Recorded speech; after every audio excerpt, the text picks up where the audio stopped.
Hi, VOD watchers. Welcome on in. Hey, we're about to get started with the Bungo Stray Dogs Dead Apple. Now, everyone here has been super duper excited about this movie, and I'll be honest with you, I don't know what to expect. I have a lot of suspicions, right? When you talk about an apple, a dead apple, what that can metaphorically represent.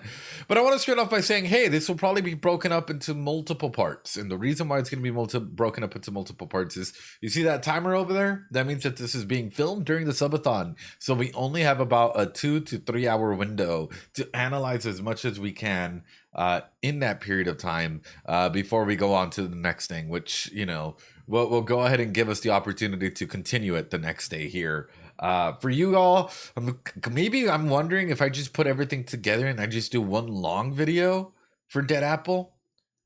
I think that could work. It's just going to be very interesting, and maybe you'll see some weird cuts in. Anyway, with that being said, I want to start off by talking a little bit about, well, number one, we did a stink chart for the OVA. But this time I actually want to talk a little bit about what is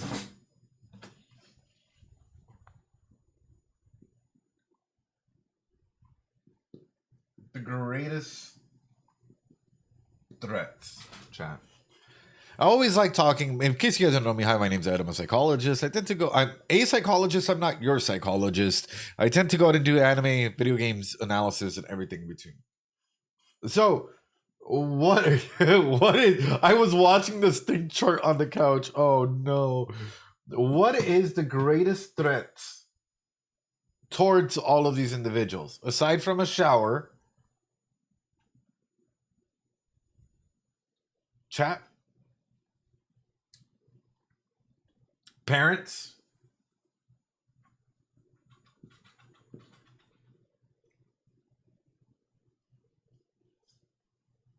Themselves. Absolutely. And as you guys can tell, they're all kind of targeting themselves. Pidge, apparently. So they themselves seem to be the biggest threat to themselves, right? In essence, like whenever I think about ability users, right? A lot of ability users tend to go ahead and showcase that like they are on a consistent basis threatening themselves and their capacity to execute whatever plan that they want to go ahead and execute. And it kind of makes me wonder in like a mirror like basis, right? How would you interact? Do you even gain that trust, or do you get stabbed in the back whenever you start to trust others, right? It's kind of like a poison that just starts like settling in if you're not careful. Like if you trust too many people, you'll end up getting hurt, right? And you'll end up like absolutely just struggling to survive. And with this comes in one of the main elements. Oh, yo, Leaf Lady, thanks so much for the 1,000 bits. I finished my video. Oh, thank you so much. That's awesome. Thank you. I was gonna say therapy. Oh yeah, therapy is one of the greatest existential threats for them. But like highlighting that, right, is you don't want poison to spread. And you don't want people to stab you in the back when you're least aware of it. So you have to be very careful about who you trust, and more specifically, how you open yourself up. Because if you just open yourself up, right, and you're completely vulnerable, you'll be open to quite literally, number one, face like ultimately being damaged by yourself, right, by the capacity of being completely open, and number two, right, damaging any aspect of self, reputation, whatever that may mean to you. That is why whenever I look at the greatest threats, it's like it is yourself. Ultimately, you yourself as an ability user, you block yourself from seeing certain things, so on and so forth. I hope that makes sense. That was one of the big things I wanted to go ahead and touch on and highlight through this, is ultimately we need to be very, very aware of pretty much everything. All right. There's a couple other things that I wanted to touch on, which is ultimately in the poster. We just saw that Ratman is on the poster. That stanky Fjordor. So predictions for Dead Apple. A couple. I know Ratman. Yeah, Ratman is on the poster. Fjordor there, stanky man. So I'm assuming that we're either gonna get tricked by them. I'm assuming that Fjordor is going to come off in two ways. Are you ready for this? From the introduction that we've seen in season 2, this is my this is my perspective of Fyodor. Okay, y'all can correct me if I'm wrong here. No, actually, don't because we're about to watch a movie. But just from the short introduction that we saw in season two, this is my main thing is I think Fyodor is going to be a manipulative individual. I think this rat is going to be an absolutely manipulative individual that, like, on the one hand, they'll try and. You've ever seen, like, good social manipulators? More so than does I. I believe so, Aku. I 100% believe that Ratman is going to be one of the biggest. Is Ratman kind of like Batman? Ratman is going to be one of the biggest social manipulators out here, where they'll try and make sure that things go their way, and if they don't, they'll lash out, they'll criticize you, you'll get punished, they'll do whatever that they need to do to make sure that they stay in control. This is all an aspect of control, which actually kind of highlights this as a huge mirror to Dazai, and it makes me wonder if Dazai is not the other side of that mirror that counters it. Where Dazai does have some manipulative tendencies as well, right? It does at times have aspects of control, and because this is a direct, like a flipped mirror, doesn't this make them natural enemies? For Fyodor, the only thing that we've seen is them laughing and their body language from season two. But even from that, you're able to go in and get a sense, right? This is a rat that's in the sewers with all their computers, seeing everything, manipulating the systems, manipulating how they're even introduced, right? This JoJo of an introduction, coming on through and seeing that. Dazai, in a very similar manner, right, was behind some computers, trying to go ahead and manipulate, and by the way, not all manipulation is bad, Kyoka into doing the next things, right? So it's like you have two individuals of the same coin here. I know, behind some computer. So you have two individuals of the same coin here. Doesn't that make them kind of natural enemies? Just something to wonder about. So when I think about this, right, I think that we might either get to, like, if this is a movie before anything goes on, right? No, feels I let them kiss. Let them kiss. Before this evolves, I'm guessing that we're either going to see Fyodor in a positive light and then start the degradation into hell. I'm assuming that for Fyodor, we're going to start seeing them in a positive light, right? Where, oh, they're not that bad. But then slowly but surely, we start to see a lot of the sociological manipulation tendencies that will probably become more and more, like, easily readable and available as it goes on through. Like, he manipulates us. Yeah, manipulates our perspective. They might come through and they might be like, hey, I'm here for you. Hey, there's this thing going on. Like, we might not get along right now, but I'm on your side, we're not enemies. Like, we're in this together. We're all in this together. Like, like, I can totally see Fyodor coming through and finding a way to get close, finding a way to go ahead and understand others, or try and go ahead and garner that control. That's why, like, whenever we look at Fyodor, whenever we're looking at this rat man, even from season two, that's really what I'm starting to go ahead and understand from them. Take it another step. And I guess the main question is Fyodor going to be the big bad? That's the question I have. Is Fyodor going to be the big bad? I don't know. I don't know. If I were writing this, like, based out of, hold on. What is an apple? Right. It's supposed to represent knowledge, power, a fruit. But what is a dead apple?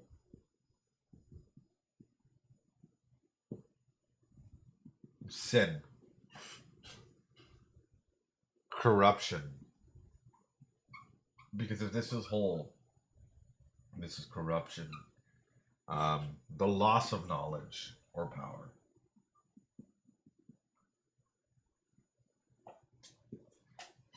So because this is a dead apple thing, the way that I would go ahead and write this and introduce Fjordor in the rats, and this is Bungo Stray Dogs AU, brought to you by Papa Ed. All right, y'all ready? Yeah, something that never came to be. This is what I would focus on. If I was the writer of this movie, this is what I would do. Yeah, yeah, exactly. Oh God, y'all ready? And Stray Dogs, exactly. We're about to do this. Edo Stray Dogs. All right. Fourth. Hold on. No, we need some. Hold on.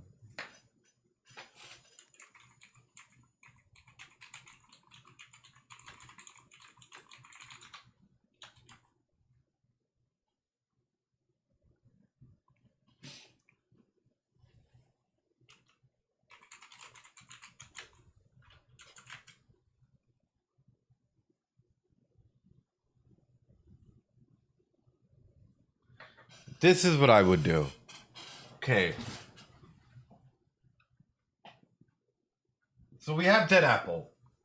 This is the AU, okay? First and foremost,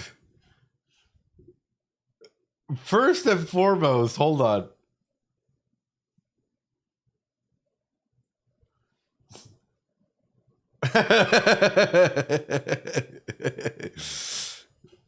Okay, fine. So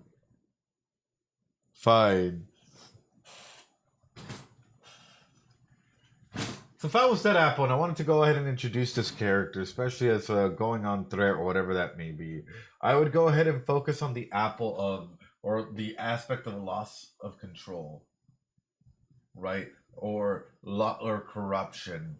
And inside of this, I would probably highlight the fact that abilities are equal to being sinful, right? And inside of this, we introduce Fjordor not as a main villain, but as sort of an antagonist that it has lovable features.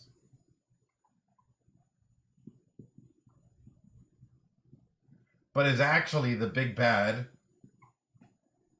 that is leading towards the end result. But we won't know that. I would have Dazai and Fjordor have a confrontation due to their similarities but differences. And an aspect of control.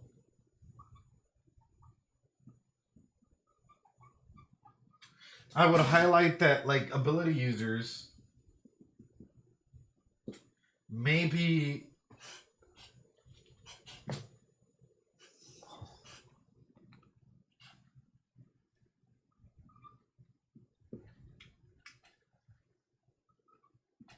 by the way, these are all concepts that we've talked about in all the other streams as well. Nothing should be groundbreaking here.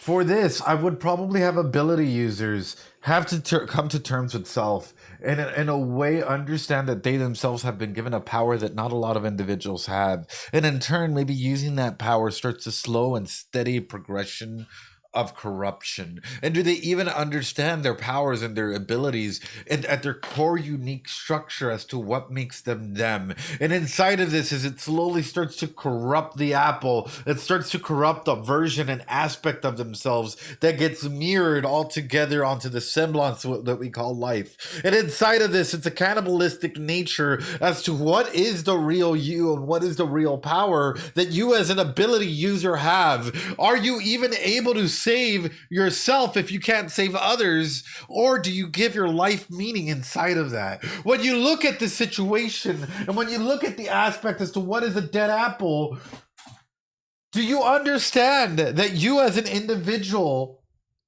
are useful and are useless as well?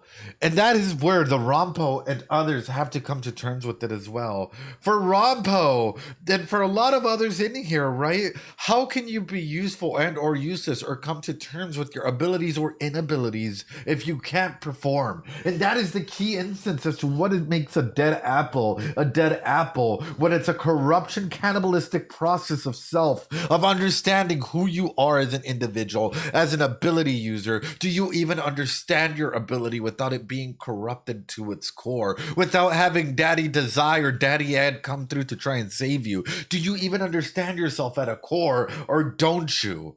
And when we look at this is why Fyodor being an antagonist and not being the main villain works so well, because ultimately, whoever is the main villain will be the overarching threat, right? Main villain will probably loom over all of this, so our focus keeps going up. But the dead apple is not actually this big villain up here. The dead apple is actually everything that's slowly starting to corrupt from the outside all the way in, right? From that tiny hole you see in an apple to it's just completely being withered from the inside out. And that is what makes a dead apple. And that is ultimately what's making a dead ability users, right? Or what will make ability users slowly start to corrupt their own way out. Even more so, what I would go ahead and highlight, if I were to go ahead and like really have control over this, is I would bring out the abilities by themselves and have them have a conversation or a confrontation with them own selves in this capacity. Have Aku talk to their ability and see what the ability says to them. I dislike this shit. Personify, anthropomorphize their abilities and be like, I dislike you because you don't even use me properly, because you don't understand me. I am beyond your understanding, and yet you use me as a TB boy to be there, cry and hurt others when really I'm supposed to be supporting others. And it's like, have this revelation that maybe corruption in of itself is not the ability, but the human themselves that is corrupting these abilities that are being used.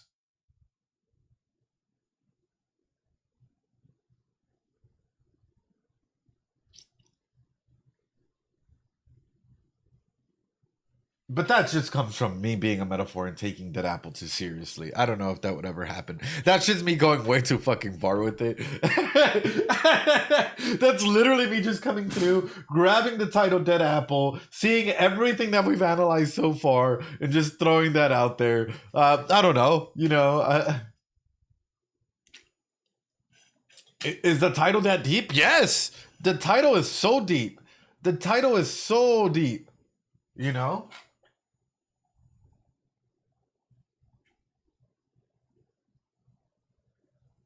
The title is deeper than deep, rougher than rough.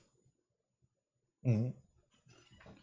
Turns out the movie just starts with Desai biting into an apple, going like, "Yeah, this one's dead," and that's it. That's the whole reason why it's called Dead Apple. Honestly, I wouldn't be surprised. It's Bungo. It is Bungo.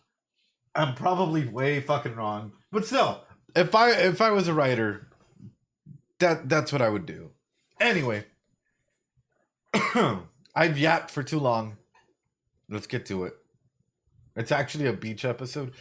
Anybody want to go to the beach and have a beach episode? Psyculturist beach episode. Oh god. All right, here we go. Let's do it.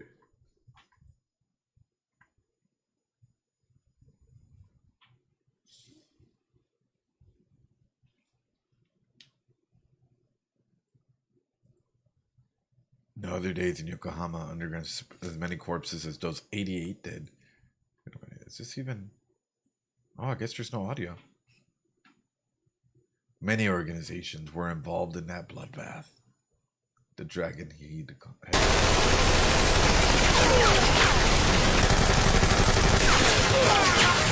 Oh. Oh.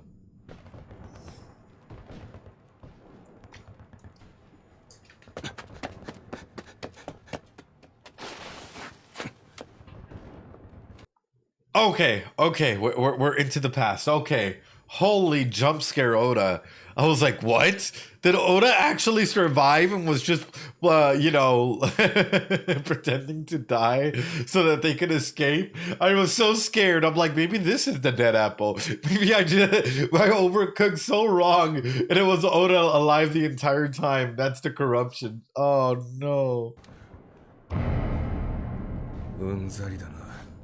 右を向いても左を向いても死体の山だ。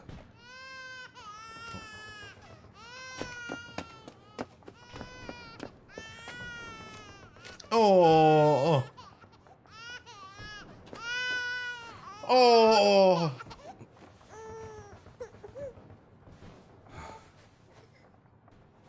こんな状況で生きているとは運がいいな。In this situation, Oda.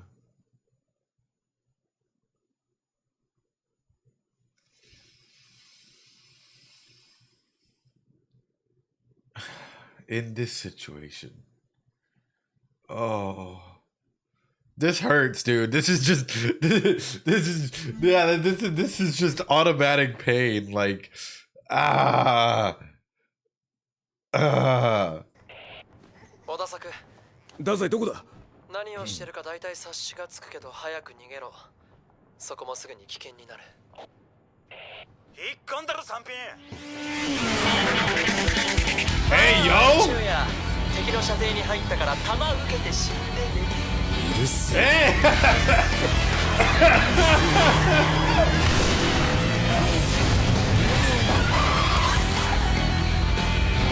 But again, right? Very much an Aku TB man thing, where Aku is very much like, supporting a supporting role. The Zai very much likes to lead from the back, right? Like if they don't want to put themselves in immediate danger if they don't have to. So if they can go ahead and if they can go ahead and lead from the back, that's even better, right? If they can go ahead and support, if they can support Jinji with anything and everything that they possibly can in this manner, I mean, it helps them out a ton. You guys are back? Oh, okay. Cool.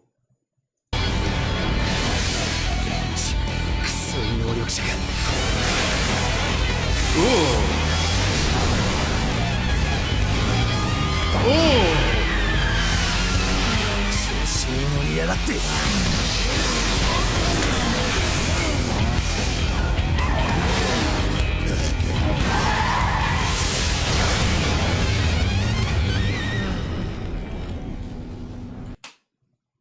Dazai, let's be real. No one can keep you in handcuffs. That's just, I hate to put it this way, Dazai, that's just your kink. Let's be 100% real with this. No one can keep you in handcuffs. We've seen this trick before, but it seems as though consistently you end up falling in handcuffs. That's just being very, very straight up about it, where it's like they always seem to have control of the situation. They're always ahead of the game, but it feels as though sometimes they do it for show, 雷に打たれて死ねば面白かったのに。黙ってる。クソだぜ。Oh! 5分の遅刻だ。おかげで3発余計に殴られた。3 more times than I needed. 俺が殴り殺してやろうか。君が殺すのは私じゃない。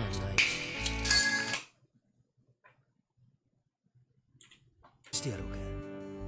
君が殺すのは私じゃない。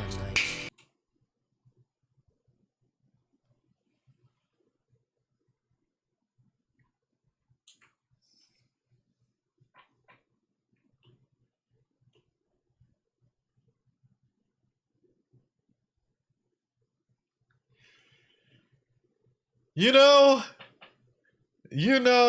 and first off, we have Jinji in casual wear. We have Jinji. Yeah, I beg your finest pardon. Yeah, anime bullshit go. First off, we have Jinji in the finest casual wear that we've seen them. Second off,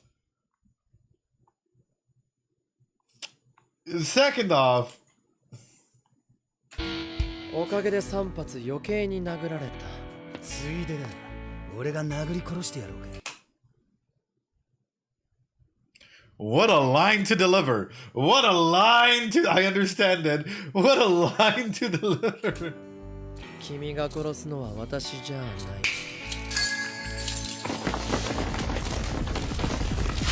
ゴミがゾロゾロと。ちゃっちゃとやっちゃって。想定内でしょ。Oh God. そういや、てめえには借りがあったな。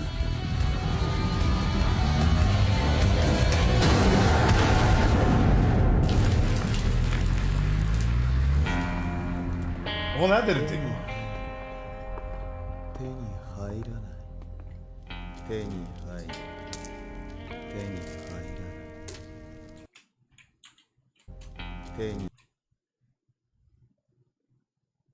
We have American dollars. So, very interesting. Modern American dollars to begin with as well. Very, very interesting. What I'm... stocks, you know, or little... Oh. 入る。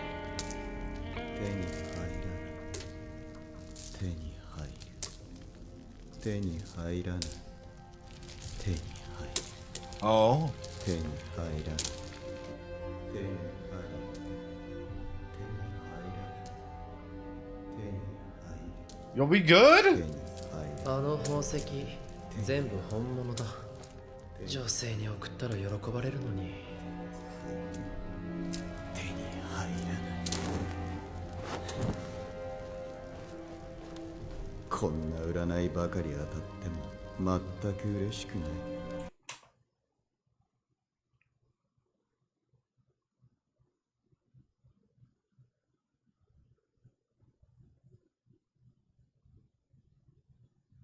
Is this gonna be the villain?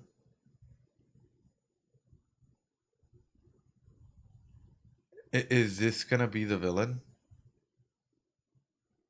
Nails are on point. Why is he so majestic? My wife! He's hot! He's hot! Oh no.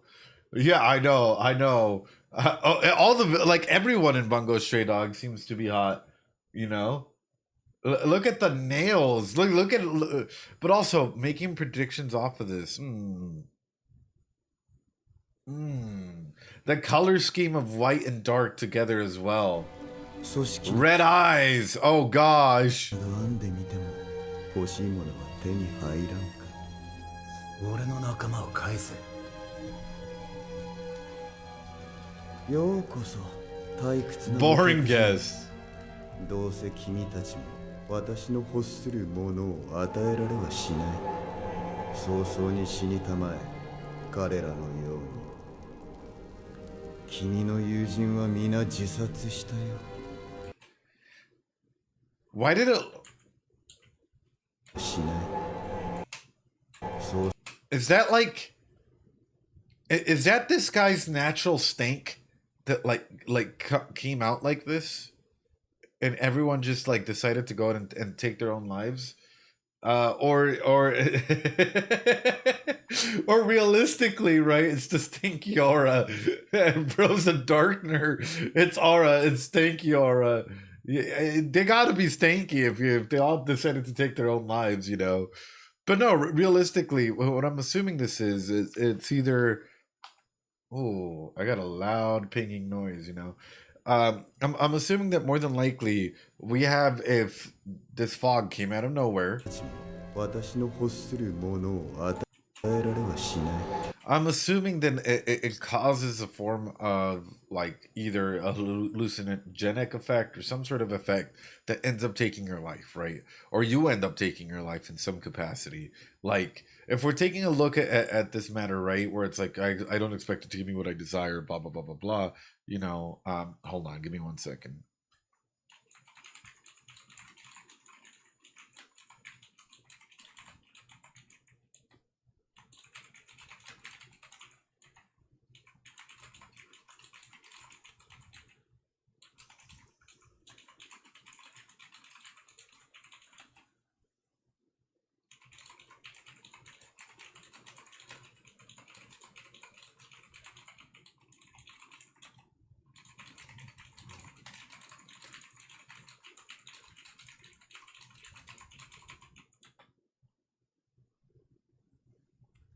All right, yeah, it was too stinky, too stinky.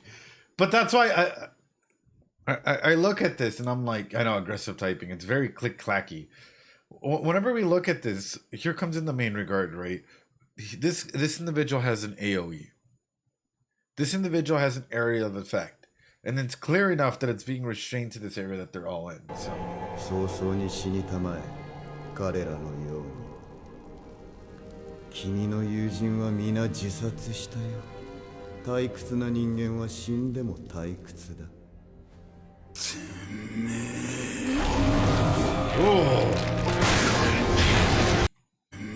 退屈な人間君の友人は皆自殺したよ退屈な人間は死んでも退屈だ Genji. 止めるなよやれやれ陰鬱なる侮辱か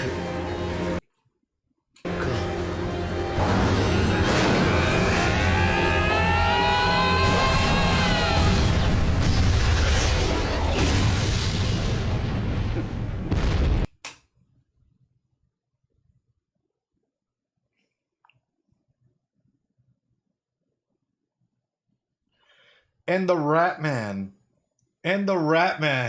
is literally just aura farming with the sun, with the moon behind them.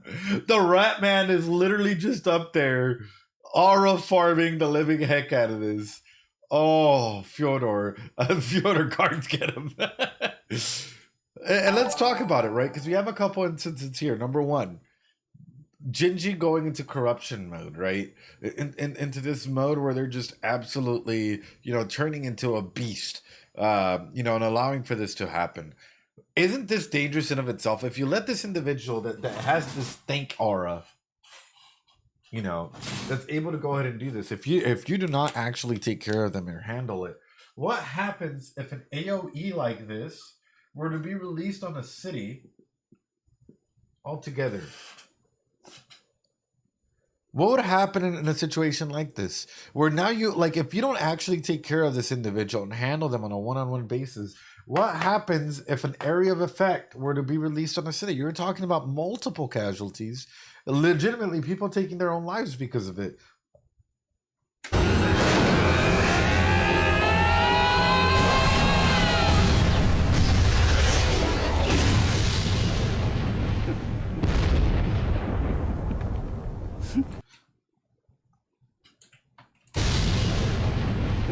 I like how the wind looks aggressive, but yet the wind is so calm. Like the wind is a paid actor. You have two different wind cycles here. Like you have normal Cape wind, right? Look at how aggressive the wind is there, and then you have the gentle breeze wind that gently takes the leaf on the side. Like two different wind cycles here. 楽しすぎるね。楽しすぎるね。 So what is their ability?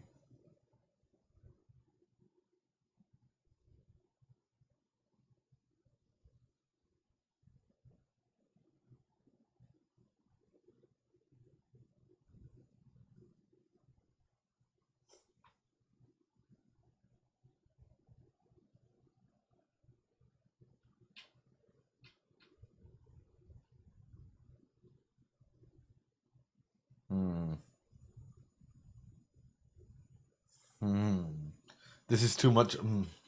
I don't know. I don't know. His OG voice is not giving Russian vibes.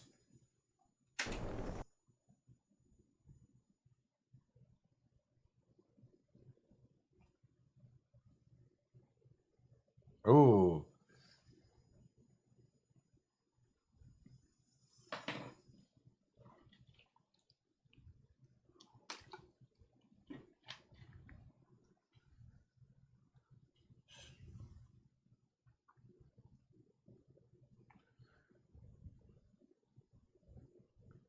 The Armed Detective Agency. Oh, God, here we go.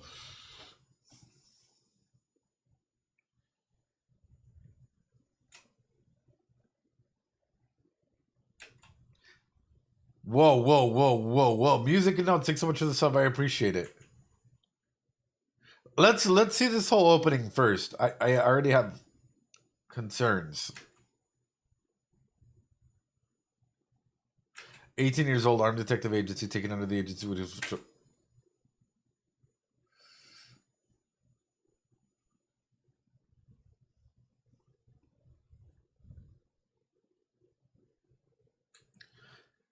Not to, he was the one to a suicide maniac and a bandage wasting machine.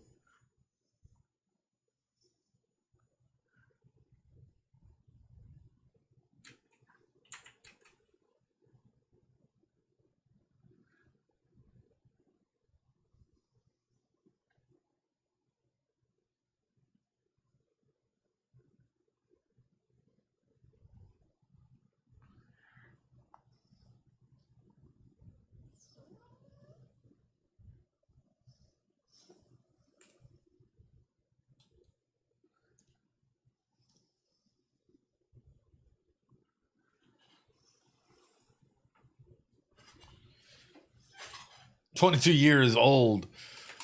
Oh, he's 22. Armed Detective Agency. Never accept half measures." This is a banger of a song.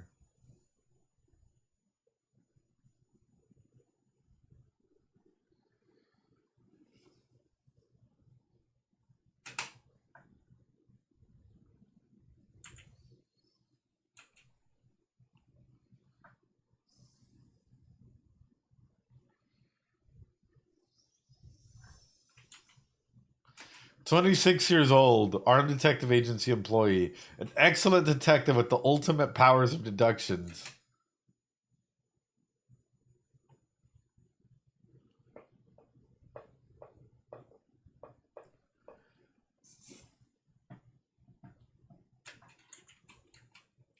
Heals all kinds of exterior wounds. Not interior. Not interior.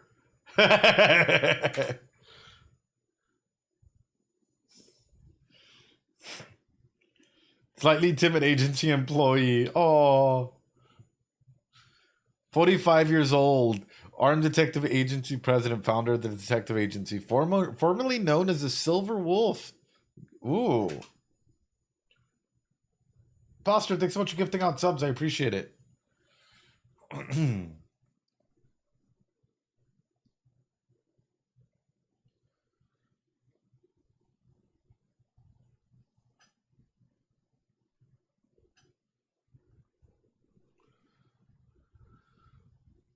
Port Mafia, a violent organization that represents the very darkness of Yokohama, runs the city and controls both politics and economy.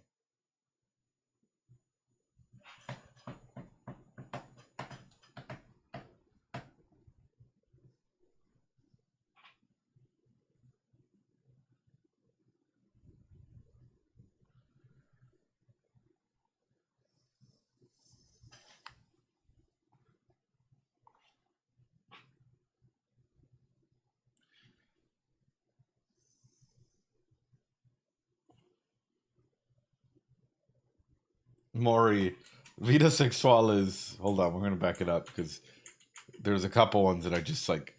It's so cool. Such a cool opening.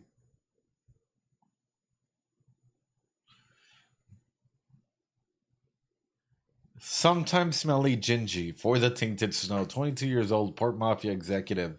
A fancy hat, formerly called Double Black, alongside Desai. Maury, Vita Sexualis, 40 years old, Port Mafia boss, the cold, calculating, mastermind, overseeing this band of cruel gifted, has a Lolita complex. Oh no. Ongo? He's gonna be in this movie? Oh no. Oh no. Ongo's in this movie? It's GG's. GG's, chat. Discourse of Decadence, 26 years old. Gifted special occurrence in charge of maintaining national security and light matters to do with gifted activity. Perpetually sleep deprived.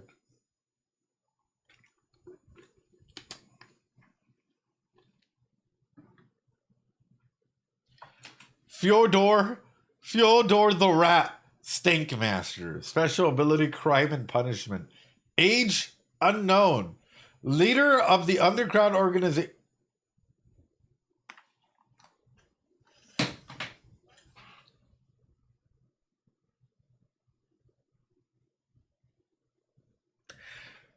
When I was saying that he's a rat, I was talking about him being in a sewer.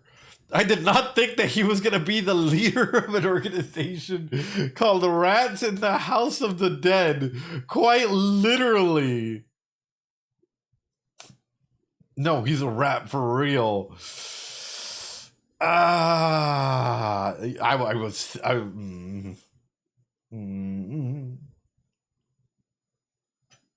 Fyodor. A rat in more than one ways. He is a rat head. We're going to go back. We're going to go back in just a second here. We're going to go real back in just a second. Because I do have something to say about that.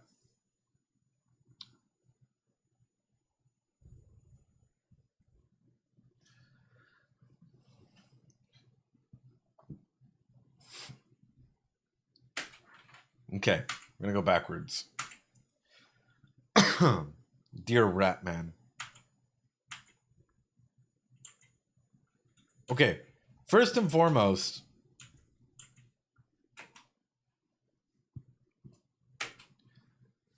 Sushi seems to be like the man of the hour at all points in times, right? Whenever it comes to Bungo, it seems as though everyone in some capacity has always tried to get Sushi on their side, has tried to get Sushi's power, has tried to get them to become an orphan again. Sushi has come through in some capacity to try and you know, be at a center point, which makes you wonder how strong or what is the capability of Sushi's power altogether. Like if we were to go ahead and solidify it, you know, his ability, his power altogether, how much of a deviance can it cause to individuals, and how powerful is it that everyone is always aiming for it, right? From either the Port Mafia, you know, the bounty on Sushi, how much coming through and throwing money and trying to get Sushi to come on over to the American side, right? And I'm guessing that even like, you know, at some point in time we'll probably see Fyodor or others come through and also try and take advantage of Sushi's power in some capacity. That is huge because ultimately it highlights that Sushi maybe isn't fully aware of the capabilities of their power and isn't using their power in that capacity, right? Unless, Buttery, and I think this is the big one, right?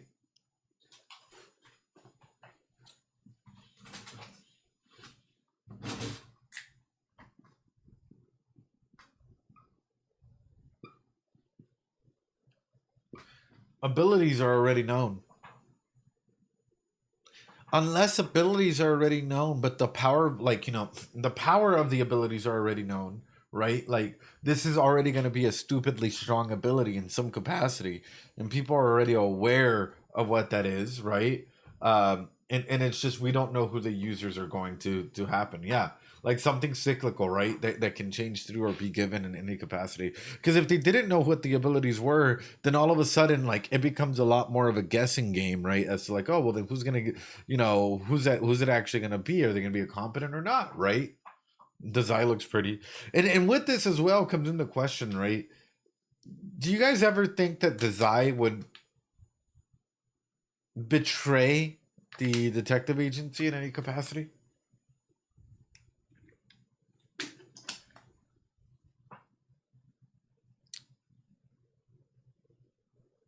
I don't know.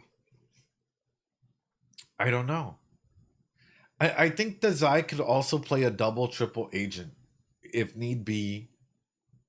I don't think it would be maliciously, but I think like looking at the way that we have a lot of falling imagery inside of this, right? In a lot of instances of old Zai versus a new Zai, it really like I don't know how else to put it. It really for me it highlights that like the Zai can play multiple roles if he has the need to, if he has the capacity to, right? So would he in a way, shape, or form, like potentially, betray the detective agency? Yo no sé. I don't know.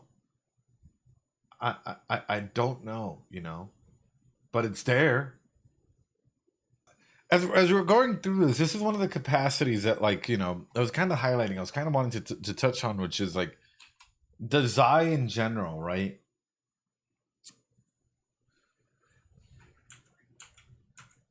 Like, what role does the Zai play overall in an element like this, right? And even more so, considering it looks like we have two individuals that will come to play, right? The stinky mist guy and Fyodor. It's like, how will this all interpret itself, right? Because ultimately, what good is an ability if the Zai is able to go ahead and nullify it, and also take it a step further, right? Um, wouldn't the Zai also be a target for them to try and get on their side in some capacity? All right, we're moving back.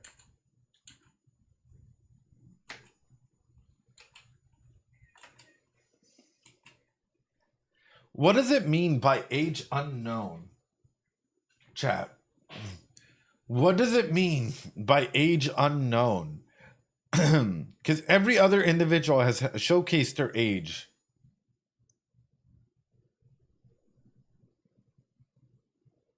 Are there limits to what he can nullify? He's mysterious, or is it the fact that maybe his ability works on something to do with longevity? Or is there just the fact that like age doesn't necessarily matter to Fyodor because their ability has something to do with that in that matter? Otherwise, why would you go ahead and put it in parentheses like this, right? Why would you go ahead and bracket it, not even parentheses, you bracket it like this to showcase it? He doesn't want his age to be known. No, my thought pattern on this is the fact that like the aspect that it says age unknown, and like every other person that we've seen so far, their ability or their age is showcased kind of proudly. For me, means that his ability has something to do with an aspect that like will impact his age or the interpretation as to what age is. So his ability is crime and punishment. What does that mean specifically?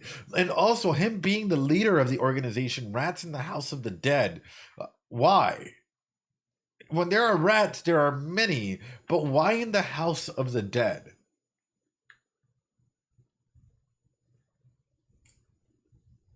Also, his face looking like a thumbprint.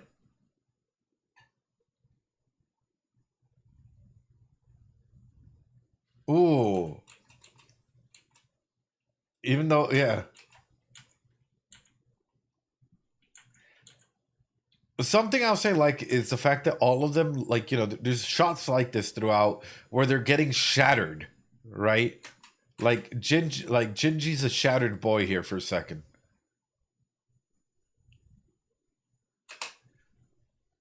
And then they're back at it again in a darker schema, right? Darker theme.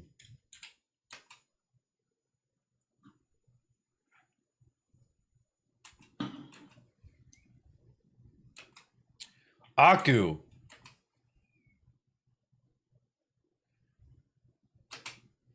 A broken, shattered baby boy, taking a big toll there.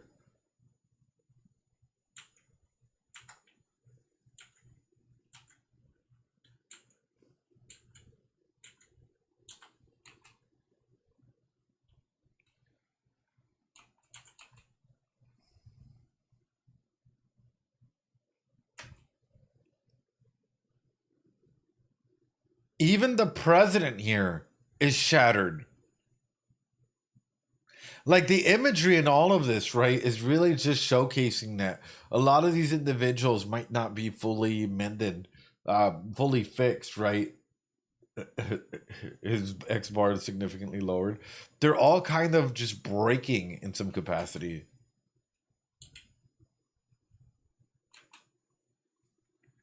That is such like cool symbolism. Such a nice way to showcase that, like, you know, and I guess the best way to put it is, are they even complete? And I know we've asked this before, right? Or do they even understand that they're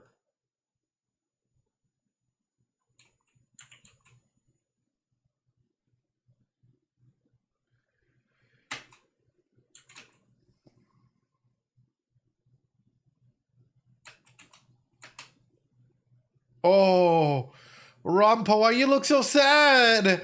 Oh no, Rampo, why do you look so sad?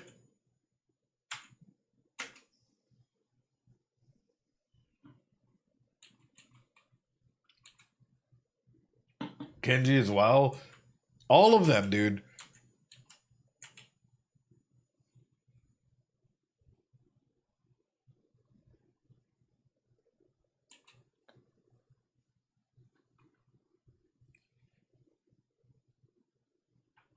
I don't know, man. I look at this and I'm like, this is pretty fucking cool.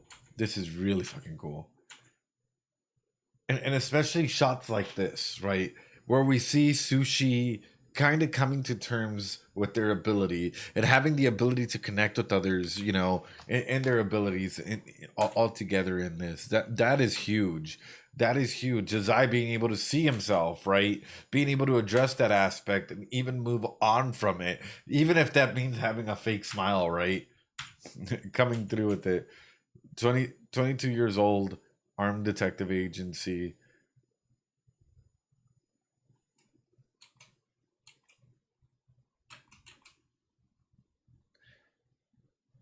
Is Jinji older than Dazai?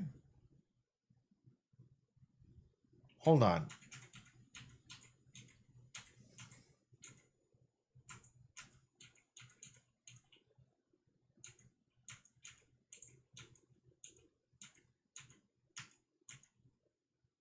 No, okay, they're the same age. Okay. I was like, oh, by 2 months or so. Oh, that ain't that bad. That ain't that bad, you know. I was about to say, is Jinji a cradle robber here? Like going after Dazai? Beast beneath the moonlight, you know. Protagonist of the story. Interesting how that's how that's how Sushi's description is they are the protagonist of the story, not necessarily a character in the story or part of you know the overall semblance of things. No, they are the protag. Like ultimately, we have to remember this is Sushi's world, and we're living in a sushi. We're living in the sushi world, chat. He's the goat. The goat. I don't know. I thought this was such a cool way of showcasing it, right? Day, world, night. And sometimes you have to stand up and defend yourselves. Like, so powerful. Such a cool way of showcasing it with Fjordor there. Yeah, I'm a sushi girl living in a sushi world. I showcase all of this and I stop and go by and reference certain things because for me there's a couple things that stand out. And number one is the way that it's showcasing both the detective agency and the port mafia, as though once again this is a greater threat than just a singular element. Every single time that we've seen this, like instances like this, we've always seen it at this level, right? We've always seen things being showcased at this level. But now it seems as though we're going more into the macro and the meso system here, right? Where we have a lot more at play here than just the detective agency and the port mafia, right? Now we have other agencies that are starting to go to get like you know play in here. We've had Trump Fitzgerald come through. Now we have Ratman Fjordor here. Like we have so many individuals that are coming on through and starting to impact on and trying to influence everything that is happening inside of that. So, yeah, I'm nervous. I'm scared. I'm actually a little traumatized. I'm not going to lie to you guys. The more that we look at this, the more that it's becoming clear, Yokohama is never going to be a safe city unless everyone moves out. Like, all the ability users go somewhere else. 楽しすぎるね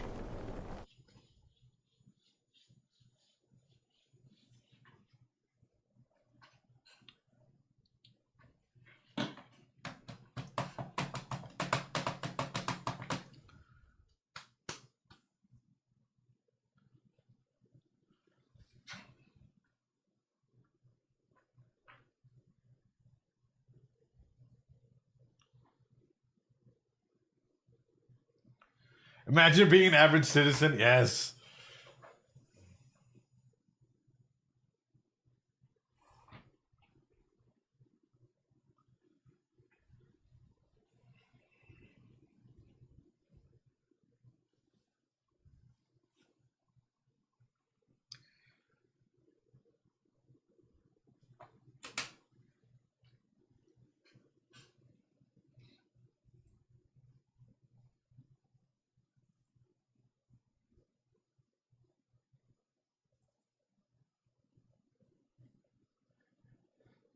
Dazai, blue and bell. Okay, actually, I'm gonna showcase it. This. Oh, wrong one. There you go. Make it easier. Blue and black.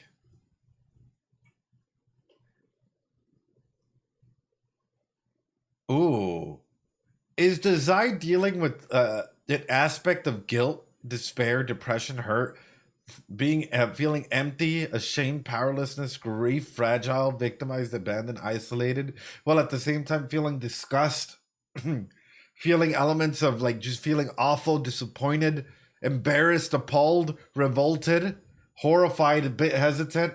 Or is this the main core aspects that design might be dealing with inside of the like this segment? Same thing with sushi. Look,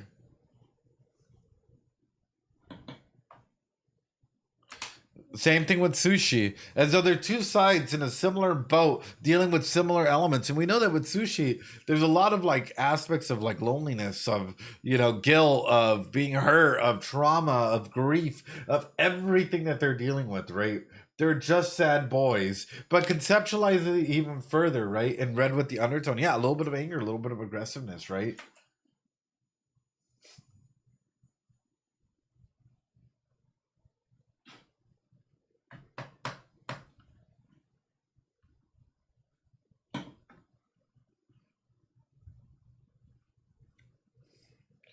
By the way, in case you guys are wondering, because I can already like touch on this element, right? I know some individuals might be like, we already know that. I'm not talking about the past. I'm actually talking about what they're carrying into this movie. Is this something that might become apparent where it might affect their ability usage in some capacity?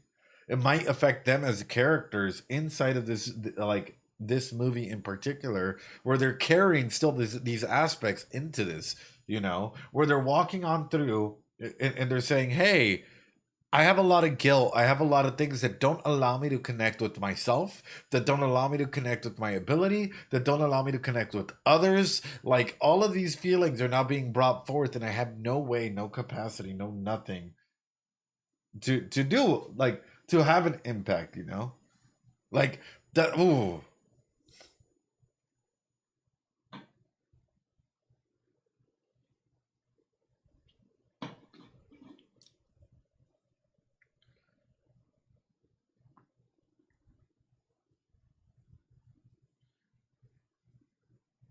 Oof. Okay, hold on.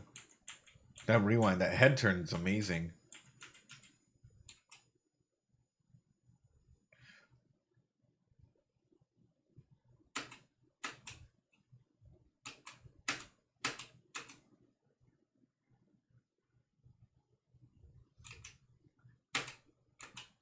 By the way, I actually want to read an email to y'all that I got during the little break that we took. I won't, but I'll save it. I'll save it for later.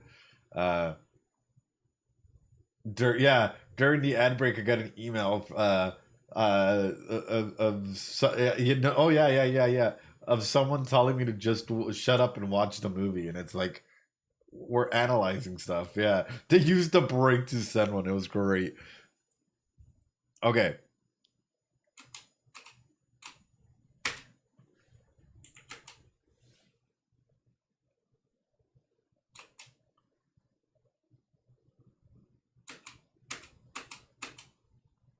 Looks like different mix of purple, right? What I have on here is like shocked, dismayed, disillusioned, startled, confused, surprised, right? There's still that element of disgust as well and guilt that's mixed in, which is very, very interesting. But purple seems to be the main aspect of it, right? Rejects analysis. I'm crying. Yes.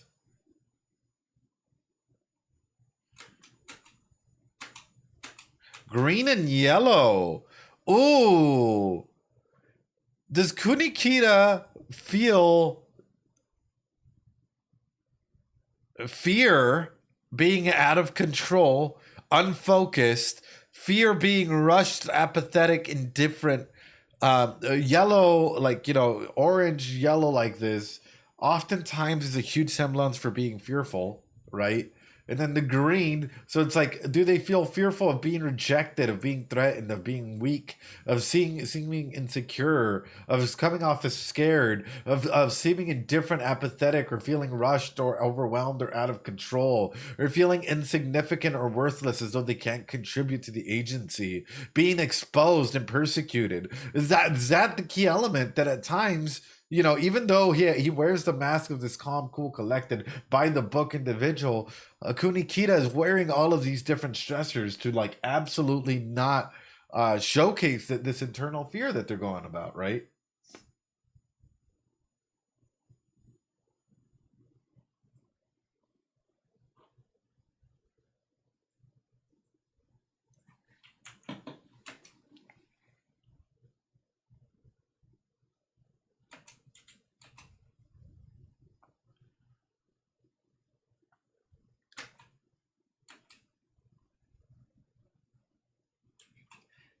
Is Kenji dealing with a lot of sadness as well?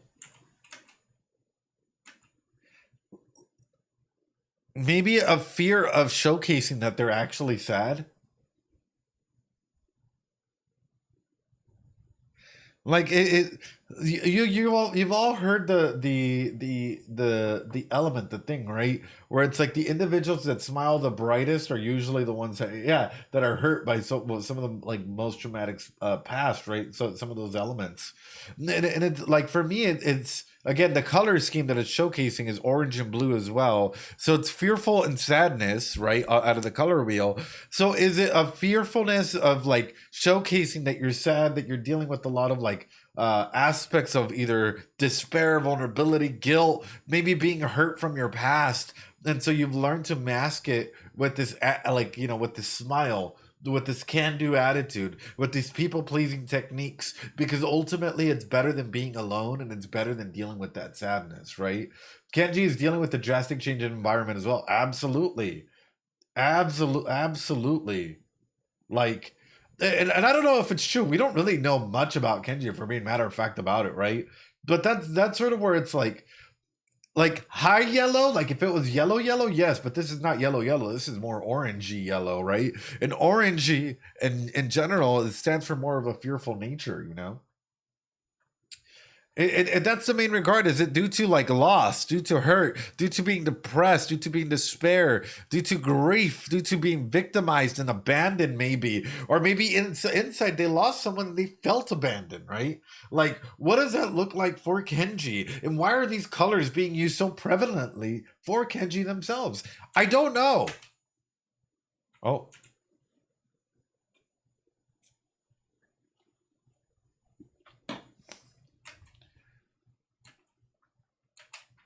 All right, we got to go back to Rampo. Rampo! Well, this is going to be interesting.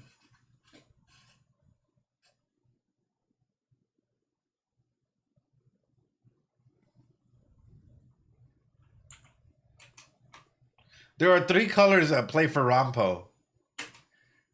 There are three colors that play for Rampo.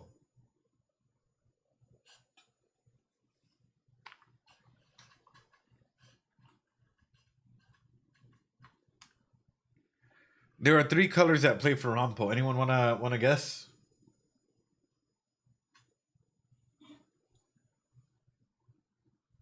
Green. What else? Blue and teal. Okay.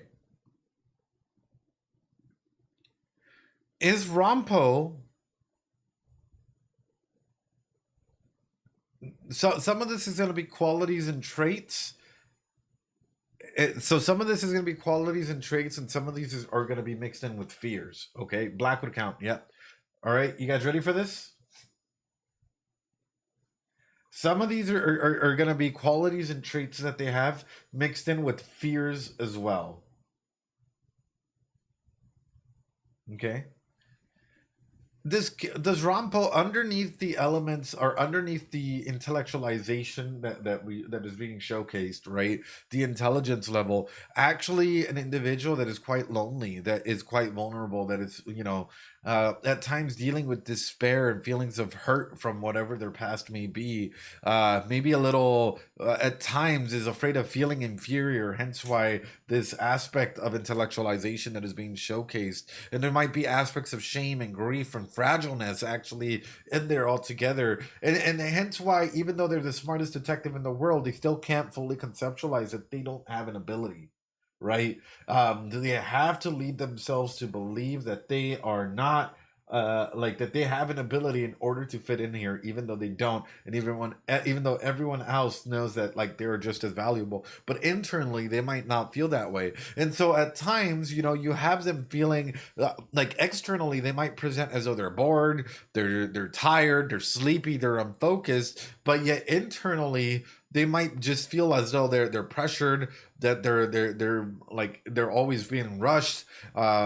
Situations might just be getting out of control, and even though it's overwhelming at times, that they're trying to step into these elements because they might view themselves as bad. They might not view themselves completely as I am an okay person that sometimes makes mistakes. As I have done a lot of bad in my past, and I'm carrying a lot of guilt and hurt and depression and stuff from my past that makes me who I am. Hence why I feel like I'm disgusting, right? And my intellectualization is a mask that I have to wear to even feel acceptable. My special abilities are what helps me feel acceptable altogether with others, right? And I don't want to disappoint others, because at the moment, if I disappoint the president, then ultimately I am being solidified as this bad individual, and I am being absolutely highlighted as though I am worthless, I am indifferent, and nobody loves me for who I truly am. I feel as though even though I intellectualize, others might judge me for not having this power. I am embarrassed for not having any special abilities, so I have to make up for it. And at times, I feel as though I am detestable and horrified and hesitant to even showcase an aspect of myself, because you will truly see what's down deep in my core. Does that kind of in case you guys are wondering, that's this. I literally just took these three elements. I literally just took the three colors that we were seeing and just talked about it.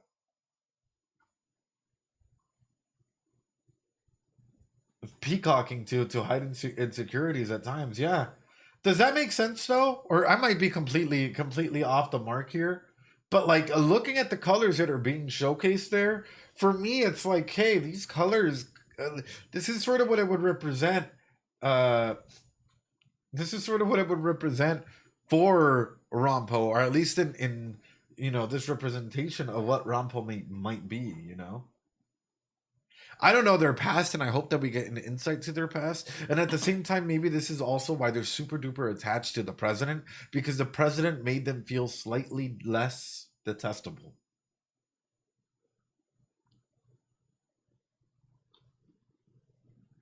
I don't know.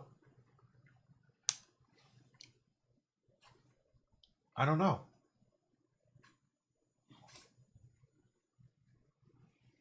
All right, let's keep going. Yeah, a lot of green, huh? That what? Why was that intense, right? I feel like I was literally just doing the same aspect of analysis that I always do. I feel like I'm overcooking. I really do. I feel like I'm so far off the mark, but that's just what the colors and what the character design and what we know so far is kind of pointing to, you know. Chat, how we feeling? Are we okay?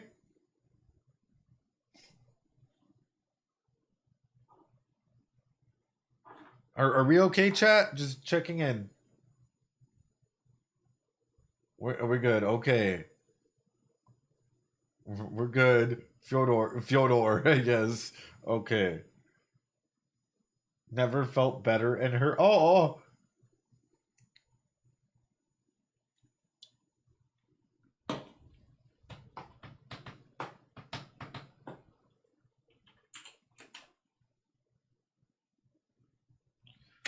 Blue, purple, orange. Wow, and the dark. Okay. For Yosono, did something happen in their past that surprised them? That absolutely shocked, maybe even disillusioned or perplexed them in their past, that made them carry a lot of guilt and aspects of being hurt into the here and now? When we're looking at Yosono, is that a huge element that comes through with it, where maybe something happened in their past, something traumatic, something big, that completely disillusioned them from where they're going into, right, from whatever the future might hold, that is carrying a lot of this guilt, this aspects of like depression, despair, grief, as we even though they have an ability, do they feel powerless, right? And is that a huge aspect as to why maybe Yosono is pushing for others to not rely on her ability? Because ultimately, their ability should just be a last resort, not a first resort or first resort in this regard, right? Do they carry a lot of hurt?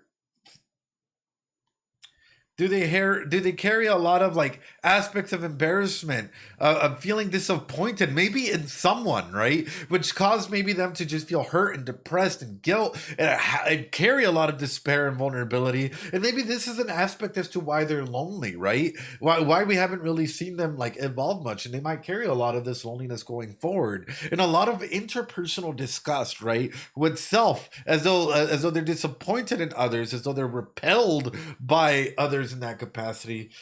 You know, maybe they feel awful, maybe they feel horrified about something that happened in the past, like detestable, nauseated, appalled, embarrassed, and even judged by instances as to whatever may have happened, all together inside of that. What is the other color? Oh, and then fearful, and this is a big one, maybe of something coming out, of feeling persecuted, of being seen as worthless, of no longer feeling as though like they're adequate enough to be a part of this group, as though they are helpless and their ability is only there as an instrument, and they lose all value the moment that their ability is no longer there. Like, it makes me wonder, who hurt Yosono?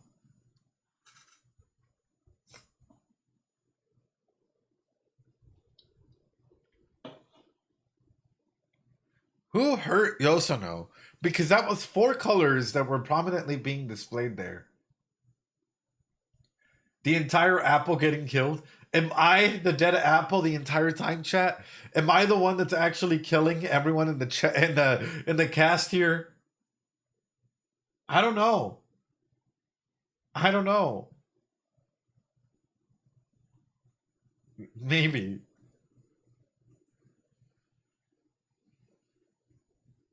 Again, orange and blue, right?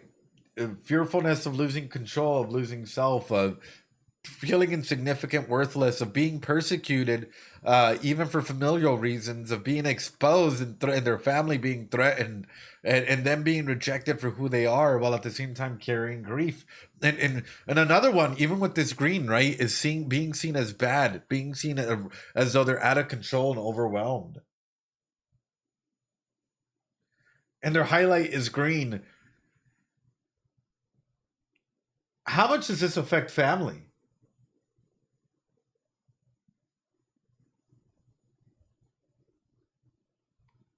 How much of this is actually interpersonalized with family? As though the one thing that they're trying to mask against is like, you know, persecution against a family, or against like, you know, his love with the sibling,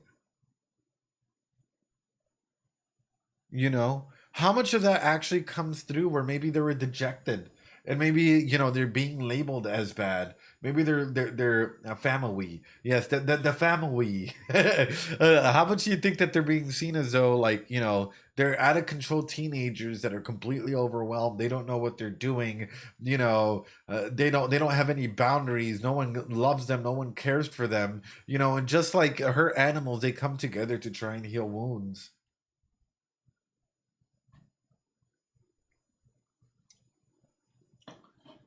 Ooh.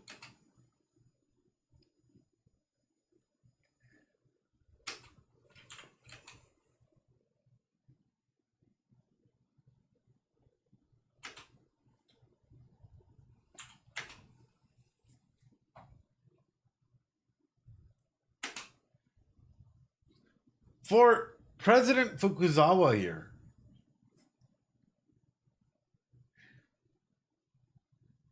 how fearful do you think Fukuzawa is of being seen as an adequate? Even more so, I guess my question comes up with, does Fukuzawa put on a heavy mask because they have to be a leader? Because they have to step up and be a leader. One of the big aspects of fear is not being seen as though they're bad, as though not being seen as though they were inadequate, as though they were out of control and they let the whole organization fail in of themselves. Does Fukuzawa even have someone that they looked up to, like a master, a leader, someone that they've cemented in that past? And how would they react if that individual were to come through and not be happy or proud, or, you know, showcase the fact that like Fukuzawa has done a good job in some capacity, right? Does Fukuzawa, is there an aspect of like, hey, you know, I am weak? You know, there's a lot of elements of being insecure, of being nervous, of feeling insignificant, you know, of even sadness, right? All together and mixed inside of this, because this is a big weight that Fukuzawa needs to carry going forward. I don't know. I don't know, chat. I'm just looking at this and I'm taking it apart because for me, this is the first time I've seen an opening that really highlights that where their eyes aren't even fully seen. So we're not even seeing the creation of the detective agency and make an attempt to make up for the regrets of the past. Yeah, was it? And even more so, I guess the big question with this is if Fukuzawa does have a teacher, a sensei, a leader, someone that they look up to, and they're like, let's say if they're struggling with all of these emotions, how would it be for Fukuzawa if they had to deal with that person passing? How would it be for Fukuzawa to internalize it and they're dealing with these aspects of feeling fearful, of feeling insecure, of feeling inferior, of feeling as though they might not necessarily be a great leader? And then the individual that they look up to, like a sensei, a master, a leader, or whatnot, passes away, and the only thing that they have to do is cement themselves in what they can be. I don't that I'm internalizing this and I'm looking at this and I'm like, there's a lot of guilt, there's a lot of hurt, there's a lot of aspects of it. Maybe inside of it is also driving for him to try and save others that might be dealing with it as well.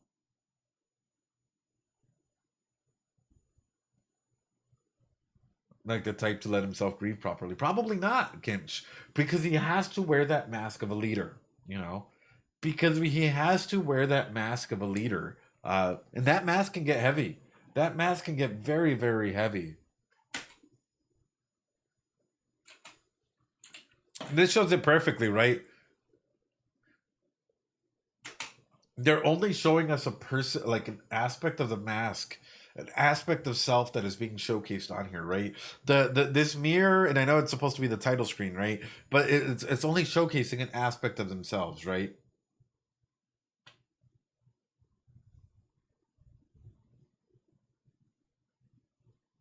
Hurts in the heart. Yeah, but it's talking about worth, right?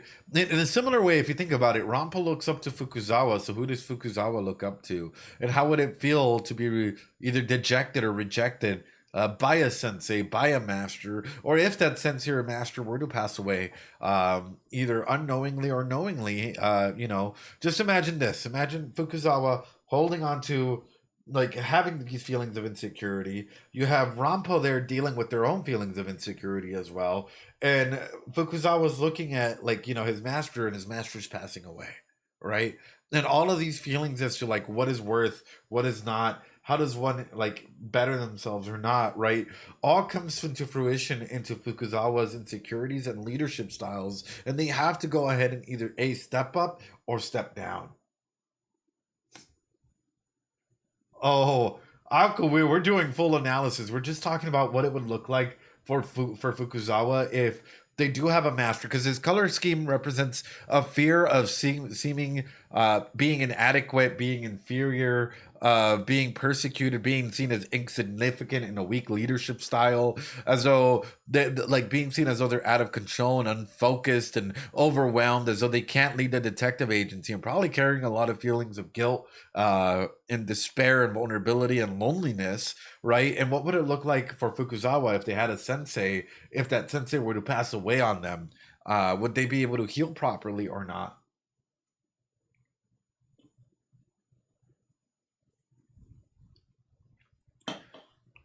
Yeah, because who taught him martial arts?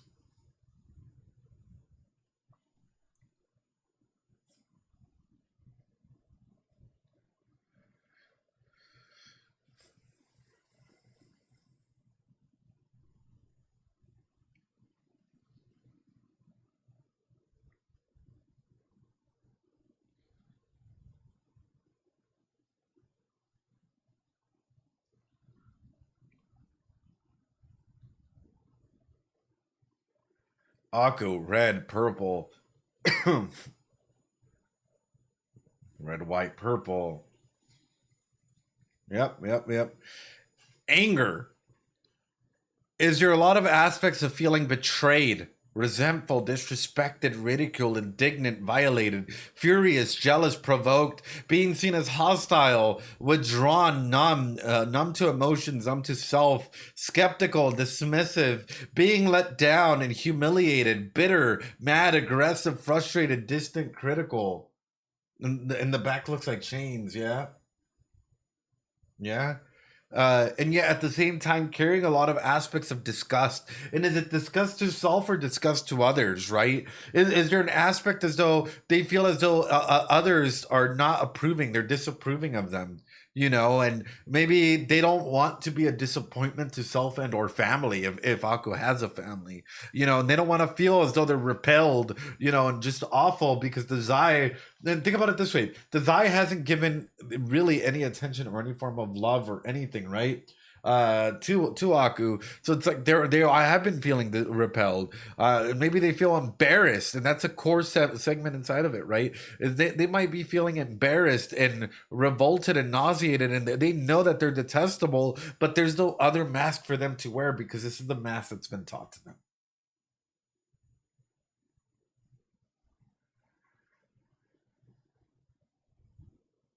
That, ooh, holy shit, chat. Oh, Aku is carrying so many feelings of anger, of disgust, of everything mixed in together. A lot of them have trauma.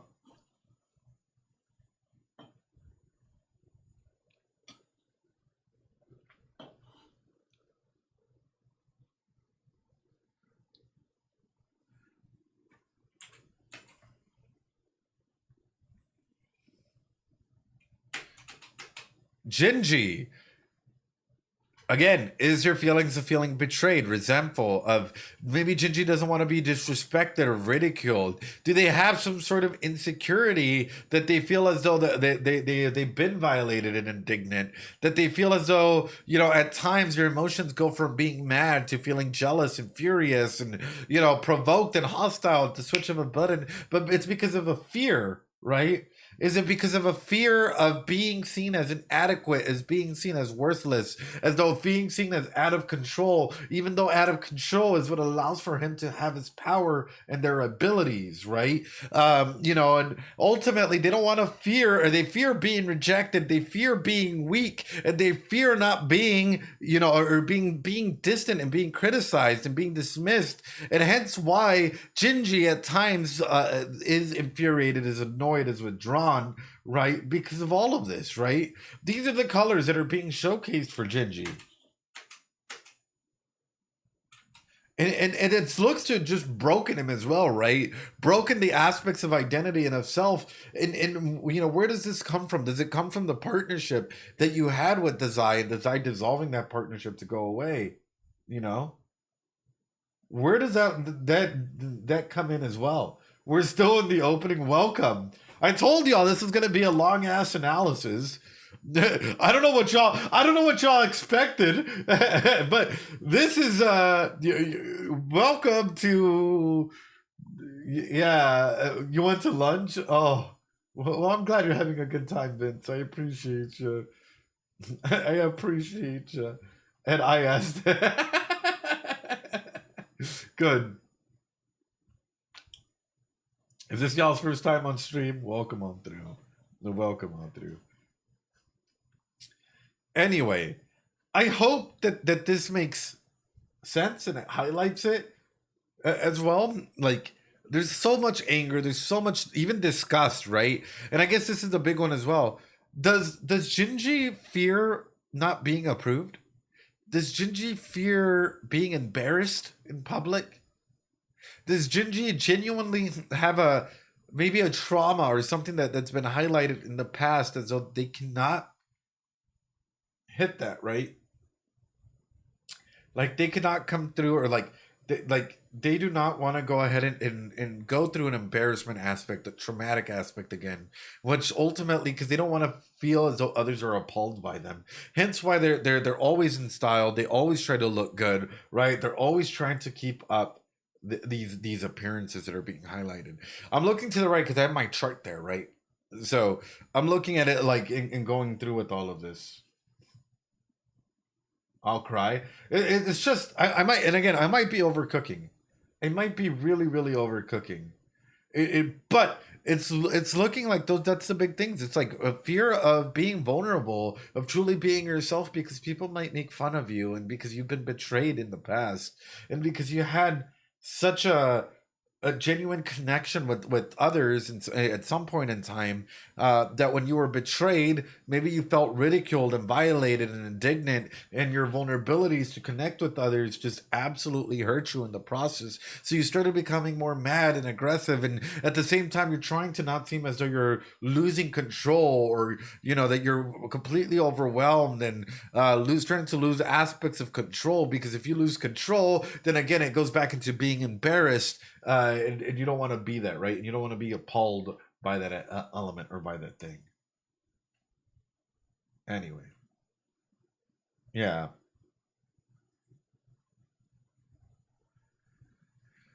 Maury! Purple. Red. Even blue. Ooh. And black. Ooh. Ooh. Okay. Does Maury is Maury actually a hurt individual? Inside of, like, is Maury even content with themselves? Does Maury actually carry a lot of disgust internally? And maybe they've had to do awful actions and they know that they're awful, but that's the only way to survive. Think about it this way, right?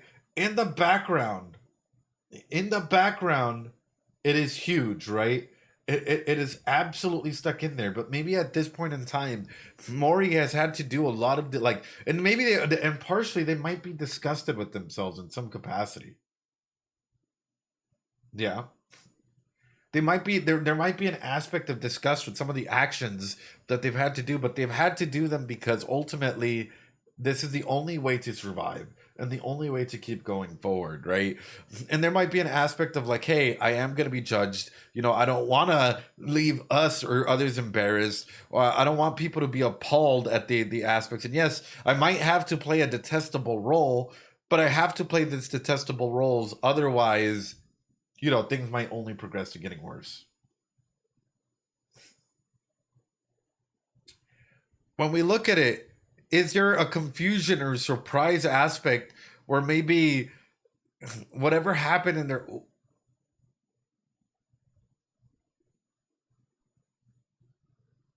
Why do they share similar color schemes? A couple of colors. Only, I think Mori has more red though to Yosono. I think Yosono had like 3 distinct, and especially with purple. Because there's the purple, blue, black. Only Mori I think has red. Purple, yellow, blue, and yeah, but not a lot of people had 4. They shared 3 out of the 4. They shared 3 out of the 4. Look. Purple, red. Of course, we can talk about white and how, especially the kid being in white, kind of showcasing like an aspect of self, what they could have had, what they wish to had, all of these things, right? They're both doctors, right?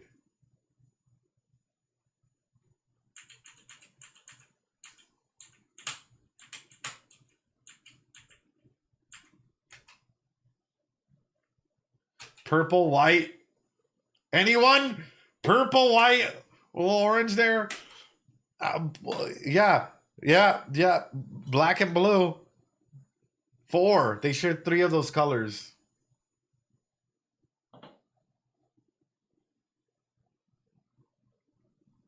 The only difference is with this is one has transformed fear into anger. And that's what I'm noticing a lot with the Port Mafia. Like, all of them have some aspect of sadness, but the Port Mafia seems to have transformed a lot of fear into anger.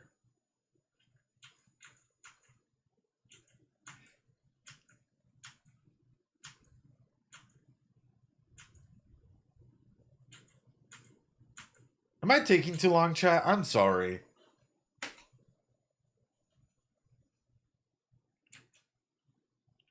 Red being highlighted there, yep. So, no, this is fun. You're good. Okay.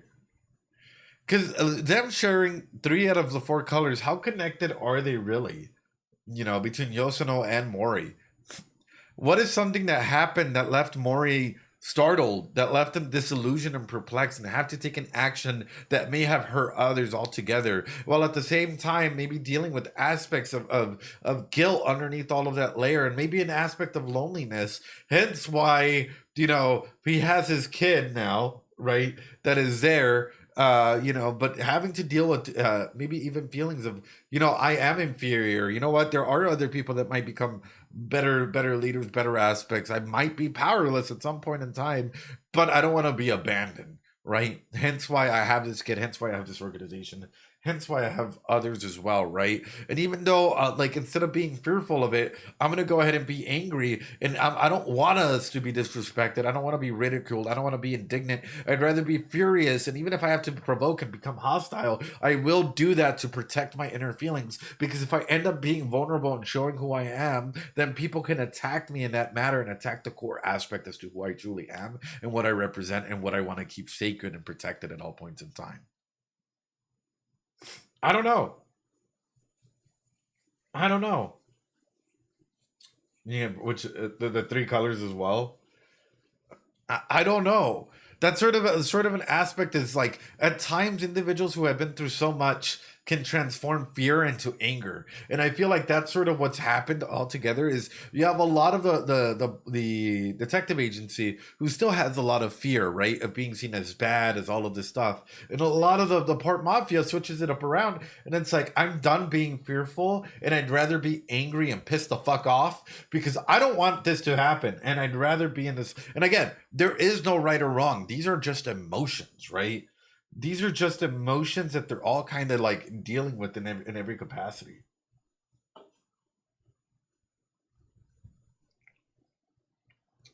Ongo!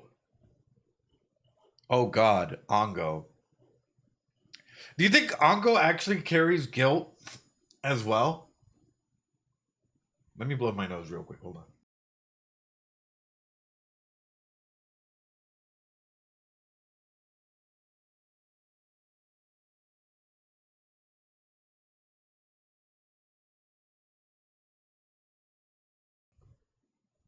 It's allergy season. Because what this is saying to me is we have fear, we have bad, sad, and disgusted. Do you think that maybe Ongo at some point in time actually carries some form of disgust for their past actions as well? As though they carry a lot of that guilt with them for a lot of the things that were there, and they were really fearful of just being inadequate, being insecure, and and actually being scared, and at times being helpless, but ultimately they needed to take these bad actions in order to try and go out and keep everything at play here. So they still carry through elements of guilt, of hurt, of all these aspects of like being maybe being remorseful, maybe being fragile with them still through to today, right? Still being through to today.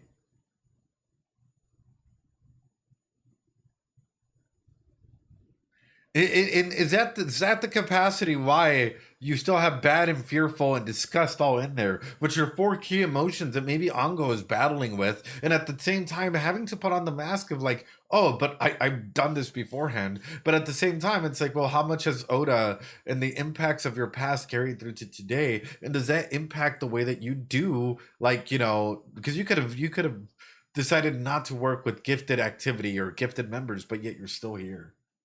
You're still here. And to what capacity?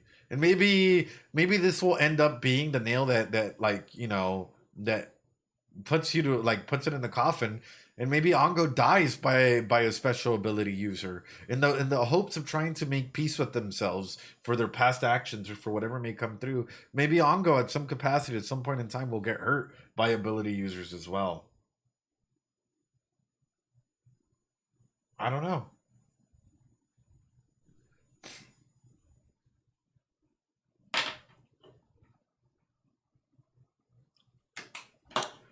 Stinky Fjordor. Is that Fjordor D? Like, is he a part of like the will of D?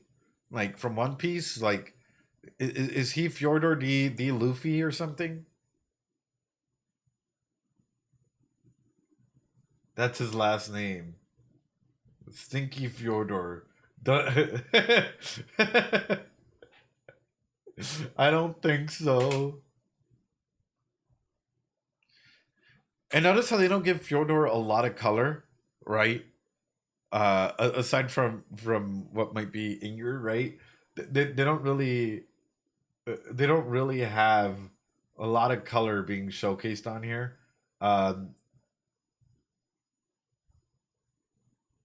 because it would give away too much. Because it would give away way too much,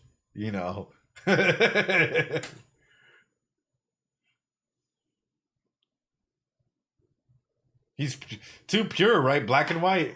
Absolute. Well, actually, it kind of showcases it. Does Fjordor deal in absolutes? You're either with them or you're against them. You're either there for them or not.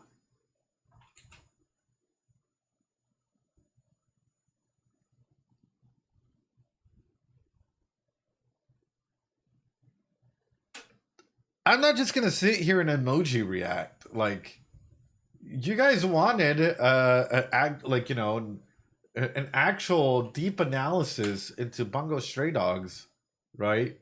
Uh, like I could just sit here and make a funny joke and look at the camera from time to time, like some reactors do, you know. But that's not me. That's not who I am.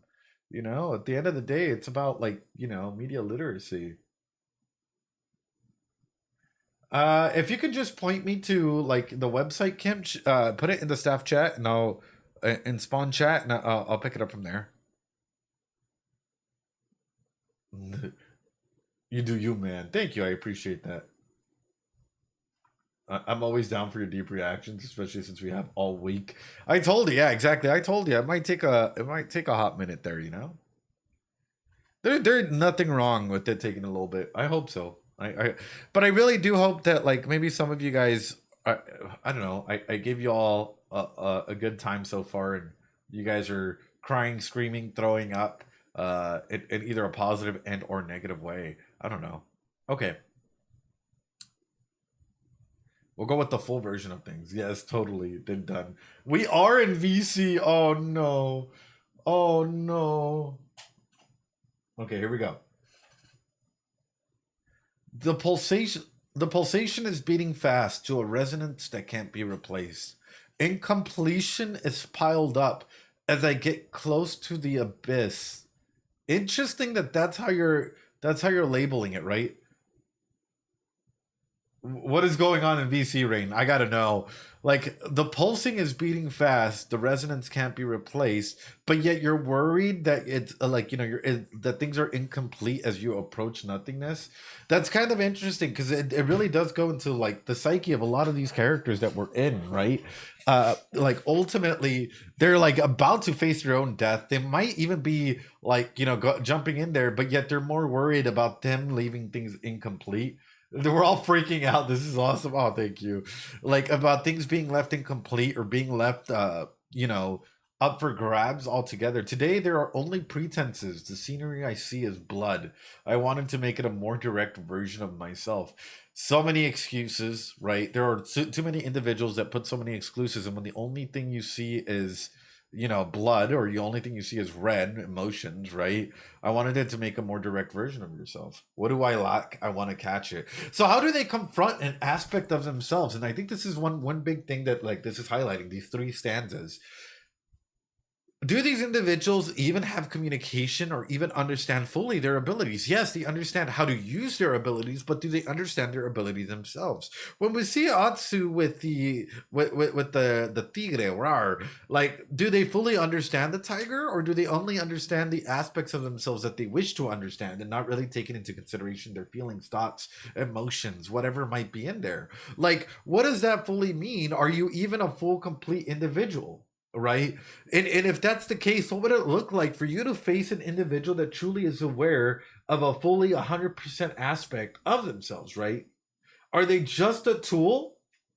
Yeah, exactly. Do they see their abilities as though giving themselves meaning, but also as just a tool to be used as opposed to like a complete separate entity or thing that's in them?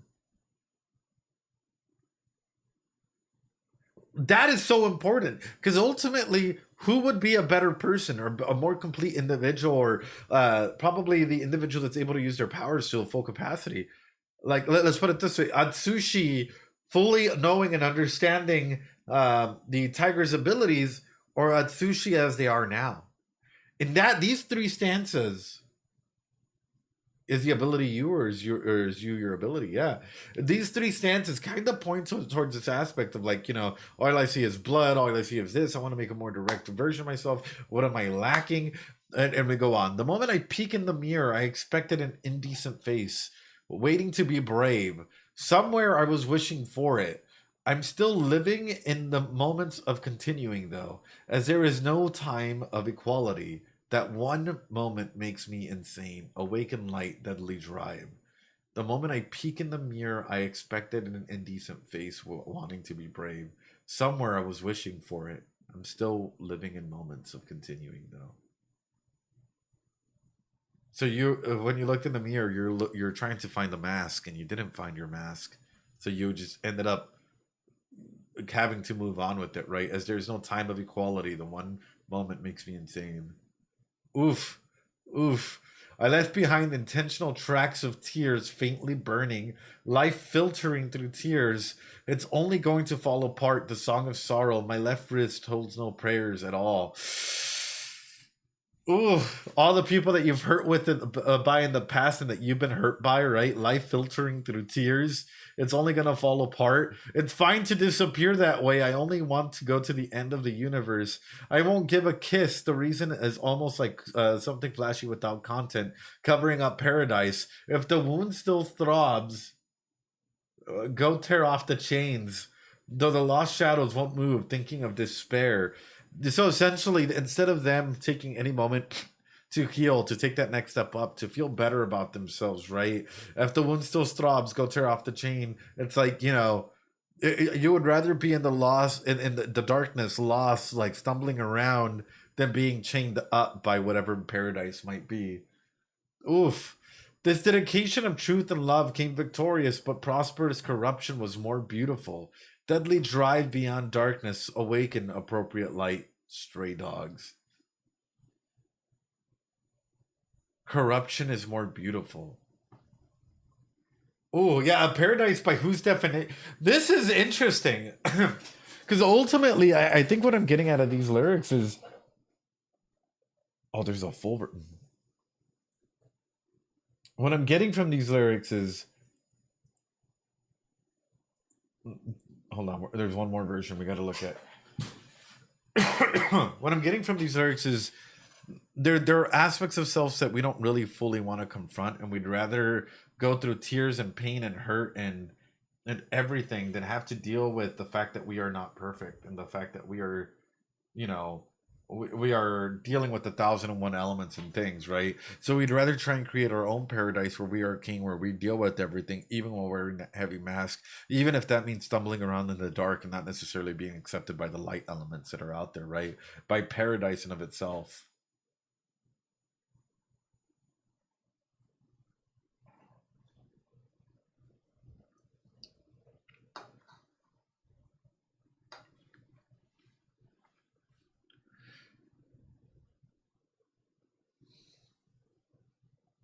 Oh, look. Interesting that this is how they're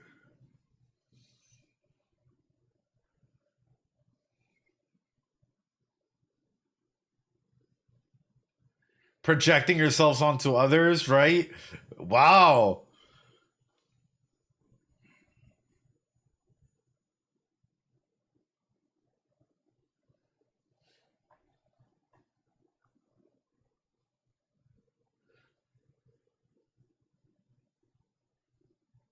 Muted for YouTube, yep.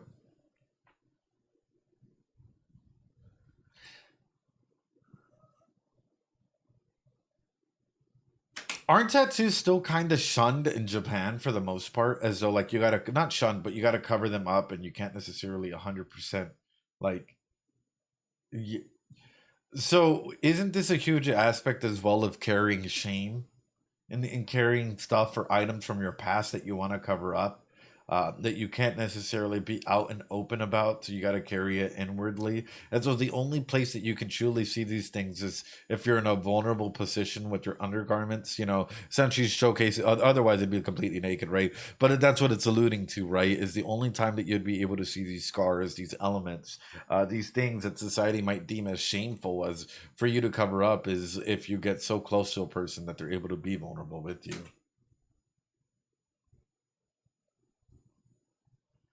And even things, right? Like,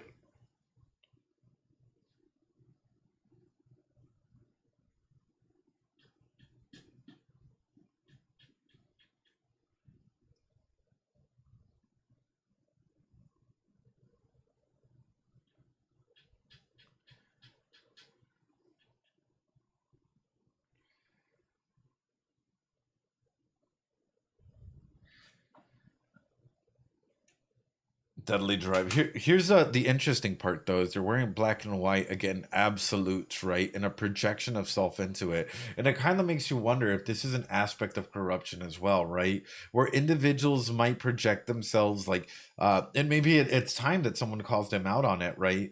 Where you are never, like, you are not a pure individual, even as an ability user. You are being corrupted, and yet you're projecting yourselves as this holy image, even onto the unholiness of the things that we're doing. You know, even into the aspects of other individuals' vulnerabilities and individuals like pain and cycles or whatever that may be. Because seeing as though, you know, the singers projecting themselves onto the individual in white, right, in their undergarments, just straight up like a lingerie showcasing all of that, right? Like robbing others of their individuality while at the same time projecting yourself as holier than thou. But like, for example, is the detective agency really holier than the port mafia, just because one of them is saving people and the other one is like when both of them might be doing the same thing in different ways, even though one of them takes more lives than others, right? Ooh, they both protect the city. Exactly, Aku. They're both protecting the city in the same way. So there is no necessarily like good and bad, right? It's shades of gray. But yet a person that can see like only in absolutes is gonna deem everything as wrong.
Interesting that they keep filming in a very, for all the Bungo songs, interesting that they keep filming in like an abandoned like warehouse or an abandoned building.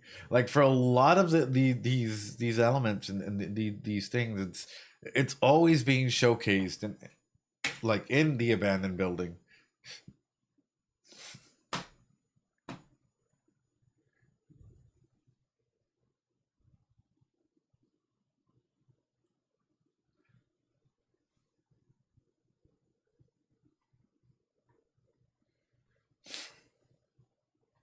Abandoned like a stray dog.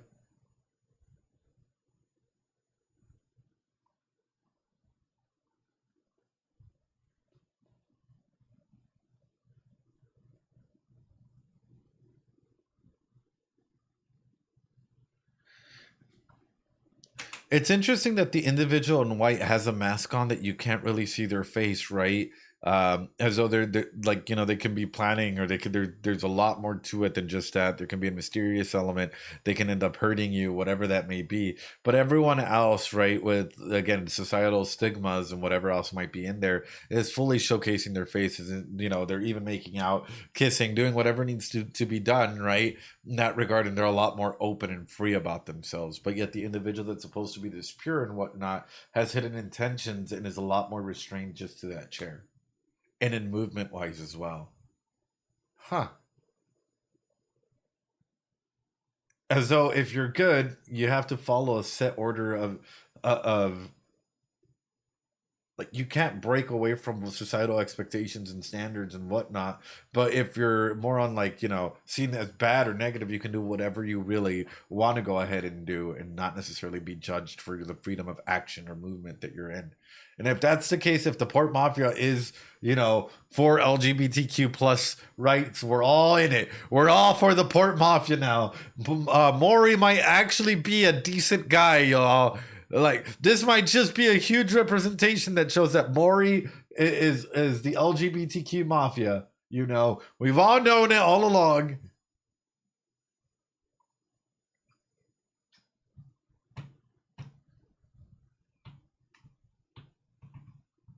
The gay mafia. The queer mafia. I joined them.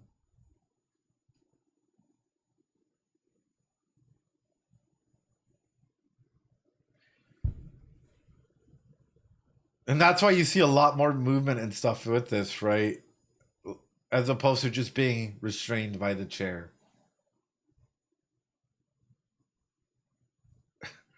Wow, thank you guys. All right, there we go. I'm crying. That is such a very interesting element to end it off with. But with that being said, I'm going to open up the stage there because tomorrow we're going to continue on with the rest of Dead Apple because we just finished the opening there. But I'm going to open up a stage here just to have some final thoughts, about 15 minutes of thoughts. Mods only. Wylan, are you scared? Are you scared? Oh no. Hold on, let me.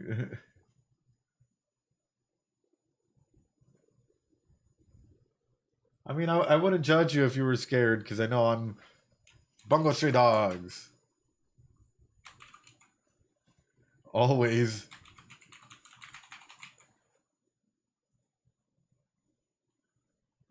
There we go. I have trauma too. All right, here we go. My goodness, you see that and then I start coughing. Hi. Hi, welcome on in. Hi, Rain. Hello, hello. Hello. Hi. Hi. How was chat? We're doing. You're doing? That was amazing. That was so good. Oh, well, thank you. I'm glad. It's just the opening, guys. I'm overcooking like hell, but... No, keep going. That gives us more keep time. doing that. Yep. But beside that, keep doing that. Pause No, that was more. actually so We need good. more analysis. We need more analysis. Oh, gosh. That was so. Yeah, I really, in a friendly way, I really, really want to talk to whoever said that you need to go straight to the reaction. Just Yeah, I hope they're very happy now. friendly. Just very friendly. Yeah. For no particular reason. That was interesting. It literally took a little break. Like, I was grabbing a snack and then I saw the email come through and they were just like, "You're taking too long." And it's like, oh, my God, dude, God. like, really? Like, damn. It's like, I would have paused just out of spite. So they're lucky it's not me. Is to just take even more. To be fair, I didn't think that it was gonna take the opening was gonna take me this long. I'm not gonna lie to y'all. To be fair, same. Because like a lot of the all the scenes are like from the first 2 seasons. Like we've seen this stuff. So I didn't expect that it would take up this much time either. Yeah, I mean, for me, I was like, oh, okay, it's repetitive, and then it started showcasing like the color schemes, and all of a sudden, I'm like, oh, wait a minute. So, does Mori have something to do with Yosano? Because that's what this is implying. Anything is possible. Vince, that makes me. So- That's a yes. Okay. Are you sure that this is what the author decided to imply? Because, I mean, there are a lot of metaphors and meanings. So this is what you decided to read into. We are also, which makes sense, but we are also, in terms of the whole, like, color thing, going off of the, like, more... I mean, I only look up some, like, Japanese flower meanings and color meanings, and, like, symbolisms and stuff, and, like, there's some overlap. There's some that are also, like, some colors are interpreted a little differently in Japan too, so it also depends on like which True symbolism, meanings, etc. we're using. Mm-hmm. Yeah, for example, white is associated with death. So with death and blue is the color of purity, misfortune. Yeah, red is for fortune, and people wear black at marriages. Mm-hmm. So it really depends on the culture. Yeah, But we all really enjoyed your analysis. it's so fun. I think Yes, please. as you guys are putting it, it is dependent on the culture, but unfortunate for psychology, it's pretty much standard across the board. You look Yeah, at no, art. that's fair. That's fair. You look at art therapy and how they teach kids like colors and how to express their emotions, and it's pretty, yeah. But I do want to touch on this because I don't know, it's making me wonder, like in ability usage and of his. First off, Fyodor's ability. Mm-hmm. Mhm. Yeah, I like know what it's called. yeah, crime and punishment, but like age wise, it says that like age unknown. Does his ability have something to do with like him either reversing age or him being able to go ahead and like kind? Do you guys know the Ginyu Force I don't. Oh, from think Dragon kind Ball of. Z? Maybe. Oh, No. Kind of. Oh, from the memes. From the memes. Anyways, it's making me wonder if it's spiritual age or physical age, and if so, how long has Fyodor been alive? We don't know because I mean his character hasn't been properly introduced We have seen in it for a the total of other like seasons. half a minute. Yeah, we've only seen the presentation of characters that we've seen so far, but wouldn't be like not very productive to introduce properly Fyodor in a few seconds at the beginning of a movie. But like, I don't think he's gonna be the main villain. Like, he's probably gonna be an antagonist, but not necessarily the main villain. Because Stanky Boy, the guy with What's up with the steak? well, he was sitting in that room, and then it got all foggy. Like, it got I all can hear Roze stanky. crying in the distance. You know, God. it's Must like have been the wind. it must have been the. You think it's the wind? I'm guessing it's the stank. Oh oh boy. my God! It's Wynn's Okay, fault. listen. We in the voice chat have this headcanon that the the stinky boy canonically uses bath bombs, okay? Uses bath bombs. That's a guy that Yes. cares about his hygiene. Have you seen those nails? Yeah. I've seen people Well with manicured. phenomenal nails, but like horrible hygiene. Like, Okay, listen, you didn't have to call me out like that. but that's why I'm like, what's his name? Or that We person's don't name? know. We will not say that. Wait a It minute. hasn't appeared. Okay, but their ability usage is an area of effect that probably, if you get caught up in that his stink or the fog, like more than likely, like it says you end up like killing yourself. But is that really the case? He just smells so bad; it makes you want to die. It makes you hallucinate. Oh no. I don't know. It's like having a gas leak or like black mold in your house. What if that is the fog or mist that we see is like they just had a gassy day, his ability usage just expands on that. I don't know. His I can feel power my is brain melting from this it's going to be so his power is to be so strong in anime cons probably. Oh God. But he would be overpowered. Oh yeah, just put it. I have so many traumatic memories of cons and walking past certain sections, Oh and lord. Yeah. Yeah. so I guess I think we all have the same trauma here. yes. Rampo, Mhm. Rumble. how much trauma does he have in his past? How much trauma do all of them have? Well, yeah, but like Rompo, like from at least the color analysis in this is like, I don't know. There's a that was my whole house just shook. It's like an airplane just flew overhead. Oh dear. Ew. Anyway, Rompo, for me, it felt like it's I don't know how to put it. Like, okay, without the president, where would they be? That's a good question. Probably very untreated with his autism. Probably very. I mean that.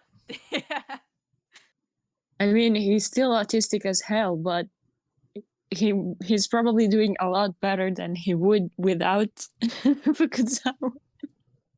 That is a good question, actually, because we know, like, you know, he can't take public transportation by himself. No, So what would exactly. he be doing? Can he even take care of himself? Yeah, can he I even don't take care of think so. himself? And then even past that, what about Fukuzawa and the mask that he has to wear? And I gave an example of like if he had a sensei or a teacher, does he feel that he is a good enough leader at the moment, or is that an insecurity that's often at play? I think that would be interesting because I do think that he has like at least like somewhat like not just like general burden as a leader, but like we got his ability revealed at the end of season 2, and it's kind of like, oh, his is sort of like, you know, I allow my subordinates to have more control over themselves and their abilities. So like without that, I like, you know, what would happen? I feel like there's a bit of pressure with something like that.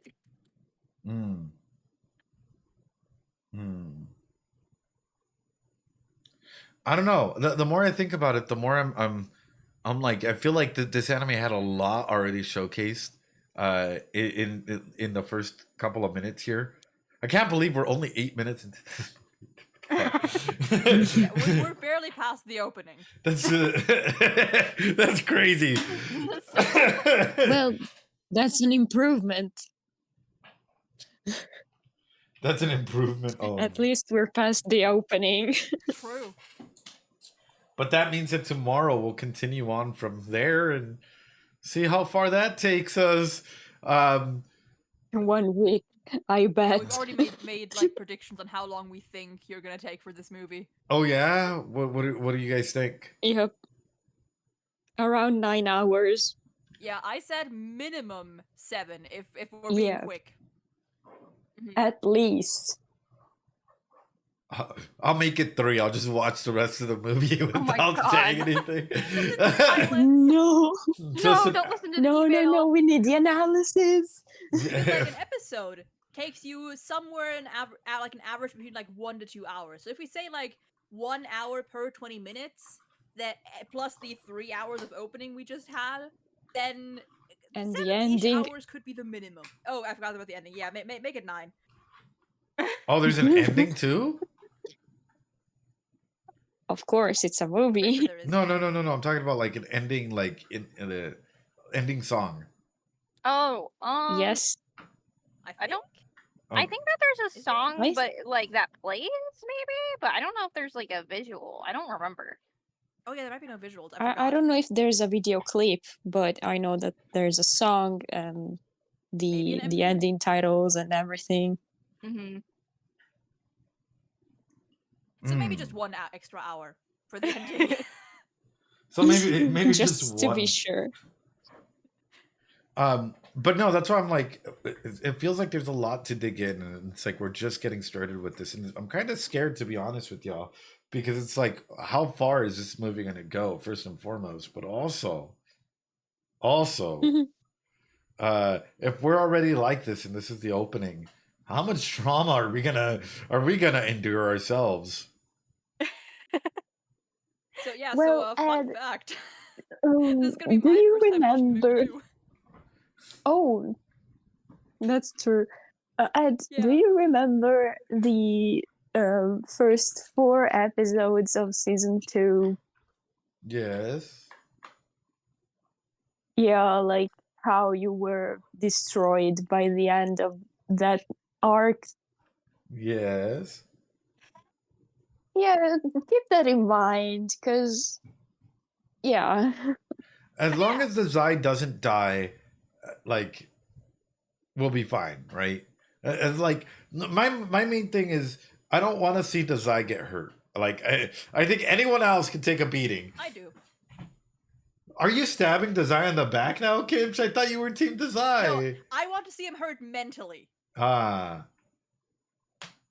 Well, you were I want to see him the stress first out. who said they wanted to destroy Dazai, to break him apart. So Yeah, but It's I part of the break him process. apart inside out, you know, like slowly but surely. It's like there's a difference. Like I have a feel like that a lot of people want to destroy him like outside in, and like no. To me, it's just a means to an No. end. It's just a means to the end. Yeah, I want to make them suffer, and then I want them to be happy. Oh. But with that, all right. I just have a quick question for some of the people here, so I'm gonna go ahead and I'll invite some people. Adri. Oh. Hey. Oh, sorry, my phone is 100%. Let me charge it real quick. Just a panic in her What the voice. hell? Wait, it's fine. Hi, everyone. Hi, Adri. Hey. Question, Adri. Hello. Yes. Did you like the analysis so far? I hope you did. Yes, I did. I didn't expect it. I didn't expect it to go so deep, but I'm glad it did. You didn't expect it to go so deep. You're like, nope. I was not Yeah. expecting 2 hours of an opening. Insane. Yeah. But still, I guess my question is, what did you think about the alternate universe? And like, if I had control over Dead Apple, do you think that like it'd be decent or no? I'm not sure if you were there for that. My memory's terrible, but I don't think I remember. But if you did have control over Dead Apple, you know, I feel like that would be peak. Hey, hell yeah. Hell yeah. Anyway, Adri, it would be awesome. No, I just wanted to see like if you enjoyed it, because yeah, you're usually a good marker. So thank you so much, Adri. You're incredible. Anything you want to ask or say before I put you down? No, I think that's fine. I didn't expect to enter here. Well, welcome. I'm like completely blank. You're good. No worries. I appreciate you, Adri. Alrighty, bye. Bye bye. Thank you, Adri. Bye. Aw, isn't she just absolutely like the best, adorable? Yes. Lovely. Yes. 10 out of 10, honestly. Adri is absolutely phenomenal. Adri fan club here. Yeah, Adri's so sweet. Oh. Hi, Aku. Oh. Hey, Aku. Hey. I am at work. I had to go Hello. outside. Oh, Hi. you It good, was Aku? so good. Oh, Aku, not at work. Oh no. No, it's okay. It's so good. It's so good. Feel like it's so good. I just needed to step out. Oh. Yeah, it was amazing. It was amazing. Well, I'm glad you liked it. Yeah. Anything you're looking forward to in this movie? I guess I'm looking forward to just seeing what else you're gonna have to say, because we spent like 3 hours on the opening. So, Oh no. Oh no. you know, I mean, I wonder what else this movie has in store. Same though.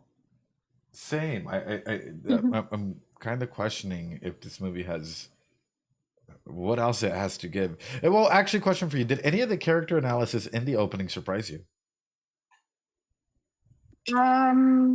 Yeah, but I kind of can't say. Aku, Like, no! why? Aku, I trusted you. Oh no. I can't spoil you, Ed. Fair. Well, thank you, Aku. We are we all Any question or anything else before I put you down? No, just yeah, thanks. I need to get back to work, but thanks. Yeah, don't get in trouble. Bye, Aku. I appreciate Okay, you. bye. Bye. bye. Jumping on through to the rest of the Bungo Stray Dogs Dead Apple movie.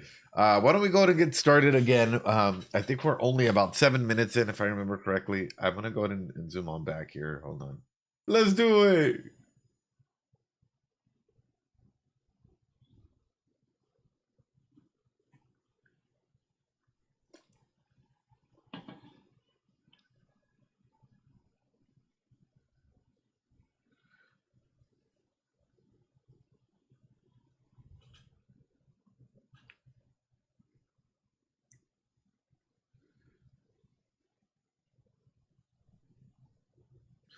Just trying to catch up to a good point.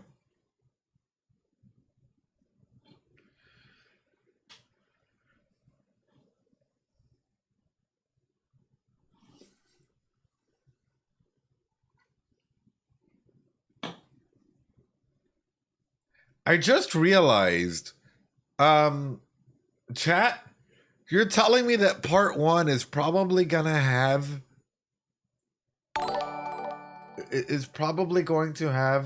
like 3 hours worth of silence. Oh no. Let me go ahead and let them know. All right, perfect. I let my editors know. Yeah, oh my lord. Yeah, YouTube, I'm so sorry. You're just totally gonna get cooked there. You're totally gonna get cooked there. I'm not even sure if the unedited VOD is gonna be up on well, it should be up on Patreon. But still, you're gonna get cooked. It's 3 hours worth of just listening to me ranting about colors and about stuff. Oh no. All right.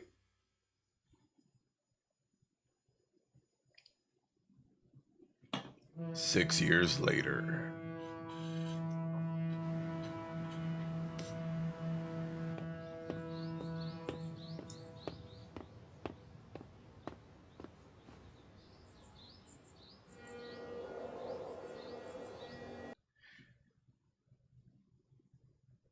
Interesting, this symbolism, right? And this is why in my opinion, is I think that sushi, like, number one, it's an aspect of having to go ahead and understand self and face self, right? But also, what is water often used for, chat? What is water often a metaphor for? Anyone want to take a guess? Change, also reflection, right? Purity, reflection, change, transformation. Yep. It's also symbolism for sushi needs to take a shower. No, I'm kidding. But when we look at this, though, we look at like the graveyard that is there, and it's like it makes me wonder, how many times has sushi actually attempted to change before he's killed, or stopped, or been afraid to change completely?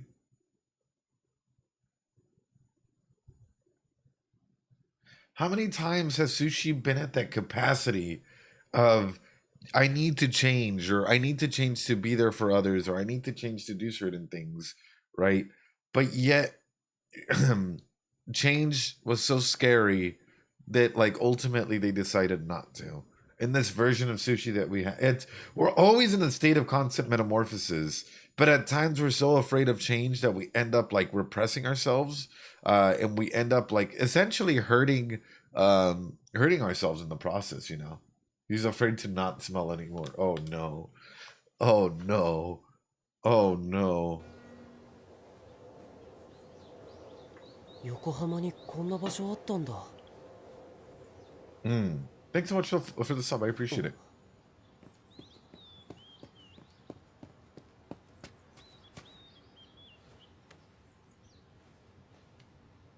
中島敦君。はい。誰のお墓か分かっているのかい？ Oh? いえ。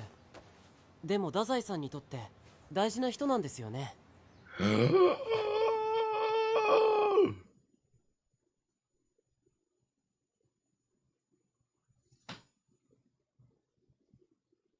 Desire, are you still grieving? Hold on. Are you like potentially stating like it should have been me?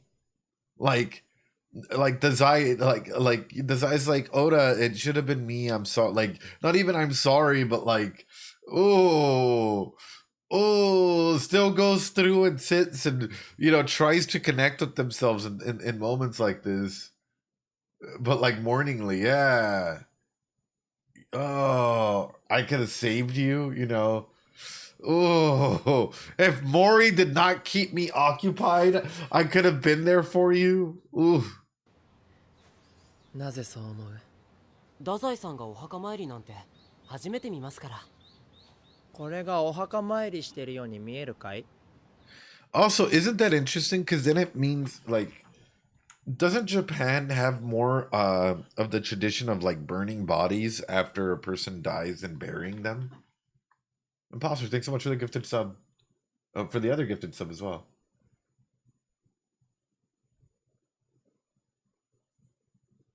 Well, yeah, doesn't Japan have more of of that element of like cremation than of actually like burying bodies? I'm pretty sure. So the fact that there is still this memorial and this headstone and what looks to be like a burial is interesting, because then it highlights like what religious aspects are available here in this regard. Like what not to get into the topic of religion, right? But like what religion is actually comprises the world of Bungo Stray Dogs, and specifically in this Japan period, because even Sushi says that they are surprised to see the site. It's quite common in Eastern Asia. I'm from Japan. We did that with my dad. Yeah. Rap Fyodor. Most people are cremated in Japan. There's specific funeral rites for it as well. Maybe it was Oda's wish. Maybe, and I think that's a big element as well. Or is it just a headstone so that Dazai can have a place to go and grieve?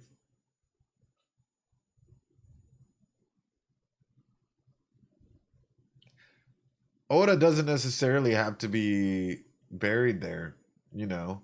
It could legit just be a headstone for Dazai to. I don't know how else to put it. Desire to visit from time to time, to go through and and allow themselves the opportunity to grieve and be weak for a second. Because considering the Port Mafia, it makes me think that the Port Mafia would rather have all of their members cremated, due to what if an ability user is able to go ahead and take control of a body, or like absolutely like raise up the dead, like with the Necronomicon or something like that, right? So it's like, when it comes to this, is this something that Dazai did as an opportunity to grieve? Yeah, that's where my thought process goes in, and I might be wrong, but it's one of the few elements that like really personalizes Dazai a little bit more and showcases that even through all of his mask, Dazai is still human. Dazai is still there for others, and Dazai wants to feel. And this is actually one of the few times that I think we've seen Dazai, aside from him sticking his butt up, be in a vulnerable position. What do I mean by that? One of the few times that we actually see Sushi be in a power over Dazai situation. We've never seen Dazai like this. We've never seen, like, usually when it comes to Sushi, Dazai is always trying to meet him or have a power over, standing, whatnot. But when it comes to Oda, this is the only time that we've seen Dazai actually, like, and his back to Sushi as well. Yep. And you might think, you know what, he's not protecting his back. Well, that's because for Dazai, Oda is there. Again, this is the only opportunity for Dazai to connect with Oda. Oh.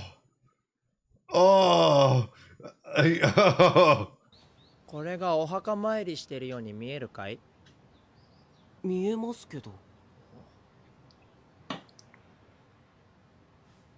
Oh no!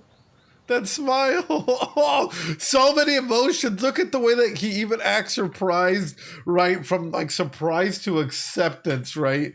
Like just to look at the. Huh.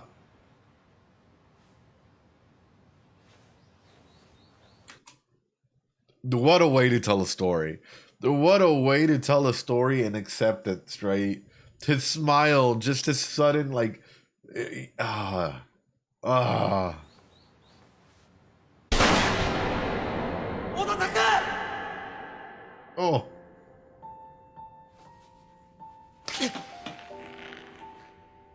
叩く。私はどうすればいい？人を救う側になれ。どちらも同じならいい人間になれ。弱者を救い、孤児を守れ。正義も悪もお前には大差ないだろうが。Justice and evil to you. 幾分か素敵だ。Having a good mentor means so much. Having a good mentor means so much. Gyon, thanks so much for the gifted subs. Thanks to everyone that's gifting subs and pushing the timer up. You all are incredible. Absolutely incredible. Thank you so much. I want to ask this, and it might be a hard question, or not, or maybe it's a silly question. How many of y'all... Yo, Run, thanks so much for 5 gifted subs. Another one. Thank you so much. Absolute legends. Absolute legends. How many of you guys would want someone like Oda, or see Oda's qualities and traits as healthy, and maybe like you would want that in a partner?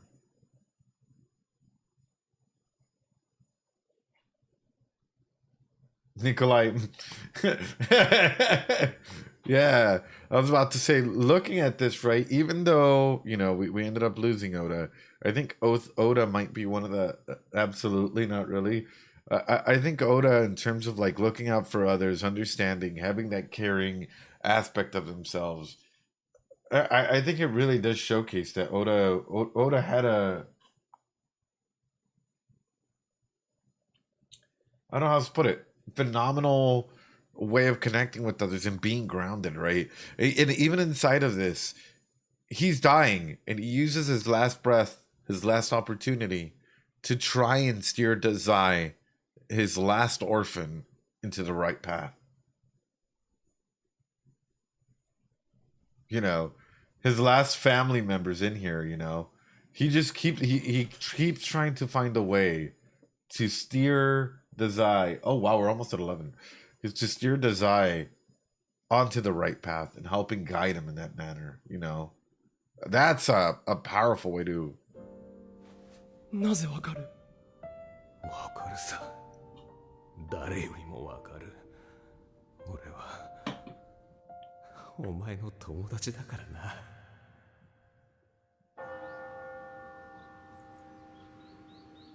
もしかして太宰さんの好きな人だったとか。好きな女性だったら一緒に死んでるよ。 I'd have died with her. Oh. なんか言った？あ、いえ、別に。友人だよ。私がポートマフィアを辞めて探偵社に入るきっかけを作った男だ。彼がいなければ私は今でもマフィアで人を殺していたかもしれない。Oh. And even this, right? Even Dazai joking around like this. It's him being vulnerable. It's him opening up.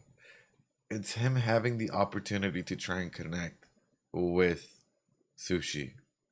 Like, that shows such a strong development in their relationship.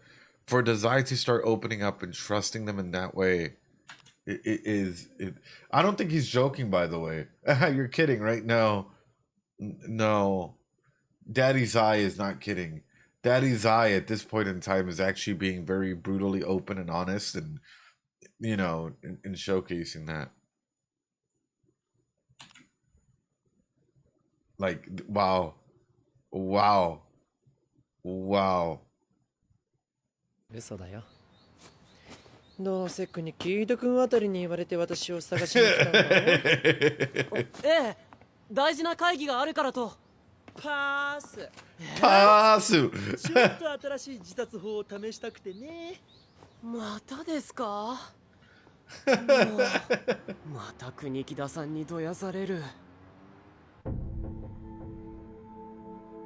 これは3年前に台湾の台北市街にあった監視カメラの映像です、見ての通り濃霧が数分間という短時間で発生し消失しています。 Oh ですがこれ no. はただの異常気象ではありません。この霧が消失した後、不審な死体が発見されています。この焼死体です。ひどい。国木田。はい。 So the individual is back. They did not take care of the individual. If the man that was sitting in that stanky chair in that stanky room was able to go ahead and have that as an ability, right? This fog thing, then why is it? Wouldn't it have affected a bunch of people and not necessarily just one?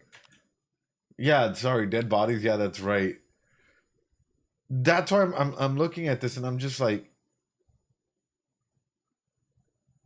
dead bodies, that's bad, right? It is. But conceptualize this further. Take this in a little bit further. Why is it that even in an AoE, it was only a couple, like an individual or a couple individuals that were effective instead of everyone? Unless this stinky mist thing targets specific individuals, or like the individual can go ahead and target specific people that like everyone else is unaffected by it. So like let's say that we had all the mods in the Zeiss quick switching between the genuine and openness is added something I can't name psychologically. It's masking, right? And that's the main thing with the cooldown is the Zai is a master at masking, that he's learned how to mask his feelings and emotions, right? But if we had all the mods like in together, and let's say that Paradox is able to control this mist, right? But he wants to target a specific mod, with it. Could he, like, he released the mist, the stank, the aura, and target that specific mod, right? Or that specific individual that falls within the categories. Yeah, which mod does Paradox have beef with? I don't know. この人異能力者だね。おっしゃる通りです、ランポさん。その界隈では高名な炎使いの異能力者でした。これは1年前のシンガポール。やはり濃い霧が発生。消失した直後に発見された変死体です。After it dissipated? 彼はカードを操る異能力者で腕利き。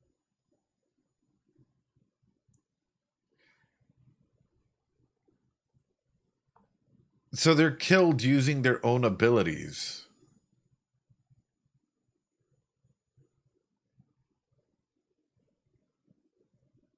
Is what I'm understanding. They're killed using their own abilities. And if that's the case, does the fog make you hallucinate or have delusions? Or in an aspect, maybe you even unknowingly start going after yourself or targeting yourself in some capacity. Does it do like a Legend of Zelda type thing where you get like a Dark Link or something like that appear and target you in some capacity? By the way, in case you guys don't know, in The Legend of Zelda Ocarina of Time, you get to go ahead and face a dark version of yourself, right? So it's making me wonder, does this mist enable an aspect like that? Or maybe you get a magic user, or something like that absolutely targets your capabilities or inabilities to go ahead and do certain things, unless you're, I don't know. Unless I'm overthinking it, and maybe it is just a person kind of making fun of them in that capacity.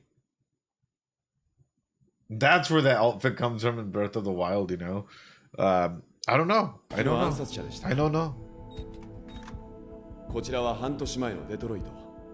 やはり霧の後に発見された遺体です。Okay, but were they human if they were in Detroit?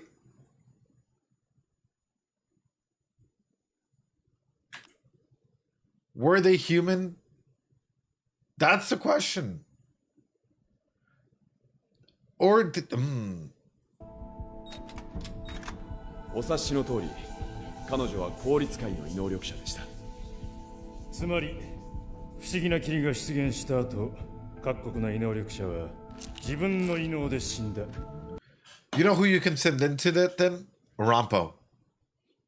You can probably send Rompo into this fog mist thing. If it's particularly targeting ability users, then shouldn't Rompo be fine?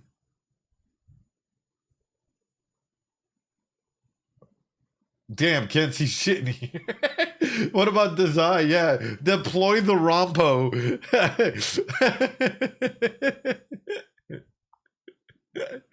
Deploy the design. Oh no. ということだね。この霧に何らかの原因があるんですか？確認されているだけでも同様だと思われる案件が128件。Damn! 命を落とした異能力者は500人以上。異能特務課はこの一連の事件を異能力者連続自殺事件と呼んでいる。自殺といえば太宰のアホはどうした淳？新しい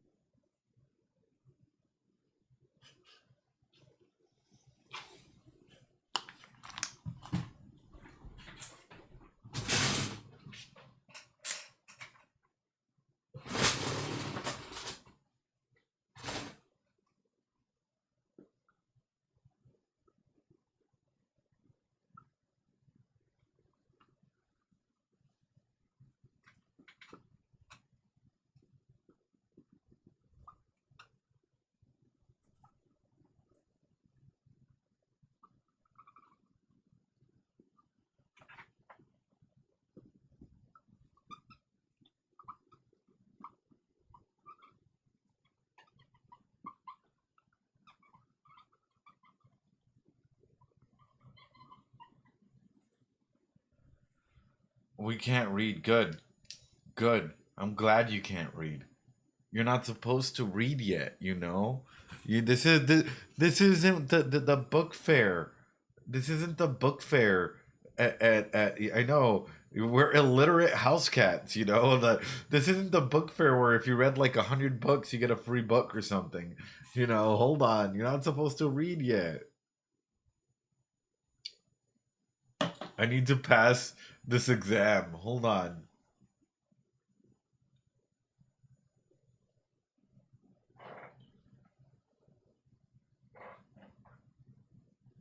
Oda.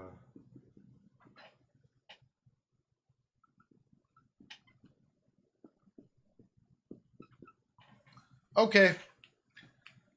I might be wrong. Rain, you don't just have a library card, you have a key.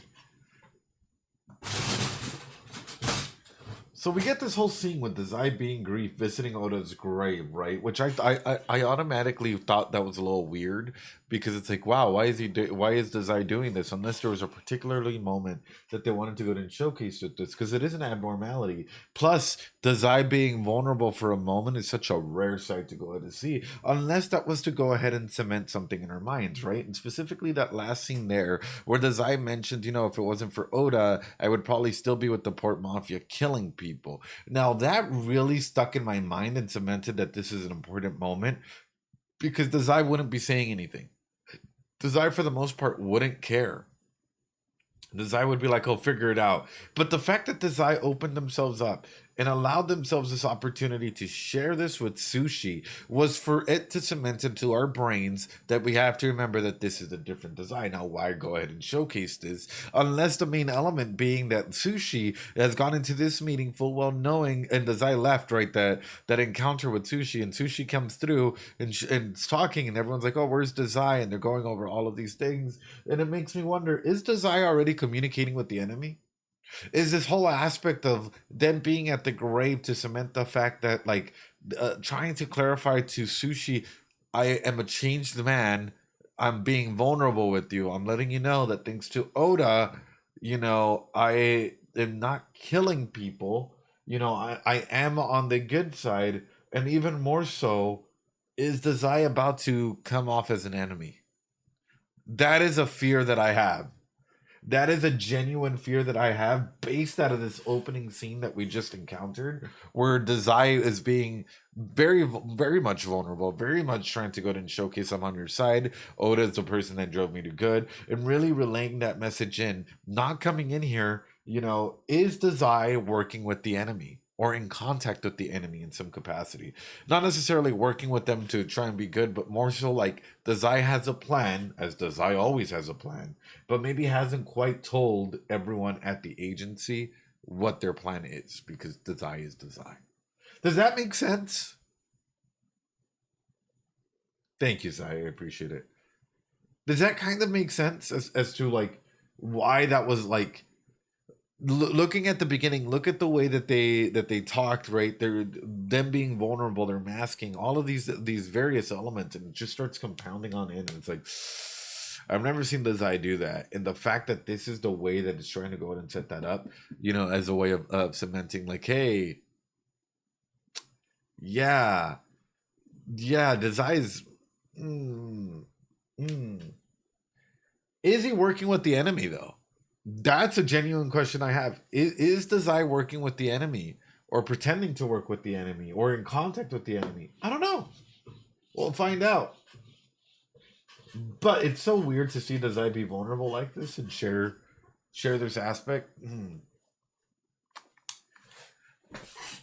Anyway. 自殺法を思いついたのでパスだそうです。 A new suicide thing, huh? そうか。Oh! 何してるんです Things got serious. Things got very serious for Rampo to come on through and start putting his stacks away. Oh, oh, Rampo, in a safe too. Like you put your stacks in a safe. Oh, Rampo. ランポさん。秘密。その霧に触れると異能力者はみんな自殺するってことですか？そんなこと絶対にさせません。ナオミを置いて自殺なんて絶対に許しません。この件がうちらとどう関係してるんだい？私らも異能力者だから気をつけようなんて話じゃないんだろう。特務課からの捜査依頼です。この連続自殺に関連していると思われる男が横浜。 Isn't that a kind of a telltale though? I'm gonna go find a new way to commit double pistachio. Hey, this fog allows you to commit pistachio.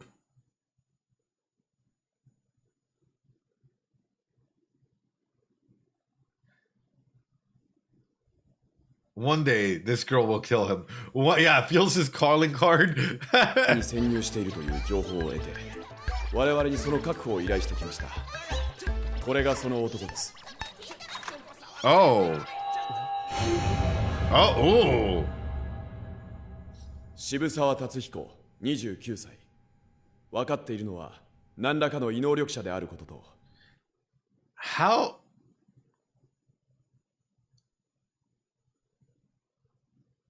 コレクターという通称だけです。The collector. どうかした？いや、何でもない。武装探偵社はこの依頼を受ける。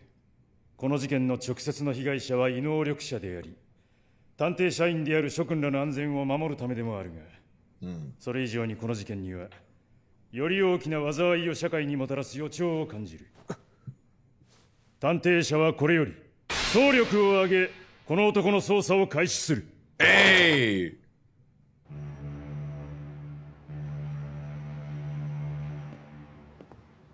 国木田さん、どう思います？何がだ？ About what? 連続自殺なんて本当にあり得るんでしょうか？何とも言えん。仮に精神操作の異能を受けたのだとしても、これほど強力な異能ともなれば、必ず国際捜査機関に情報があるはずだ。これから会う特務課のエージェントからもう少し詳しい情報をもらえるといいんですが。The fact that they survived, though, because this means that they survived the encounter with Dazai and Jinji. How so? Yeah, the purple here is very, very beautiful. How so? Like you're telling me that Dazai and Jinji weren't strong enough to bring this individual down. Yeah, because Jinji's a literal nuclear bomb. Yeah, no, Jinji's insane, right? Does that mean that the power of Stink overpowered the power of, like, you know, the double back duo? Like, you know, does that mean that, like, this individual actually may have further protections or individuals in play that are able to go ahead and protect them? Could be that they only thought they beat him. Yeah. Yeah. Yeah. He was hacking. Yeah. The what duo? You heard me. You heard me.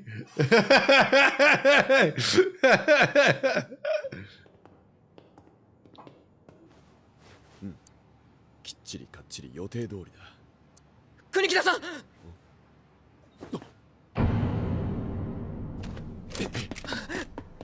Ooh.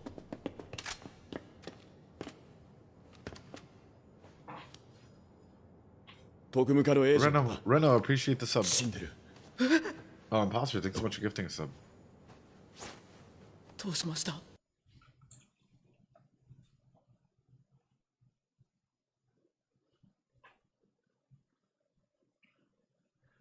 Look, chat, there's a dead apple. Oh no! Is this really the movie and title sequence? Go! Oh no, chat! Is this the? どうしました? 犯人の遺留物か。リンゴ。国木田さん。なんでリンゴなんです? See, this feels more like it's Rat Door, right? Because we all know Stinky Rat Door here is probably thinking in absolutes and seeing the way that he was aura maxing at the very beginning of the episode or very beginning of the movie. It's just really showcase. It's just not just an apple, but a dead apple that's been stabbed, right? And the symbolism to knowledge, right? To power and even to corruption in of itself. Loki and Apple just, yeah, Fyodork, aura maxing rat door, right?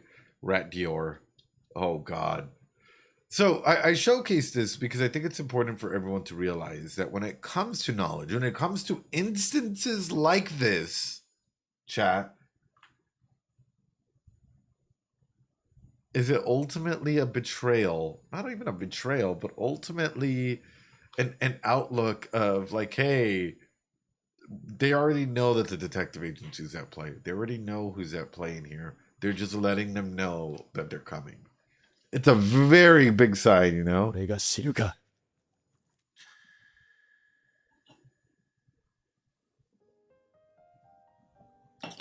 Ah, shit.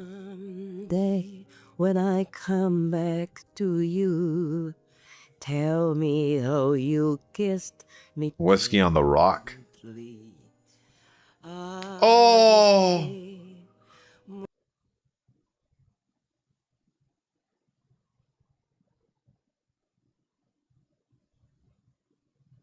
Dazai! Oh!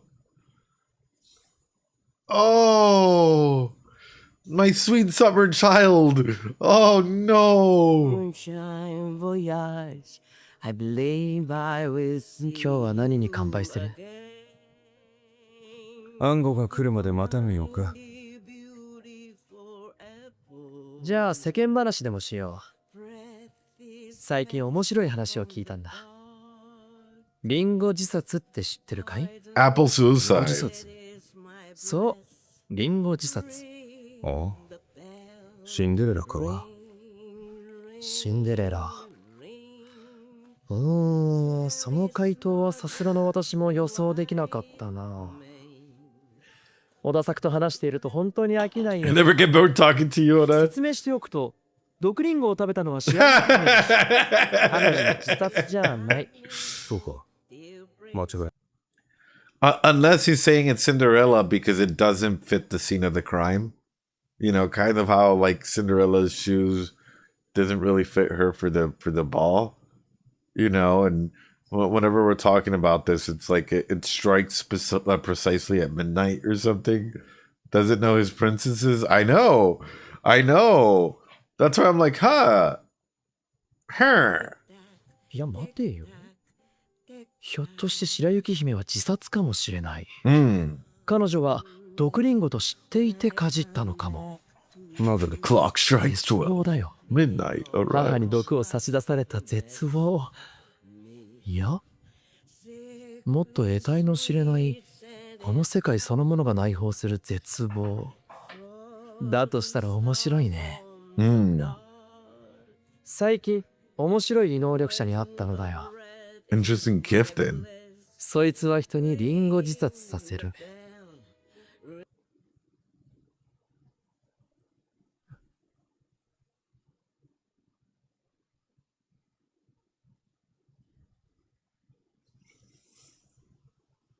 It might become popular someday in Yokohama. No. No. No. No. Because then it highlights this, right? Desire already has a connection to them. Like it or hate it. Desire already has a connection to them. I'm not saying it's a big, you know, reinforced connection that is going to go above and beyond the stars. And, you know, it's very unfortunate timing that this is coming on through. But at the same time, what is your layer of connection with them in this regard? I like the fact that Dazai was so open with Oda. Does this mean he knew that they didn't die? Yep. It is cryptic wording at unfortunate time. Yep. But he was always willing to be open with Oda, which I think is bigger than anything else, right? 横浜でも流行るかもね。自殺のか？ああ。素敵じゃないか。Oh, Dazai. お前は面白いな。思考がくるくる回る。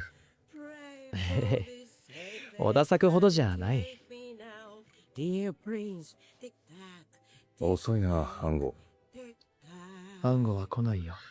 Oh, and he's just replaying the scene in his head because the time has come. Oh, stop. No. Why are they hurting us this way? Desire is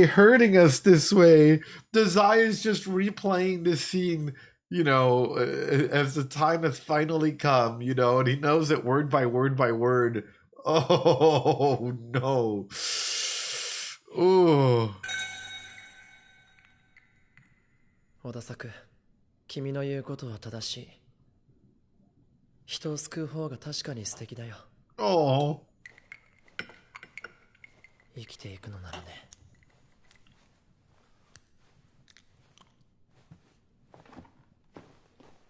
それじゃあ行くよ、小田作。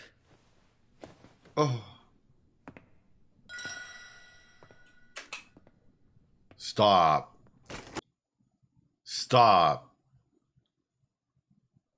I want to start off by asking you guys a question, which is interesting, and I guess even more so. We're back and starving, waiting for my non-applied dinner. What was the first original sin, chat?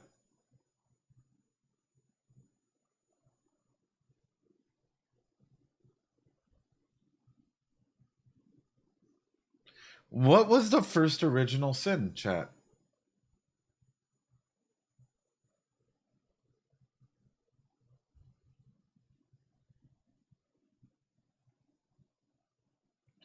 See, a lot of people make that assumption that the first sin is the apple, but it's not. The first sin committed was when, and depending on your religion, was when an angel thought themselves to be like God and disobeying and falling from grace and having that two-sided element, right? Yeah. and having the one side, you know, which eventually led to the temptation, right? Having that pride of thinking that you're right, that you are justice, that you are 1001 thing, which eventually led to the temptation of others by the apple. Which is interesting, right? Because for us, it's disobeying. Oh, true. You said the first sin, not necessarily the first human sin, which is interesting altogether. Because then it's like, you know, what does this apple represent? Does it represent life and death? Does it represent an individual trying to tempt others into whatever it might be? Like, where does, like, you know, what are the stats of the apple? I hate to put it that way. You know, what are the stats of this apple, and more particularly, what is the original sin? If they're trying to go ahead and highlight that the apple is the original sin, is it, or is it not? Is it someone that likes to pretend or know? It's like, have you guys ever seen Hamlet? Or seen any good Shakespeare? Where you have individuals that can play both parts, right? And highlight, like, on the one hand, that, like, you know, life is here, and this is the aspect as to what knowledge and life may represent. And on the other hand, death is here, right? And at the same time, it can kill you if you follow down that same path. It's very much in line with that dichotomy of, like, ultimately, where are we going with this, right? A dead apple, yeah. Is it knowledge that at the end of the day it's going to cost you? It's going to end up, you know, taking your life with it. I don't know. I don't know. The apple of knowledge, right? I don't know. But what I do know, a couple things. Number one, the Pokemon Center. Resetting my timer again. But number two, when we're looking at this,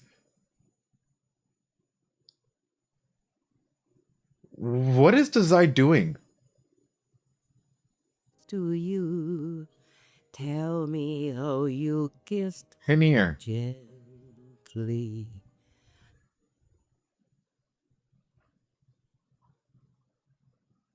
Is that what is Dazai doing in here? This Hold on. moonshine voyage. I believe I will see 今日は何に乾杯する？暗号が来るまで待たぬのか。 He's doing therapy.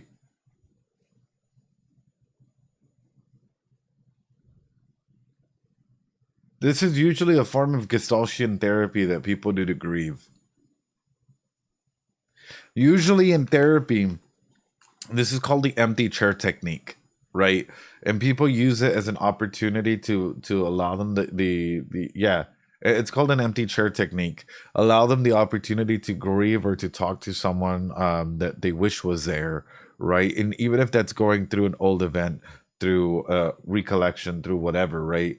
Highlighting this aspect, it allows not just Dazai to relive that moment, but also to have the symbolism as to, like, getting conclusion for what that moment meant, you know. And it does. Same. I'm a 235 Sylveon at the moment. It does make me wonder for Dazai, do a lot of these moments, has he never had closure for them? Is Dazai walking around like a wounded cat, like a wounded dog, you know, just going through and saving everyone else, but he was never really able to save himself? So he ends up in a circle and an abyss of, like, pain and misery and, you know, being Captain Save Everyone, but no one really is there to save him because he doesn't even understand how to truly save him. Maybe because he realizes, you know, or maybe because he thinks that if he tries to save himself, isn't that going against his aspect of trying to commit pistachio?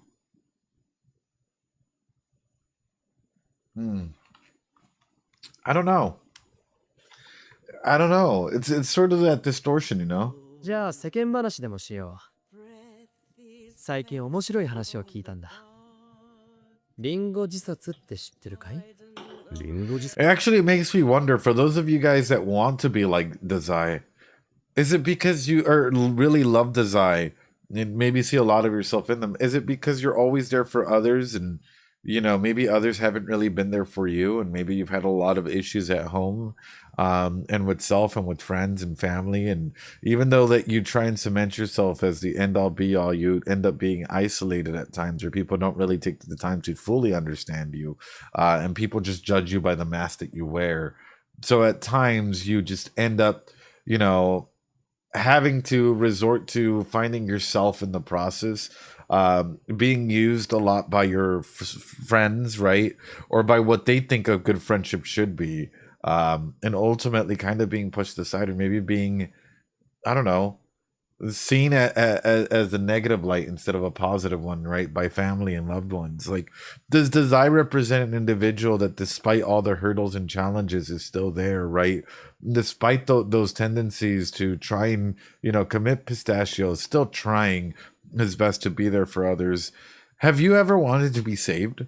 Is that where that comes from? Like, did you wish that someone was there for you in that capacity? Or maybe you don't fully understand your body or yourself, right? And maybe that resonates as well, where you don't fully understand the aspects of self, right? And or maybe you're struggling to understand yourself and your emotions and why you feel a certain way, and, you know, whatever that might be. And maybe the Zaya is that comfort character for you because ultimately maybe some horrible things happened to you in the past. Maybe you were assaulted, maybe you were physically assaulted, emotionally, sexually, whatever that may have been, right? And you're gaining an understanding of self through Zai.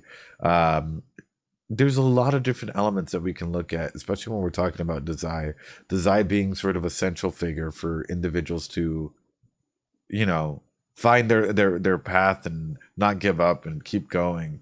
But I want to tell you guys that, you know that you're not alone.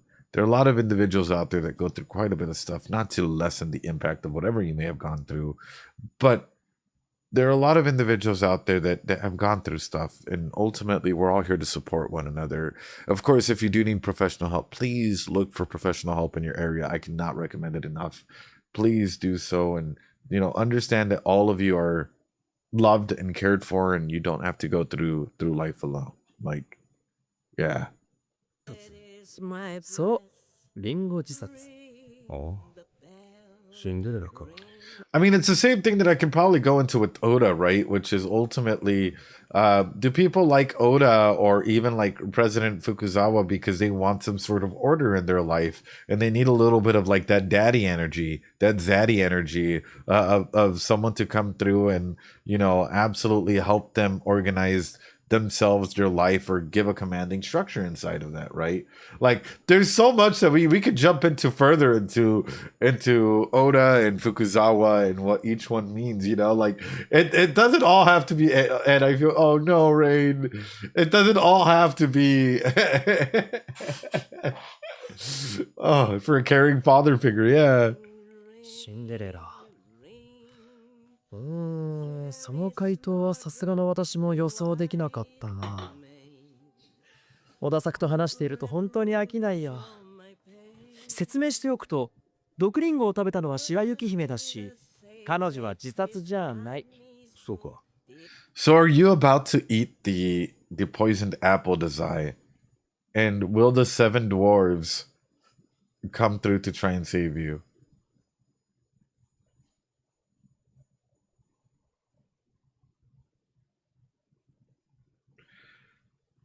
Is it the 7 dwarves? Wait a minute. The detective agency. Hold on. We got Atsushi. We got Kenji. We got Kyoka. Hold on. I'm trying to think. Are the 7 dwarves gonna come and save the Zai Snow White here? Hold on. Is it Sushi, Kyoka, Kenji, Rampo, Kunikita, Fukuzawa? Who am I missing? Yosono. Yeah! Yeah! Oh, wait, no. Yo, who's the prince? Holy shit! Too many. No, it's too many. Unless you take out Rampo because you're not an ability user, and you put them in right, like, and you put in Tanizaki instead of Rampo, and you put Rampo as sort of the individual that thinks they're a dwarf but is not. 間違えた。いや待てよ。ひょっとして白雪姫は自殺かもしれない。彼女は毒リンゴと知っていてかじったのかも。なぜだ And Gingy's the prince. そうだよ。母に毒を差し出された絶望。いや、もっと得体の知れないこの世界そのものが内包する絶望。だとしたら面白いね。最近面白い異能力者に会ったのだよ。そいつは人にリンゴ自殺させる。そのうち横浜でも流行るかもね。自殺がか？ああ、素敵じゃないか。お前は面白いな。思考がくるくる回る。小田作ほどじゃない。Maybe this is the real thing, right? Is Dazai thinks about Cinderella from like Disney, but Odasaku's or Snow White from Disney, but Oda is thinking about Cinderella from like the Grimm's fairy tales, you know? Like they're both in different fairy tales and unfortunately can't be together, you know, because one of them oh yeah, different writers' brains, right? Like hold on. Writer brain rot here, hold on. 遅いな、アンゴ。 And Ango never showed up. Oof. 来ないよ。小田作、君の言うことは正しい。人を救う方が確かに素敵だよ。Oof. 生きていくのならね。I swear, if that's a cyanide capsule. Ooh. Ooh.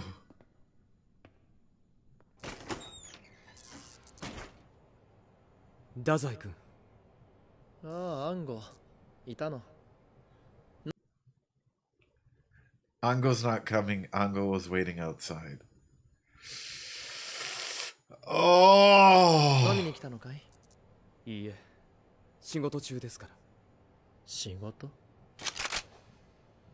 渋沢達彦をこの横浜に呼び込んだのはあなたですね。Oh. この横浜で異能力者の大量自殺を生むつもりですか？私を捕らえられると思っているのかい？出て行け、ごくつぶし。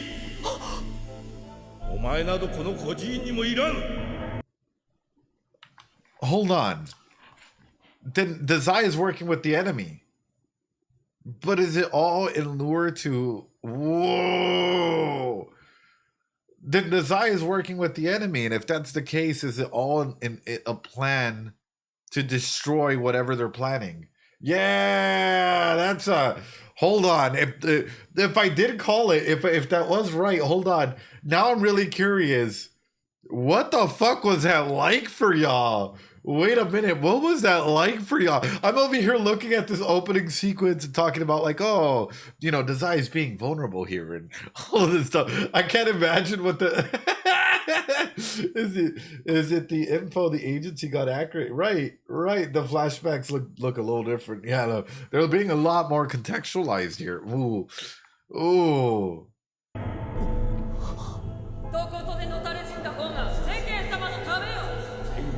なんだ。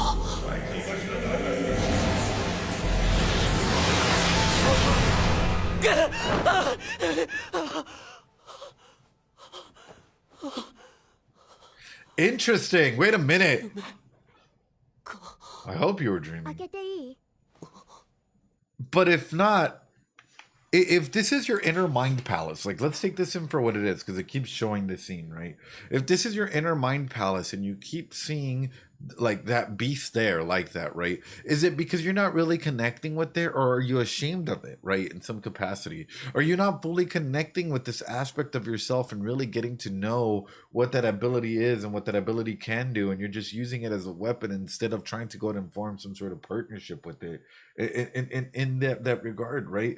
If this is your subconscious, because our dreams at times are big windows into our unconscious brain, right? Because our brain is trying to process something in some capacity that might not even make sense to us, right? Like sometimes you'll have some silly goofy dreams and you're just like, what but that's why I'm saying, like, when it comes to this, is it just the fact that like you did not have the opportunity, or you have not actively found or fought the opportunity to connect with your innermost self? And if that's the case, then you have two different versions of self in disarray, and it's making me wonder if that might make things even worse, right? Because ultimately, if we're looking at this, and let's say that this is Sushi and this is the beast, right? And the beast is trying to go like this, right? And this is our level of consciousness, right? The beast sometimes spikes up and it comes down. And Sushi is like, yeah, no, I'm going to try and connect this as little as I can with it to acknowledge it. Doesn't that specifically mean that you're only acknowledging these small aspects that come out in the most extreme moments and not really your entirety as a whole, which would be this entire thing with the beast included?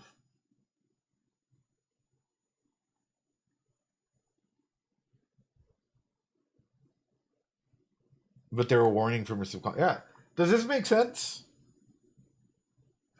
My hair's a mess today. My goodness. I hope that this highlights sort of what I'm looking at, especially when it comes to it. Because ultimately,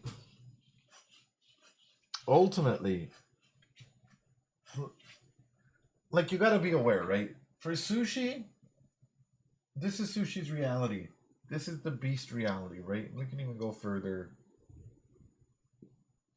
and talk about like different elements at play. It even makes you wonder if the beast has their own, like, well, we can even get this closer, because technically they're kind of sharing a line here, right?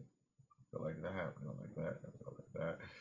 So this is the beast, and this is the like Sushi's shared reality, right?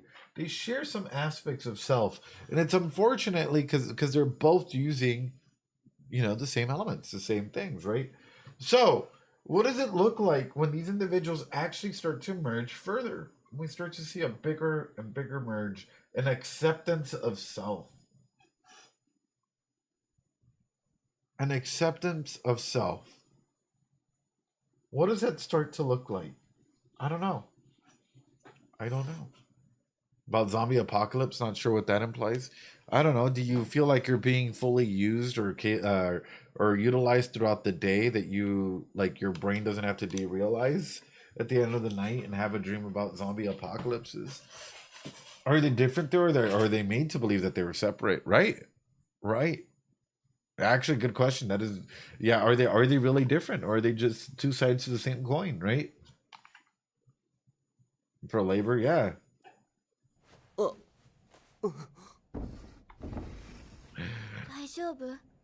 Joker! Wait, why are you sleeping in the closet? Come out of the closet. Come out of the closet, Sushi. We all know, Sushi. You can. Isn't this your house to begin with? Hold on, Sushi. Isn't this your house to begin with? Wait. Why are you sleeping in the closet?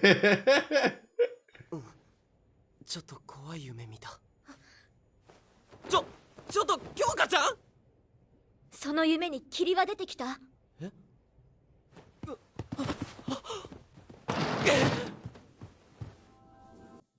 ？Ah, shit. 電話がつながらない。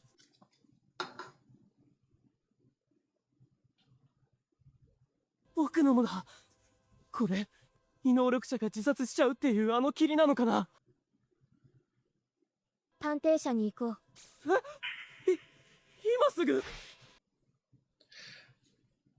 I probably wouldn't. How about we close all ways that this fog can come in? How about we don't go into the gas that makes you commit pistachio, the stank, and instead we board up the windows in every avenue for, you know, like Joka's way too certain. Like, that's amazing. Like, oh my goodness. そのうち霧も晴れるかもしれ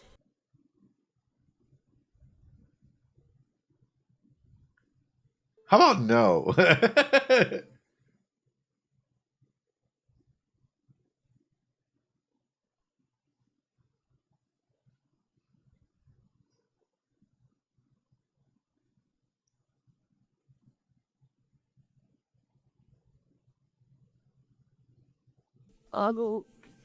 Kyoちゃん京香ちゃん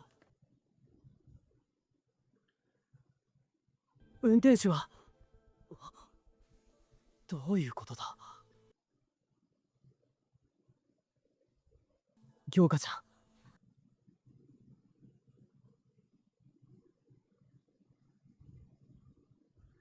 Oh no. Oh no. Yeah, we're really in Silent Hill.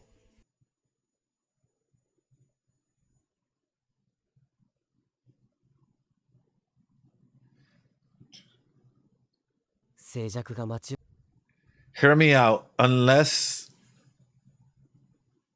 this fog has a dampening effect, where only if you're connected to certain individuals or, like, you know, in some capacity you're able to go and see them, maybe everyone else just kind of turns invisible in that regard.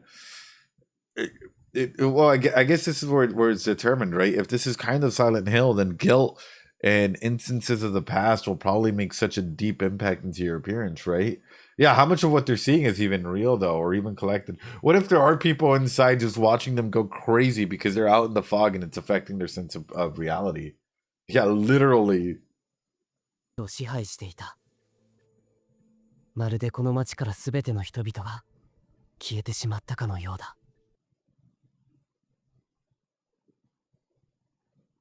出ていけ極潰し。天下のどこにも。Oh no, this guy. 京香ちゃん。強い殺気を感じる。京香ちゃん。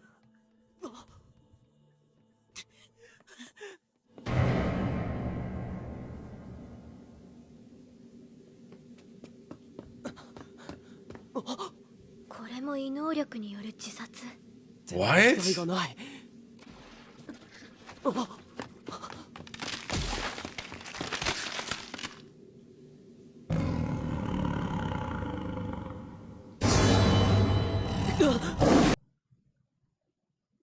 This has to be a hallucination or a delusion or something. Oh, what?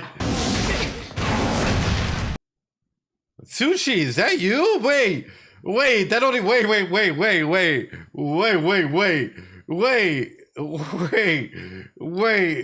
Is this literally just Shadow Link? Is the ability just to go ahead and do the shadow version of themselves? Tiger Sushi. Oh no. Oh no. 行くよ、京香ちゃん。異能力、月下獣。異能力、ヤシャシラ駅。Oh. Well.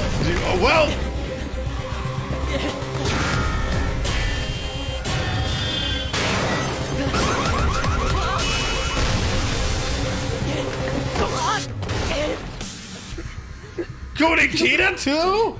Damn! その傷、撃たれたんですか？弾は抜けてる。問題ない。それより。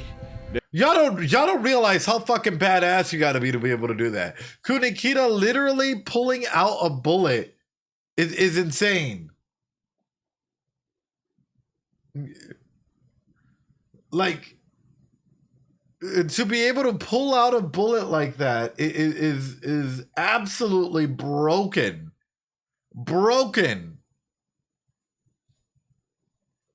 Oh my fucking god, the goat. I share this because ultimately a lot of individuals don't seem to, like, unfortunately fortunately I've never had the opportunity to deal with any sort of a wound like that in that regard. But yes, also don't do that if you don't know what you're doing. Yes.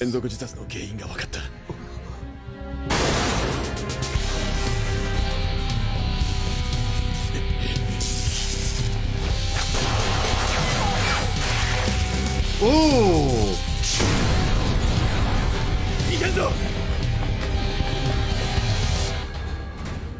Oh! 国木田さん早く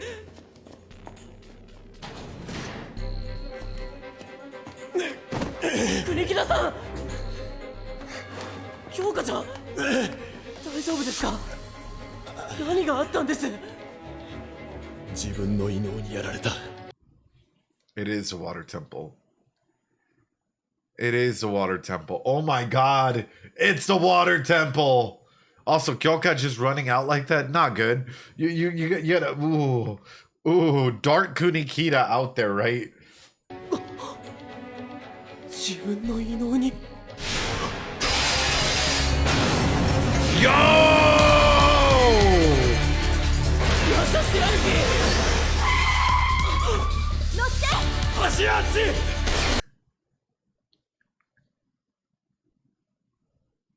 She really stole a car. She really just Grand Theft Auto it. She's driving a car. Oh no, Chad. Get in. Get in.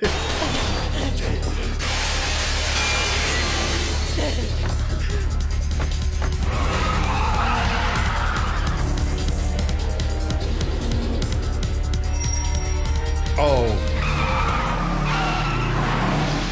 国木田さんさっき言ってた連続自殺の原因って And she's driving it. 異能力者は自殺したのではない自分の異能に殺されたのだ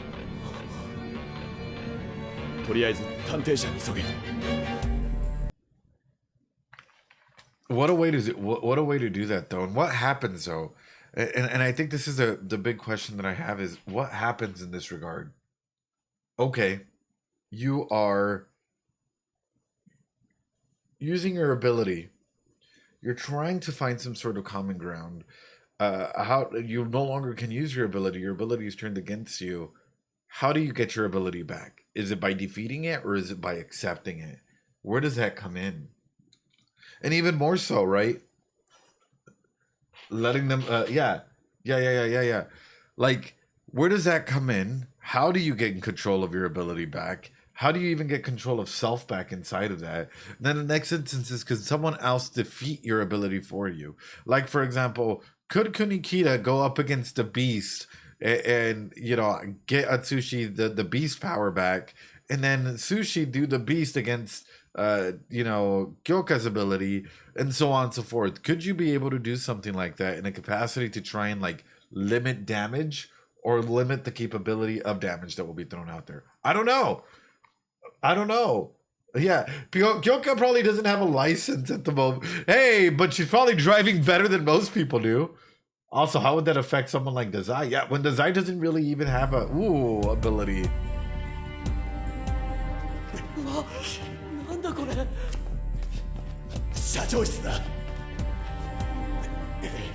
Oh no, dude. Oh no. Worst case scenario.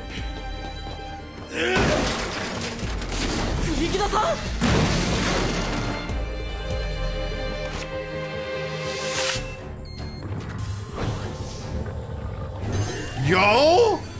Hello?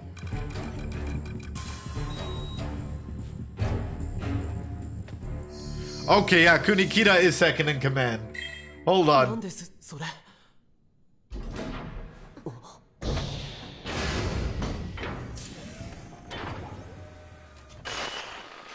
つながりそうです。しばらくこのレベルをキープしてください。聞こえますか？福沢社長ですか？捜査員の国木田です。そちらは異能特務課で間違いないですか？ Bungo, isn't it? 異能特務課？僕は異能特務課の国木田さん。そちらはどういう状況ですか？俺以外、ここに中島敦、泉京香がいます。それ以外の社員は現在行方不明です。了解しました。回線が不安定なので手短に話します。 Hmm. 例の霧現象がこの横浜でも起こってしまいました。これほど大規模な霧現象は過去に観測例がありません。拡大こそ止まっているものの横浜全域は霧に覆われ。 So question, because all the other areas seem to be a lot more controlled and all the other is this a plan to work on essentially eliminating ability users altogether? Hold on. If I was the stanky boy, the stanky villain here, is there a plan to amplify this ability to cover the entire world?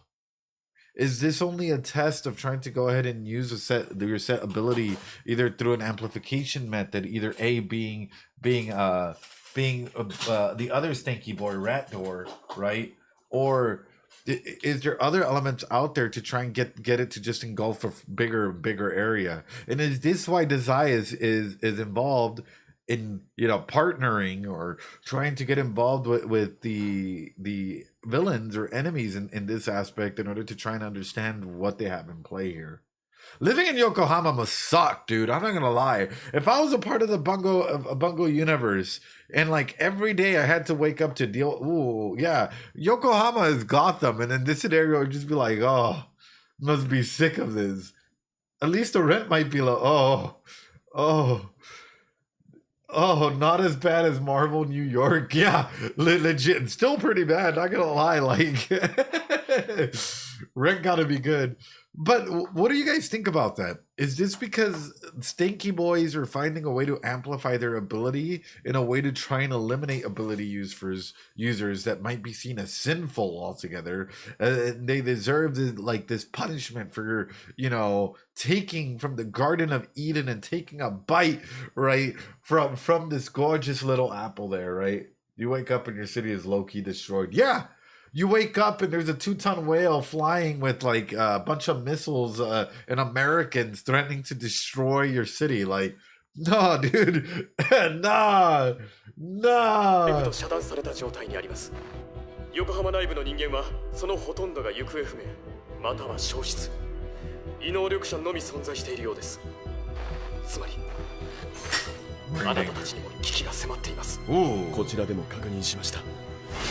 この霧の中では異能力者から異能が分離して持ち主を殺そうとします。You're facing yourself? Oh!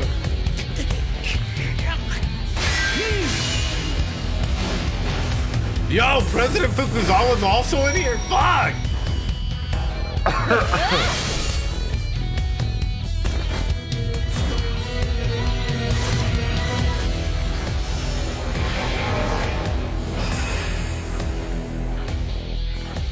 But notice that they're all reflections of how they view themselves and their ability, right? For Yoshino, they view it as Yoshino. For Kenji, they view it as Kenji. For Demon Snow, well, we view it as Demon Snow. For Sushi, they don't even view it as themselves. They view it as the beast. こりゃ確かに厄介だね。幸い、この現象の元凶と思われる異能力者の居場所は判明しています。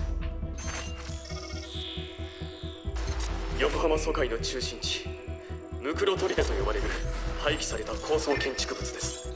Dude, that straight up looks like a villain's lair.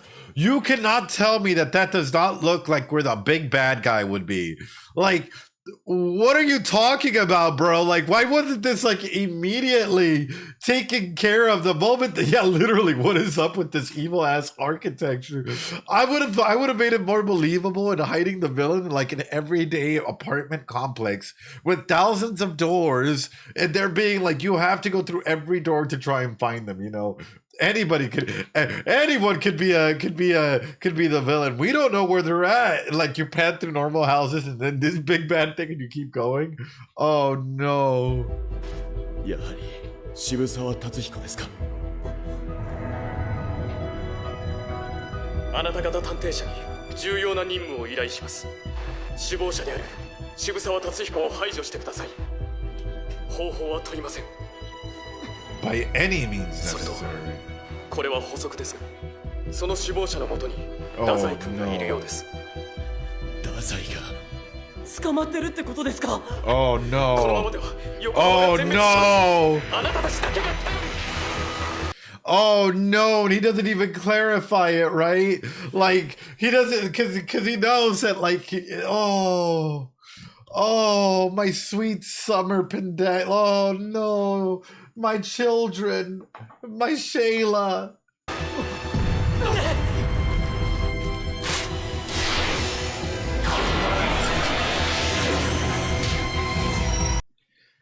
But again, right? What is this? What does this highlight, chat? Does he even want to clarify? Probably not. Probably not. But what does this showcase?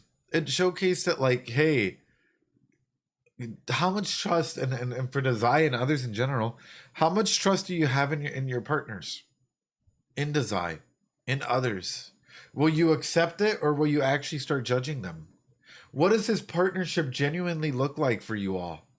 Is it something that you're struggling to fully comprehend and analyze and take in? Or is this actually going to be the I guess the apple that ends up like destroying everything, right? Ooh. And what do you mean it's highlighting that my AU? Oh, what I wrote yesterday? No, please no. Please no. Please, no. I don't think Dazai truly trusts a lot of people, or else he'd tell them about the plan. Yeah. Well, it's hard to trust people without them giving it away, and then the enemy getting suspicious about it as well, right? Oh, acceptance. That's why he's hesitating. Oh no.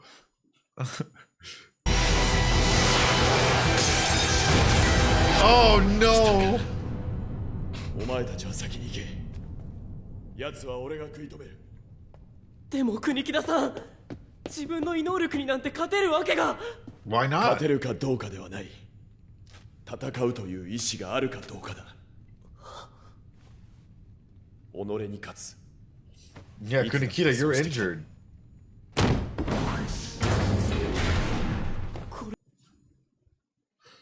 How about having a new employee orientation and going over this?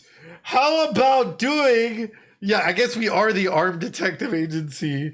Because what the fuck, dude? If I was in here and you're telling me that I'm now finding out about all of this stuff... うちは武装探偵社だぞ。持ってけ。私はいらない。奴の異能では手帳のサイズを超えた武器は作り出せない。 Larger than the size of his notebook. 俺が引きつけている間に裏口から逃げろ。Kunikita is American 100%.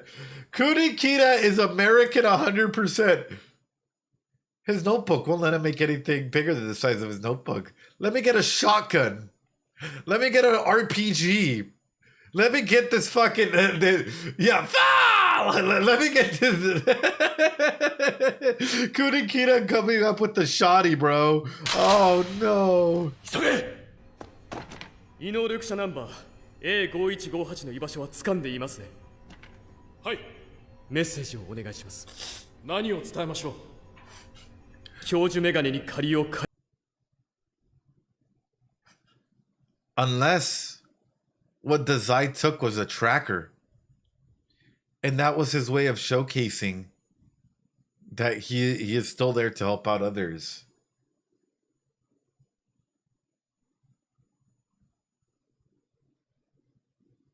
Chat.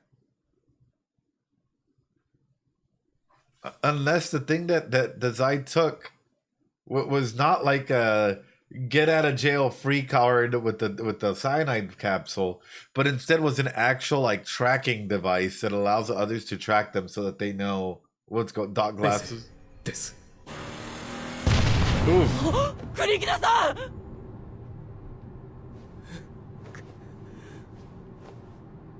国木田さん、大丈夫だよね。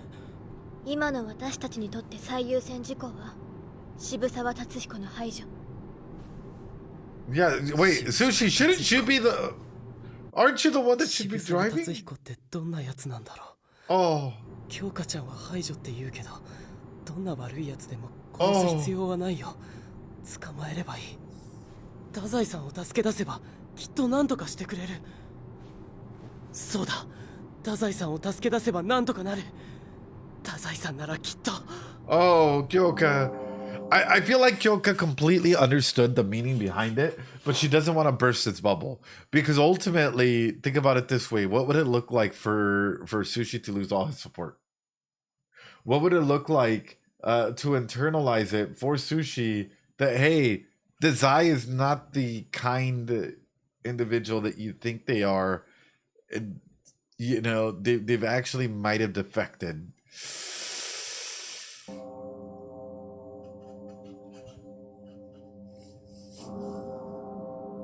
Oh, it goes up to the cow. Oh, no. Oh, no. It looks like some of those Gothic churches, like back in the day.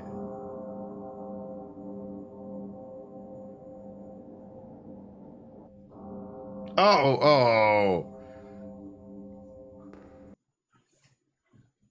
To be or not to be, that is the question. This is the punishment for your skull. Oh, knowledge. Beautiful knowledge. Oh, temptation, sin. Oh, yeah. What the fuck are we watching, brother? What Shakespearean JoJo type thing are we watching in here? Like, what the sorry, y'all. It almost looks like a dead apple. And Dazai has a new fit, and he looks like a pretty boy in this fit. Oh no, he looks like he showered. That's how you know it's bad.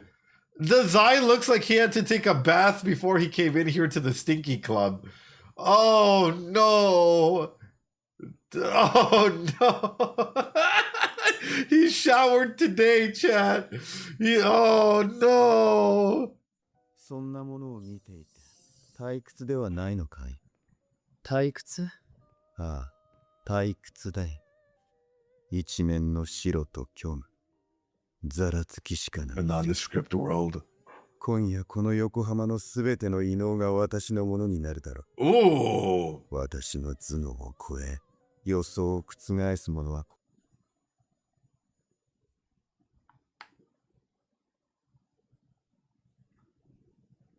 Are you sure about that?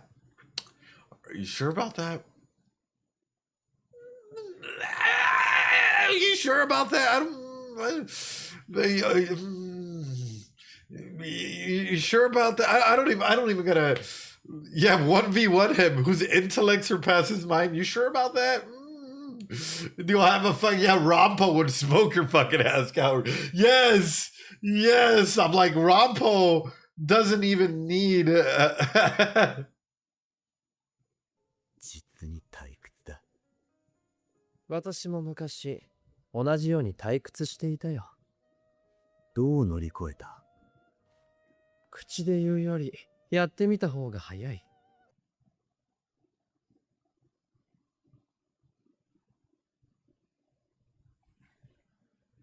おー。ほら、現に君は今私の真意がわからない。君に協力しているのか、利用して裏切る気なのかも。Dazai, we all know you're gonna use him and betray him. We all know you're gonna use him and betray him. You're gonna throw him away like no tomorrow. Dazai, we all know you're using him. He's showered and now he thinks he's tough. But think about it this way, for Dazai, right?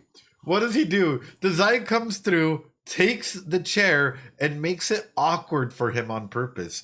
This is a power dynamic move that is often used by police, by cops, by other individuals if they want to start asserting some sort of dominance. If you're ever standing and someone goes through and sits down and is talking to you, how does it feel, chat? How does it feel to start looking down at someone to talk to them? Very uncomfy.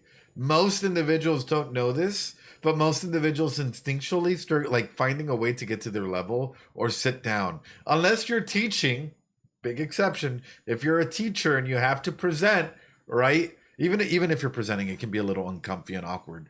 But if you're talking to someone on the every day and they sit down and they're just staring at you, and yeah, yeah, it can become quite, especially in a work environment. Like if it's at home and you have your mom and dad, like you're used to that. That's called normalcy, right? Because ultimately, but if you're in a work environment or you're talking with someone that you think is important or whatnot, and they do that, like your boss sits down and is just staring at you, yeah, it grows awkward real quick. You feel the need to sit. 読めないと思っているのは君だけだ。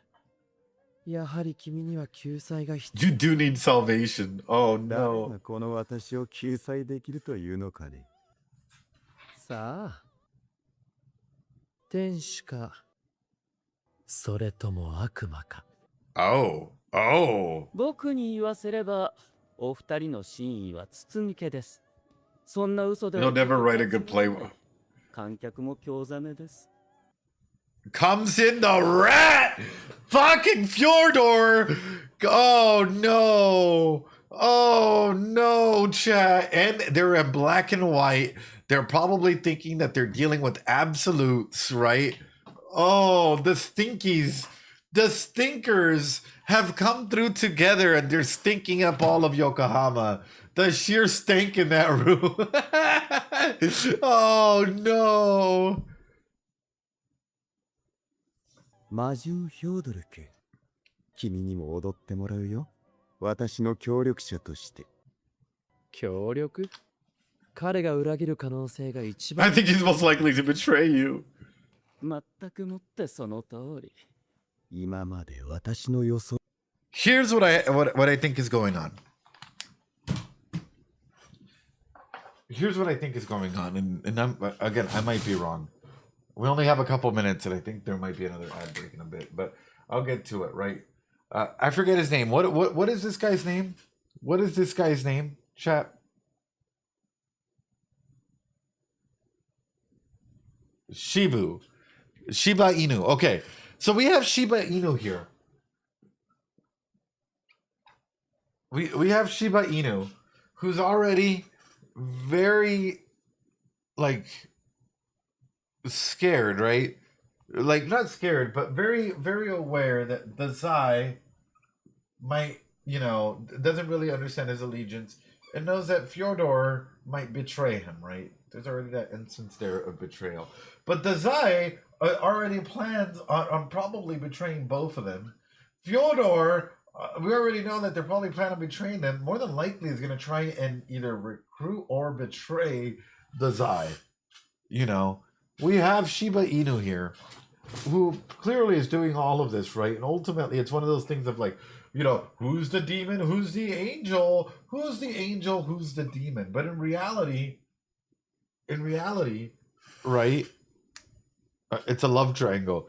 In reality, this is probably what's happening inside of this. And it's making me wonder, well, a couple of things. Number one, Shiba Inu ability is Stink Mist, that apparently collects other people's abilities and whatnot, right? If they die in it or something like that, they're able to go ahead and recollect off of that in some regard. But it's making me wonder if Fjordor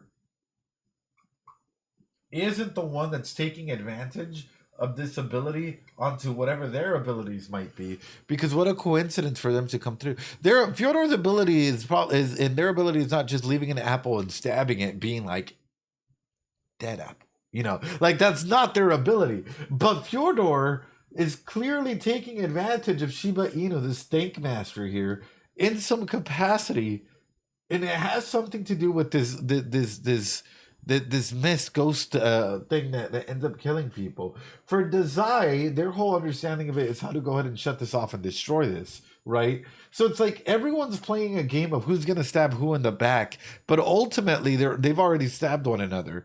Ultimately, there is no trust, right? Ultimately, there is no element of full control, right? His element of Fyodor is quite literally just a bachelor's of fine arts in theater, right? That is Fyodor's ability. It's boring. It's not theatrical enough. We need skulls. We need outfits. We need matching costumes and dim lighting and, a spotlight from time to time. And I'm going to need some poison and a dagger, in order to make this full Shakespearean Dracula castle. Yeah, that's why we're looking at this. Is ultimately, I feel like this is all everyone trying to come together and take advantage of one another's abilities in some capacity, which is kind of scary. I'm not gonna lie to you guys. It's kind of scary because if there's no innate trust, if there is no innate built trust, then this is doomed to fail. This is doomed to fail. This is doomed to fail, and all of this has been nothing but a big setup. All of this has been nothing but a big setup. Classic theater kids plot. Betrayal after betrayal after betrayal after betrayal. Yeah, no trust can be scary.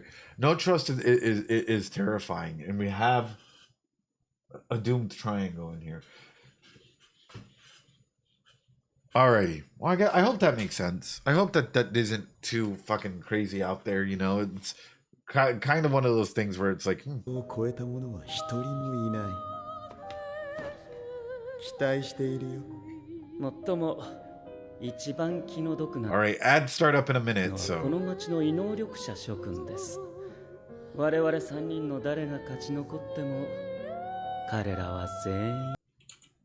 Oh, look at that! This perspective shift. この町の異能力者諸君です。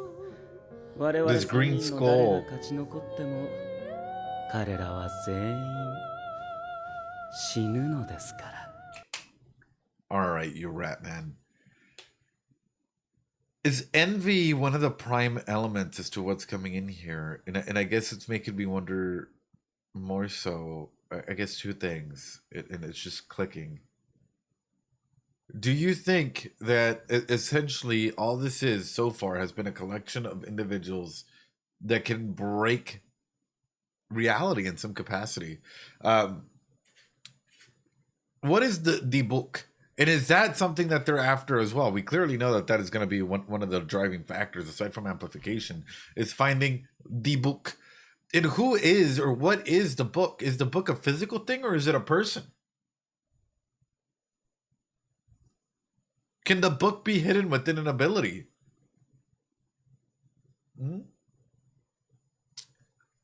What is the book? I don't know.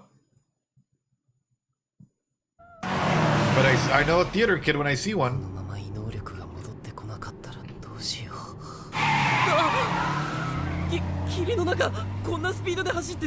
Damn!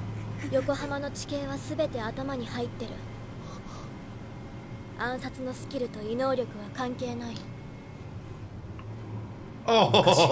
自分が虎になって暴れたって知った時は、そんな力なくなればいいと思ったけど。Sure. まさかその虎に襲われる日が来るなんてね。両親を殺したヤシャシラユキを味方だと思ったことはない。敵対するなら倒すだけ。来た。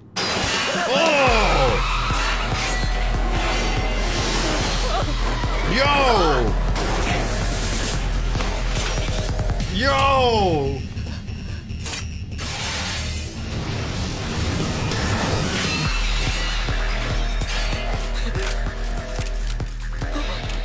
安全装置。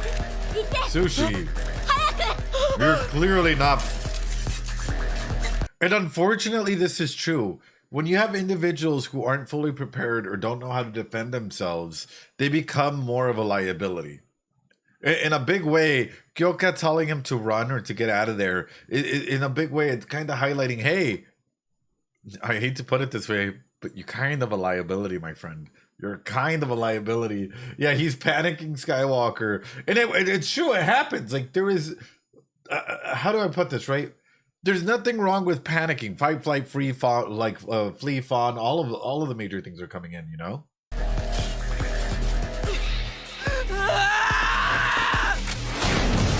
Oh, Aku?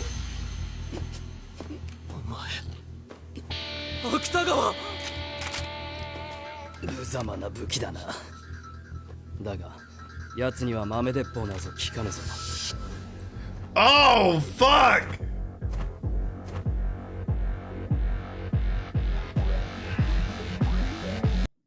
So number one, Kyoka's never seen her ability in a good light, and now we have Aku with well, that's not gonna affect her in any capacity. That's not gonna affect her in any capacity.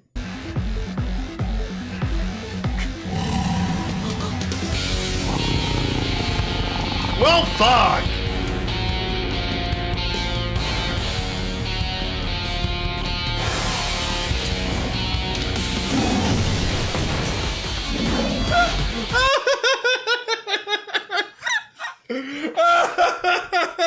Oh no! Even their beast persona selves, or even their abilities have beef, dude. Even their abilities have beef. Like they won't just. Oh no! Why are they fighting? Oh my god! どちらが強いか見届けるか。そんなこと言ってる場合か。近くにマフィアの上層部だけが使える秘密通路があるはず。来いジンコ。おい、行って。 必ず行く。わかった。 That's crazy.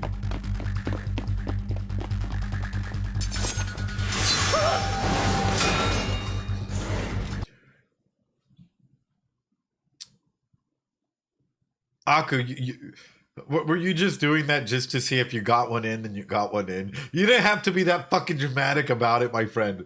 You did not have to be that like extra dramatic about the way you're swinging this in there. Straight up like. So keep you on your toes. No.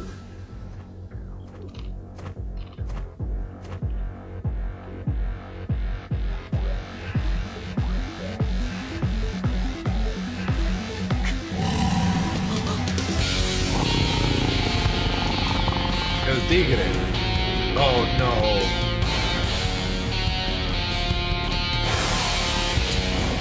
Also, isn't it kind of crazy that for Kyoka, she's like, I can handle my shit. I can handle my own ability. Y'all go. Y'all go. Like, I can handle my own ability. Like, an ability that can kill a lot of people quite swiftly. But y'all need to get out of here. 面白い。 どちらが強いか見届けるか。そんなこと言ってる場合か。近くにマフィアの上層部だけが使える秘密通路があるはず。Yoka's too cool. 来いジンコ。おい、行って。必ず行く。わかった。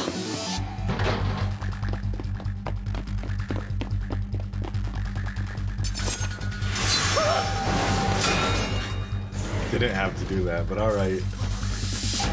Yo! Smooth!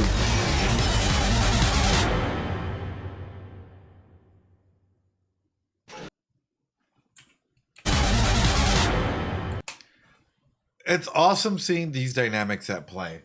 That's what I love, right? I love to see moments like this when we have like you know, the three of them being able to go and support one another and showcase like we don't always have to be at each other's throats. Sometimes there's existential threats that we can work together to do something, like, you know, to take down or to do or whatever that may be.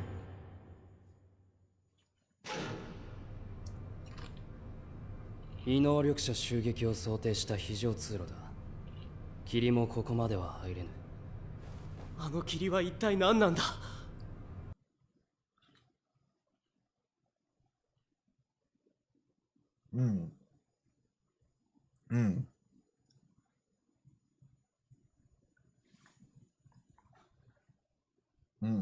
That's interesting. So, what do we have here? あれは竜の襲撃を想定し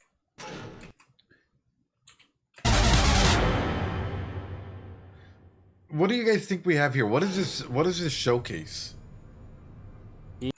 Especially when they've already like had pre-planned safety passages. When it comes to did you guys not hear?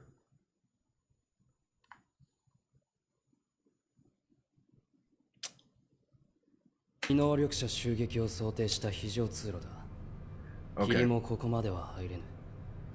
あの霧は一体何なんだ。あれは竜の吐息だ。竜？強化。お互いの異能力がない今なら、お前の暗殺術でやつがれをやれるぞ。I mean, she could. どうした？ But does she want to? やつがれとの因縁を断ち切りたかったのではないのか。京香ちゃんはもうお前のことなんか何とも思ってない。異能力が戻っていないこの状態で。Want to end this while we don't have our ability? Oh God. 異能力を取り戻す方法を知っている？方法は分かっている。何？異能を倒せば所有者に戻る。この程度の情報すら知らぬのか。お前の目的は何だ？多分私たちと同じ。同じって渋沢。奴の臓腑を裂き命を止める。他に横浜を救う方法があるか。Damn! 僕たちは殺しはしない。 But think about Aku's mental state, right? Aku's mental state this entire time is, let me try and find a way to antagonize you. Let me find a way to piss you the fuck off. Let me rage bait you into coming through and hurting me in some capacity. Let me find a way to, like, yeah, his XP bar is low and he needs a little bit of punishment. He needs daddy to come and punish him. Aku, Atsu, Sushi, Kyoka, let me rage bait you, please. Come through and punish me. I don't have my ability anymore, you know? What is your self-worth? Like, without their ability, what is their self-worth in this regard? Realistically. Yo, welcome on through the Fabled. I appreciate it. What is their self-worth if this is how they view themselves? Aku and Sushi are opposite in that regard. Even without their ability, at least Sushi is still actively aware of some of their cognitive distortions, but Aku has so much knowledge that they don't even think that that's of value, which is kind of rough, right? Which is like, how much value do you give yourself as a human being, and out of the information that you hold and might share with others? This has really jumped into the action elements of things, which is like really interesting. Thanks so much, Fabled. I appreciate it. I hope you're having a good day. Aku has no value in it. 探偵者はそういう仕事はしないんだ。少子、おめでたいな、ジンコ。何？京香は仕事の趣旨を理解しているぞ。元ポートマフィアだからな。私は日の当たる世界に出た。探偵社員になるためにポートマフィアを辞めた。マフィアの殺しと探偵者の殺しは違う。京香ちゃん。太宰さんが敵につく前であれば殺さずに霧を止められてたかもしれぬが。太宰さんが敵についた。 Oh no, bro. Oh no. あの人は自分の意志で敵側に組みした。太宰さんがそんなことするわけない。 But he did, dude. かつてポートマフィアも裏切った人だ。Okay, but the Port Mafia one, Aku, you don't get it. The Port Mafia one, when he was in the Port Mafia, he was treating you like shit, right? He was giving you that, like, step on me daddy energy because ultimately he didn't know how to care for others and didn't know how to have that empathy and was really just, like, mistreating you, right? He left the Port Mafia and the Zai became a better man. Let's be straight up about it. The Zai became a better man, right? It wasn't so much about betrayal, it was more about finding themselves, right? The Zai steps up, becomes a better man, starts finding out how to interact with others, still masking, but at least he's able to go ahead and give you head pats now and say that you've grown stronger. Now the Zai's flipping back to the other side. That's not a good look, dude. Yeah, people love denying that the Zai has improved. Oh, he's improved so much.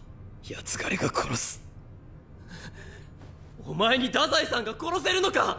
他者の手にかかるくらいならこの手で殺す。太宰さんを殺させたりしない。おお。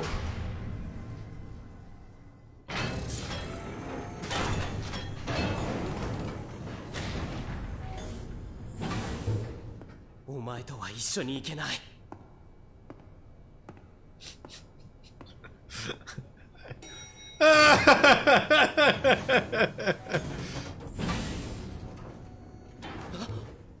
一緒に行く。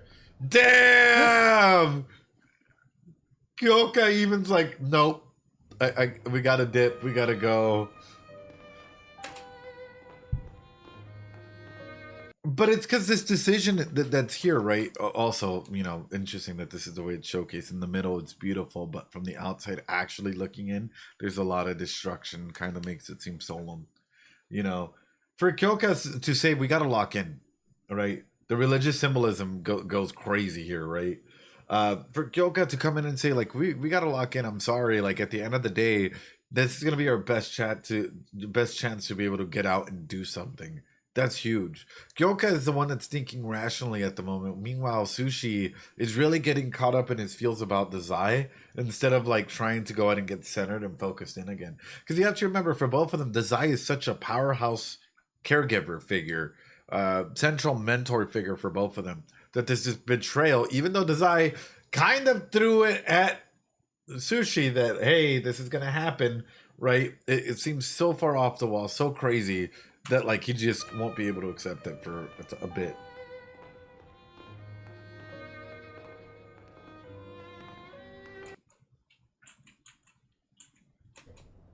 But her taking that step to go forward with them, wow. Bungo Stray Dogs has so much to take in, especially with this movie, and especially with, you know, the character interactions. There's so much action happening. There's so many environments in there, which is absolutely phenomenal in of itself. I hope all of you have enjoyed tonight's Bing Bong it's short. Dude, it's about regular time. That's the crazy part. Hope you're enjoying the subathon, because for us, it's an everyday type thing. And I'll be honest, I'm a little scared of going back to just like 2 streams a week. I'm terrified because I'm kind of getting used to this routine of waking up and like jumping through and knocking out a VOD. That's gonna be it's gonna feel way different, you know, being able to just going back to like 1 or 2 streams a week. Yeah, ooh.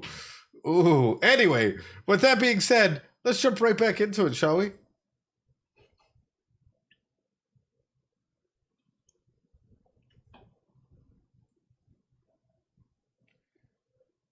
Wait, anybody know how far we were in? Otherwise, we're starting at the beginning.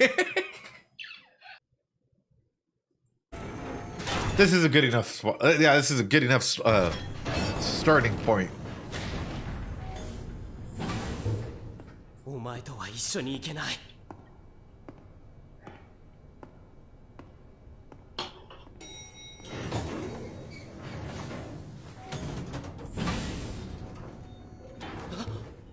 一緒に行く。え？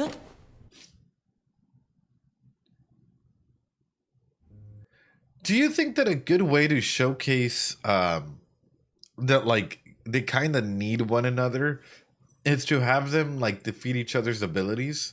Like have Aku, well, number one, them understand each other's abilities, right? Come to terms with it, and then have them go ahead and start defeating one another's abilities. So for example, have Aku defeat Sushi's ability and have Sushi defeat Aku's ability, or have President Fukuzawa like step up and like defeat Mori's ability and have Mori defeat Fukuzawa's ability, or coming through and have like Kyoka, like you get what I'm saying, right? Is to showcase that in a big way, it's yin and yang. You know, and we have a bunch of dead apples in here too. But to showcase that this is yin and yang, and the best way to go ahead and do it is like, well, there is some negative aspects of ability users, there's some positive aspects of ability users, and ultimately we need one another to be able to go ahead and keep Yokohama safe and to keep others safe in the process. I think it would also be a good way to showcase that you can't always stand on your own. Exactly. Like, we also need one another to be able to go ahead and survive everything that's coming our way, you know? I feel like this was designed by a theater kid. Like, ain't no way in hell that we have this super dramatic castle being built up like this, right? This is straight up like a theater kid's dream, like a spotlight in the middle, only a table and a chair, right? Very dramatic. 我がコレクションルーム Oh. ドラコニアへようこそ Oh.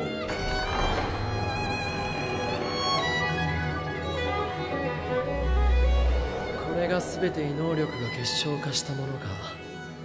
よくもまあこれだけ集めたものだ。いい趣味ですね。 Oh 悪魔 no. が羨むコレクションだ。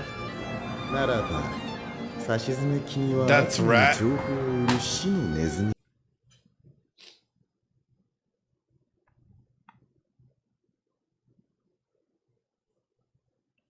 Confirmed. Fyodor is a rat. It's confirmed. Fyodor is a rat. But also, all of these, if these are genuine ability usages that are being like highlighted in here, this is extremely dangerous. Like, this is an individual that really needs to be shut down at any capacity. Because if abilities are being stored, right? He's the number one Fjordor rat. Yeah, if abilities are being stored,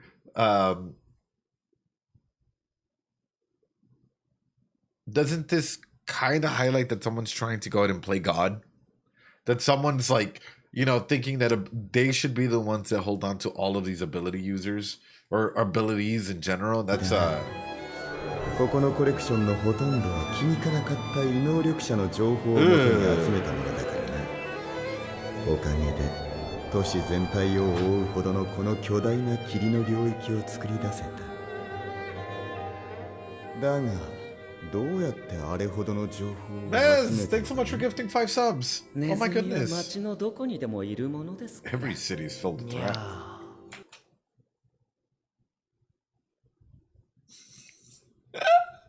Nez, thanks so much for the 5 subs. But also, I think this is showcasing Dazai's true nature, even as a joke. He is the cat that's here to hunt down the rats. And sometimes the cat will play nice with rats until it has to, you know, showcase its teeth and take a bite. Yeah, Kitty's eye. Kitty's eye coming on through. また一つやってきたようだ。横浜のどこかで異能力者が死んだ。しかし、この場所に収まるべき唯一の異能力がなくては意味などない。いくら集めようとも。What ability user? 京香ちゃん、なんでこんな奴と一緒に行くの？情報を持ってる。このマフィアの秘密ツールも使える。何より異能力を取り戻した彼は戦力になる。渋沢を排除する目的は同じ。だけど京香、母親の形見の携帯はまだ大事にしているようだな。母親？そんなことも聞いてないのか。大事にしているようだな。 Onto your mother's cell phone. Ooh. そんなことも聞いてないのか。聞いてない。最短ルートは0505だ。0505.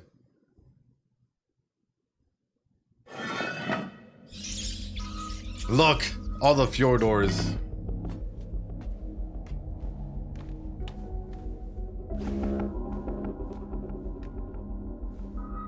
The Fjorats. やつがれの存在を感じられるのも道理か。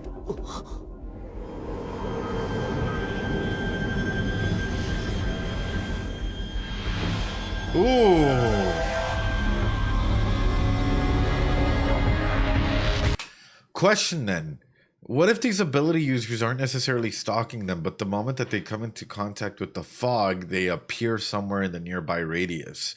Like, they're always aware of where they are the moment that you touch the fog, and they can like come back into it. Does that make sense?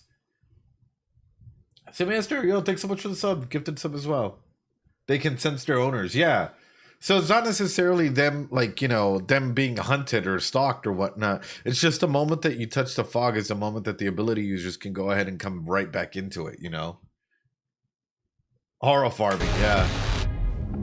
手伝う。いらぬ。己が力を示すため、あらゆる夜をさまよい、あらゆる敵をほふってきた。だが盲点だった。戦い、倒す価値ある敵がこんな近くにいるとはな。Oh. 勝手な行動を。今はそれぞれすべきことがある。Why is Kyoka so mature? Like, in comparison to Sushi, Kyoka just, it's like, we need to lock in. Like, chat, we need to lock in. Like, please. Like, she's so mature for her age. And being able to go out and say, hey, like, she has to grow up young. Yeah. Like, comparatively to, like, Sushi's like, no, we need to run away. We need to do this, right? Like, because of the Port Mafia's influence. Probably, yeah, the Mafia's training, be calm during any situation, right? But in this case, we're seeing Sushi, like, significantly, I don't know, their flight instincts kick in, right? Holds a brain cell, she's trained. Oh, shit. あなたのなすべきことをして。ヨ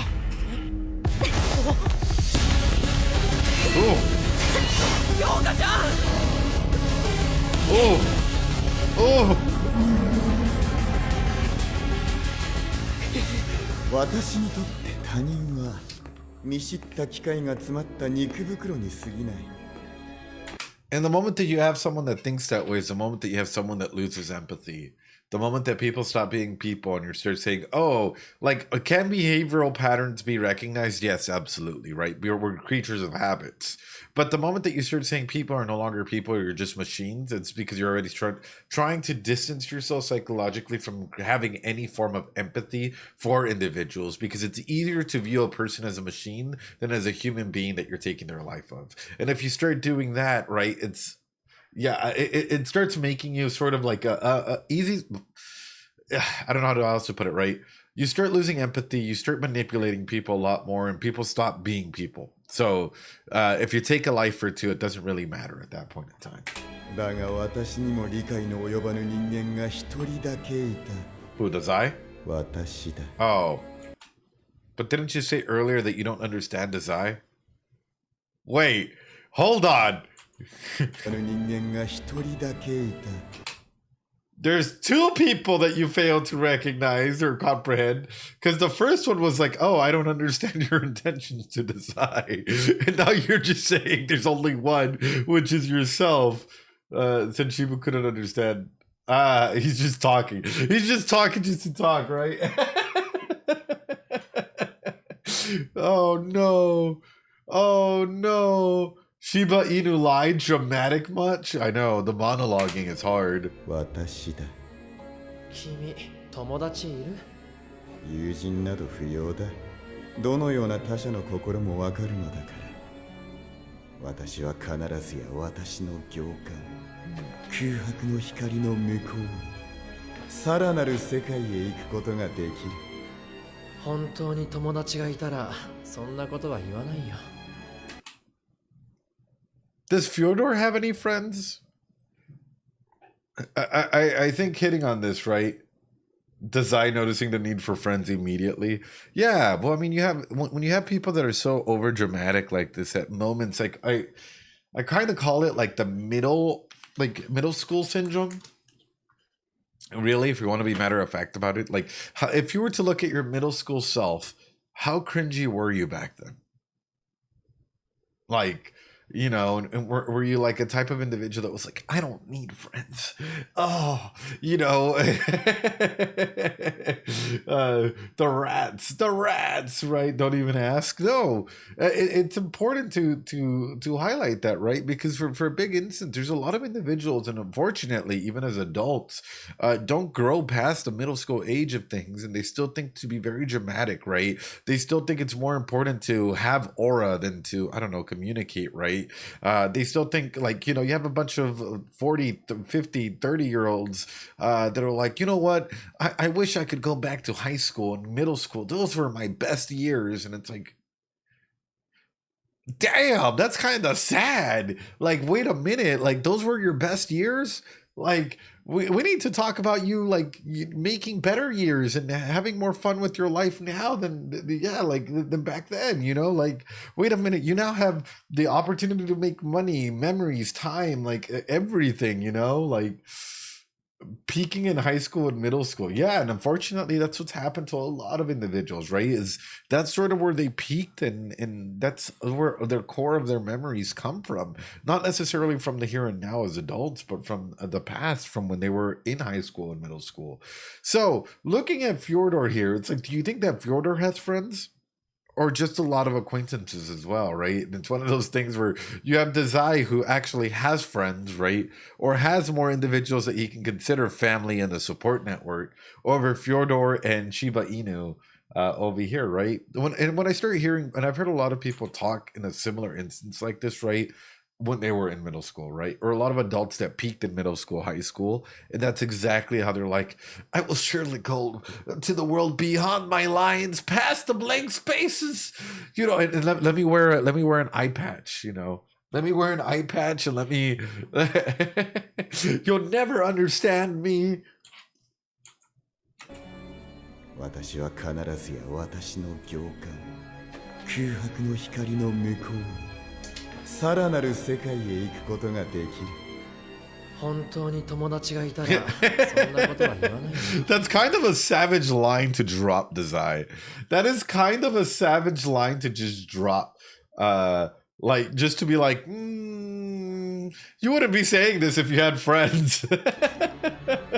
その時は間もなく訪れる。この横浜の異能力はすべてもうすぐ私のものになるのだから。自分の異能力に勝てる人間が一人でもいると思う。Yeah. There's a thing in anime called the power of friendship that allows people to overcome the most nonsensical plot armor and things that you can't even imagine. Actually, wouldn't it allow them the opportunity to overcome disabilities instantly if the Zai touches him, right? Like, the moment that the Zai were to touch him, wouldn't it just negate the fog that's outside? Rampo. Actually, how would Rampo take this? How would Rampo take this, like, if everyone's battling their own special ability and nothing pops up for Rampo, does that make him come to terms with the truth that he does not have a special ability? And but there's a difference between knowing, right, and then having that delusion shattered. He knows that it's not there, but he still wants to live in delusion land, And once you have that delusion shattered, ooh.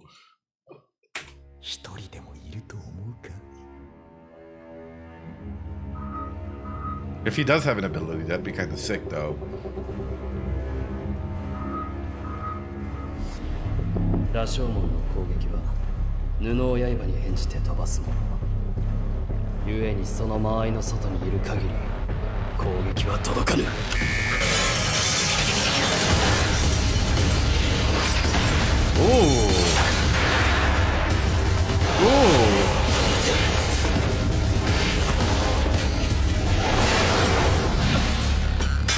しまった。Well, GG, Aku. So much for using the environment against him. GG. Oh no.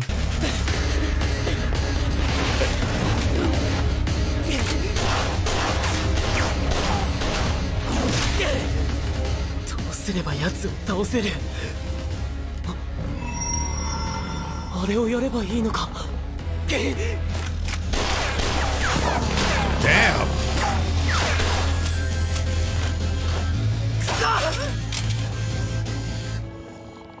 やっぱり自分の異能に勝てる人間なんていないんだ。 Well, I think that you know how to fight you best, right? Or at least you should. And this is where the power of friendship really starts to shine on through, right? How can we come together to try and make a difference, to be able to go ahead and ascertain and defeat our ability usage in some capacity? Yeah, Atsushi needs to work on his aim first and foremost. We need to get Atsushi to go shooting. But second off, there's a lot of doubt, and this is something that I'm noticing, right? In a lot of these individuals, or at least for so far in what we've seen in Atsushi, is there's a lot of doubt in themselves, right? To be able to do anything of importance, to do anything of value, while everyone else is like, we can do it even if it means failure. Atsushi is like, well, I can't do anything, right? And it's oof. Ooh.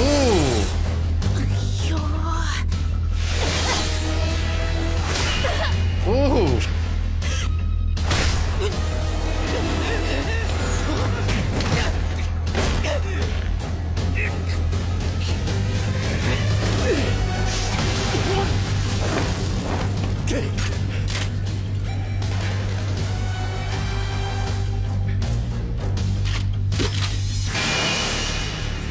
Hear me out. Kunikita can make anything as long as it's the size of a book, right? Hear me out, okay? Kunikita makes a batarang with like tracking abilities that it doesn't stop until the enemy's defeated. Plot nonsense, go, right? You throw it at yourself, and it just keeps going, keeps coming back nonstop, right?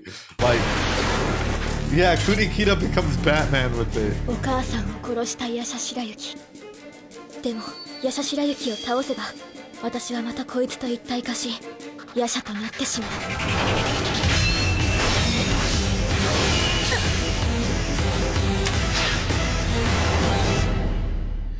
Actually, couldn't Kunikita, hold on.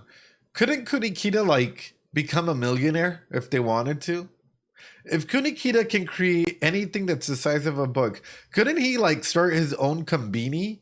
And, like Kunikita's konbini store, right? Or make millions of dollars, or, you know, like... Yeah, but his ideals... yeah, I know. If Kunikita did not have ideals, you know... For Kunikita joined... Oh, yeah, exactly. The economy, Ed. The economy.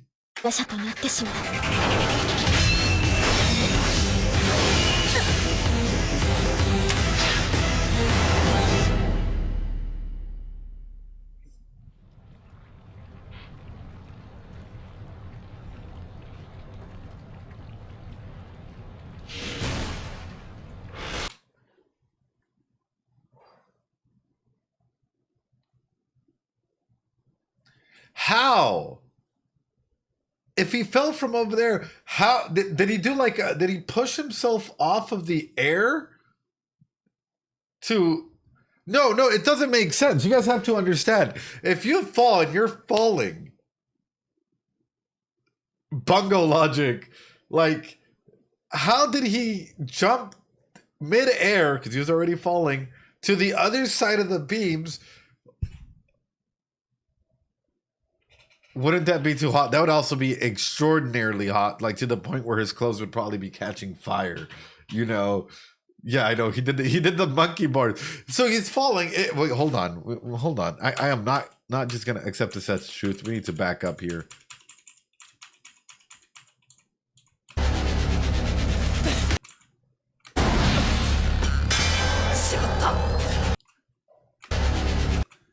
Okay, he's already falling backwards, right? And in this one, oh my god, I almost did.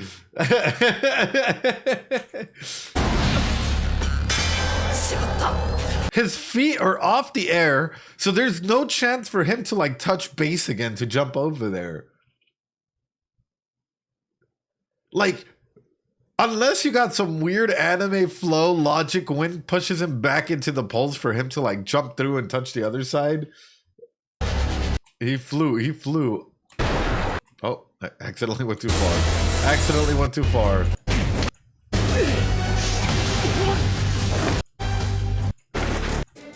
Yes. It's Bungo logic. He does a backflip. Yeah, he had to have done something insane.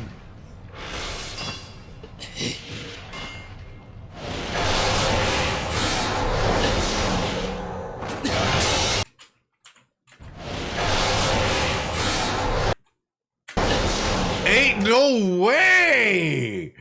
Okay, for you to be able to do that with one hand, you need to like, someone that's a math person, right? Taking their weight and taking the amount of like energy needed to be able to propulse yourself like this.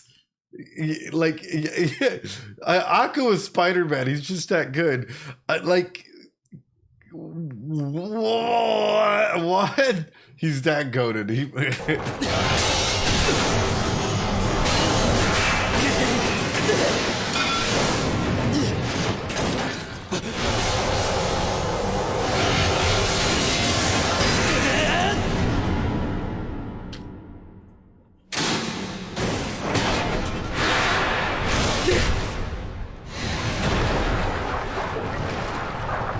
Well, I guess that worked. I guess it worked. I don't know for how long, but I guess it worked.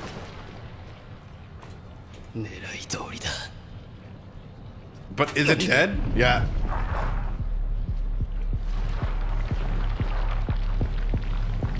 Oh, great. You just made it worse.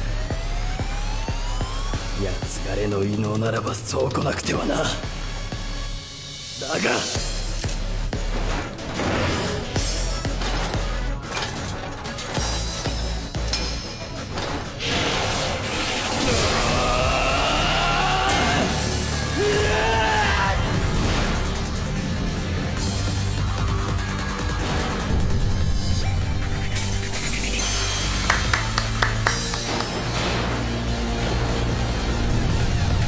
How about getting out of there, Aku, running as quickly as you can, because you're in a sea of lava, and you know, well, we definitely defeated the most amazing looking ability that we've seen so far. You don't want to get lava on you, you know, like. Oh, how could I forget? He could just aura jump out of it, you know, stories high. He could do.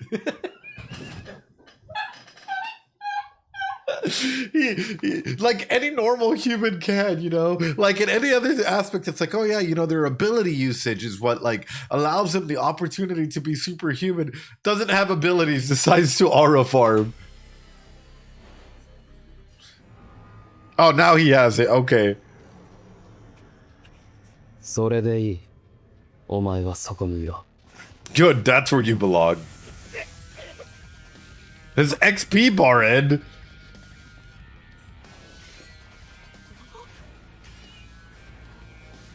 Yasha shiragetsu na satsuriku no gonge. それでも私は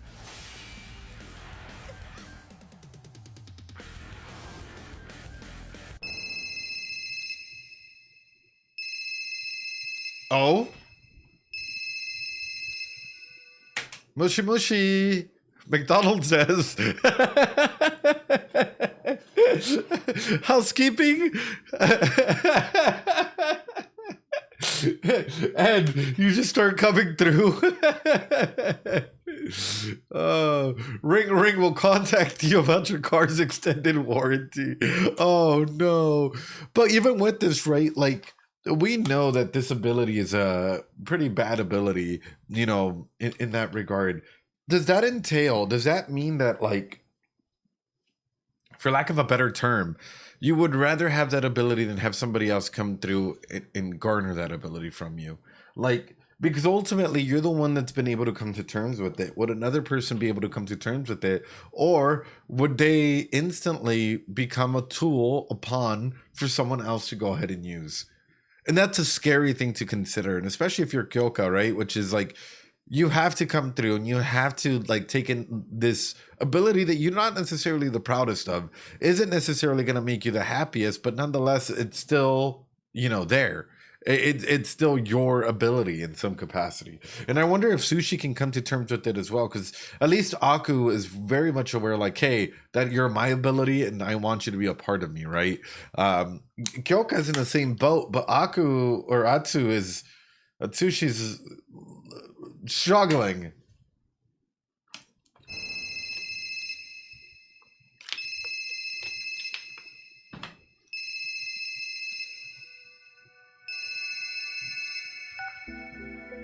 To stop fight mid, the fight stopped mid. It's like, hold on, I gotta pick this up. Oh. Oh. Oh.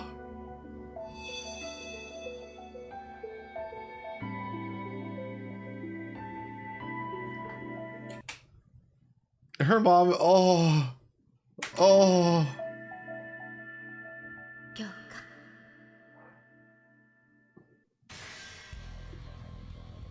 Kyoka-chan! 期待の結晶を砕くんだ! Oh. Sushi.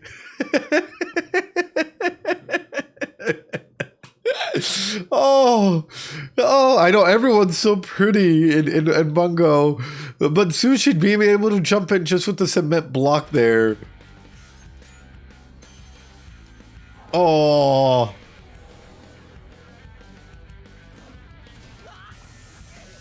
Oh. Okay, that's gonna hurt, dude. I have two questions here, and I know that it's Sushi's ability here, but they're very real questions, okay? And I need y'all to come on board with me for this, because it's a part of it, and it makes me wonder a couple of things.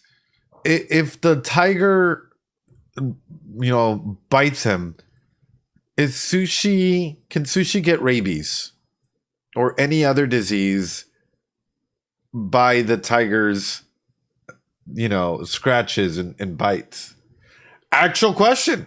Very serious question. You know, like, because it probably carries, like, if it can cause damage this much to bring out blood in this capacity, then that means that it has, you know, the capacity to do even spirit tigers. We don't know if they're spirit STDs or spirit rabies or something. I don't know, dude. I don't know how spirits work. You know, and of all things you would ask it, you're forgetting it's supernatural, so it'd be super rabies. We don't believe so, but we don't fully know so, you know? Like, we don't fully know so, right? Like, super rabies, yeah, spiritual rabies. Like, we don't know what is out there. Oh no, yeah, if Sushi starts foaming at the mouth at some point in time, then we know that super rabies is a very real thing, you know. But it's like all these scratches, all these bites that they're taking, we don't know what sort of bacteria or super bacteria the tiger might have. We're just assuming, oh, they're part of the spirit realm, you know, they'll be a-okay, you know. It's not like it can come on through, you know. But yeah, like, what if you get like a, I don't know, spirit HIV, or, you know, we don't know the spirit realm, okay? We don't know how the spirit, I listen to spirit babies. We don't know how the spirit realm works, right, in this capacity, and how much damage stuff like this might come through. Yeah. Bacteria, whatnot might come through and it absolutely affect. Why do I feel like this is absolutely gonna get clipped out of context? And Oh no, Kim! It's very real. It's like in any other isekai. If you were isekai to another world, the biggest threat that you should be worried about in isekai is the bacteria and viruses that are out there. Same thing here. If your supernatural abilities, right, are taken out of you, right, and they're roaming this world, and first off, when they're in you, they don't really attack you, so it's not really like you should worry about it. But when they're actively attacking you, then should you worry about, bacteria? Like the mouth has so much bacteria in of itself.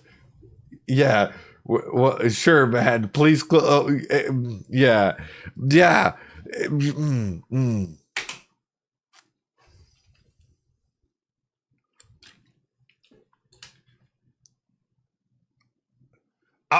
That is a smart way of doing it.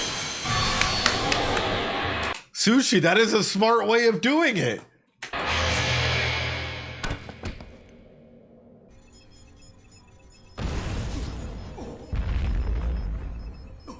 Kimashita ka?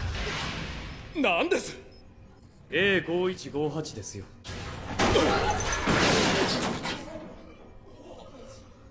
電話一本で俺を出前みてえに呼び出すとは。Jinji, you could have just knocked. Jinji, you could have just knocked. You did not have to like. At this point in time, Jinji. This is why I think that Jinji sometimes smells, okay? Because he has to go the extra mile. Like Jinji could have been a normal human being, could have been angry and could have come through and taken out all this anger and frustration out on the Zai at any point in time. Could have really had his back at this point. But no, it's the theatrics about it. Jinji goes the extra mile for it, right? Okay, but Zoro, here's the thing. Even if you use perfume, have you ever been around someone that's super duper stinky, but like they use a lot of Axe body spray, so now you get a weird mix of both, of the stink and the Axe body spray, and it just doesn't smell good? Like, yeah. Yes, sadly. Yeah, so then then I'm so don't remind me.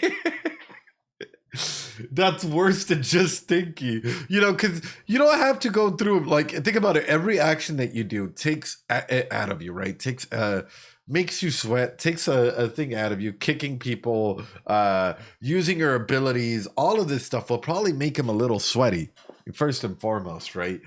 Stepping on blood, even knowingly or unknowingly, walking around, all of this stuff adds up. It all adds up to natural, like, stink, いい度胸じゃねえか。皆さん、少し席を外してください。ここ No! は政府の施設ですよ。こんなことをしてただで済むと思っているんですか？ただで済むかを決めるのは俺だ。てめえじゃねえ。あなたは私に借りがあるはずですよ。そらてめえ。 You have a debt with me. 何の話ですか？とぼけんじゃねえ。俺が何も知らねえとでも思ってんのか。6年前の話だよ。Oh. Oh. 大丈夫。 I thought the debt was going to be with one of the with one of the individuals in the armed detective agency, not necessarily with the port mafia, and not necessarily with Jinji.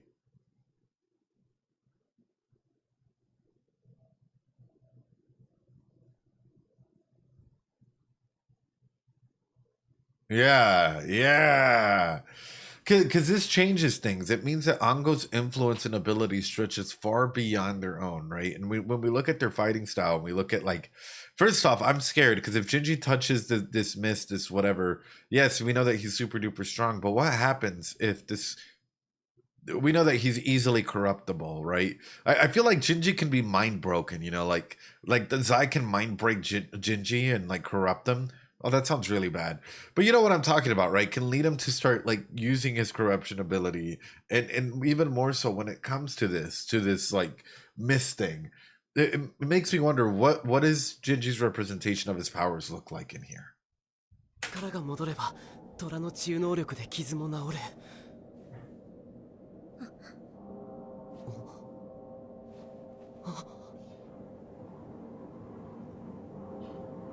Oh, we gotta have a bell. We gotta have a 太 bell. 宰さんがいるんだ。太宰さんを助ければきっと何とかしてくれる。 Oh. Oh. See, it's not bad. Oh, it just wants to help you by whatever means necessary. Spot my OC tower. Oh.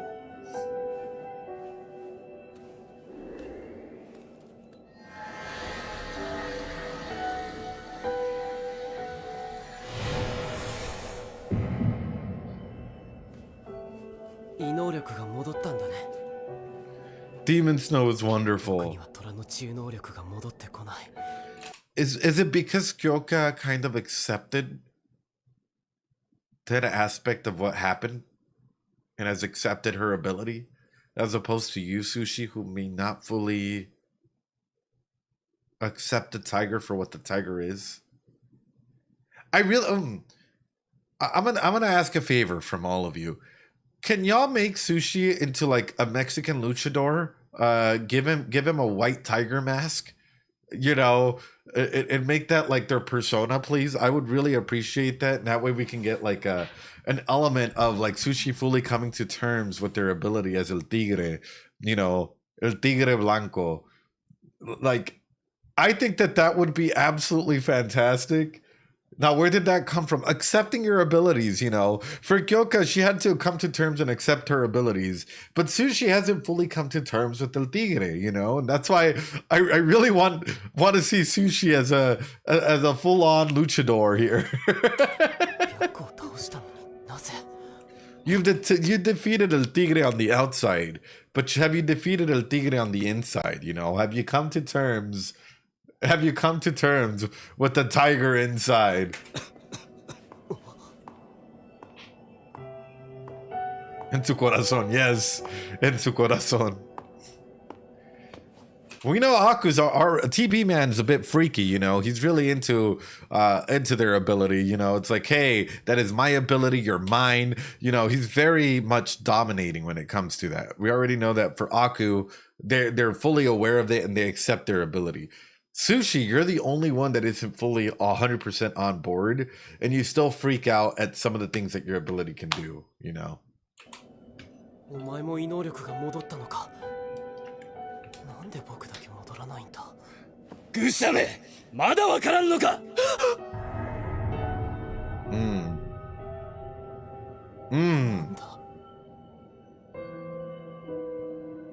んなんだ。芥川、どういう意味だ。おい。あなたは傷つきすぎた。ここで休んでいて。 Even Kyoka's dipping. Even they're like, dude, yeah, you beat the beast, but you haven't beaten the beast within. Like, Sushi, you're still struggling at even fully understanding the concepts of what self is. And this all comes to terms in a great diagram by a person that I absolutely hate, right?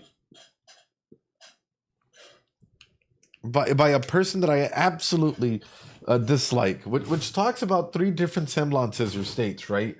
Which you guys might have heard of at some point in time, right?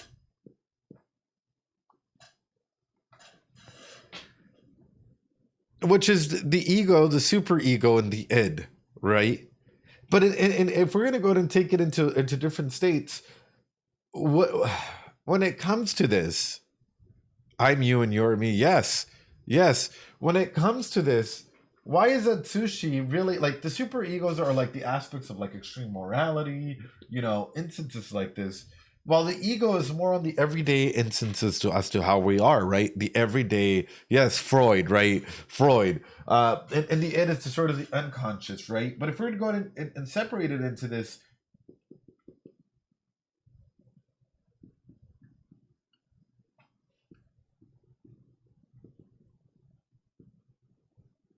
we have three different states.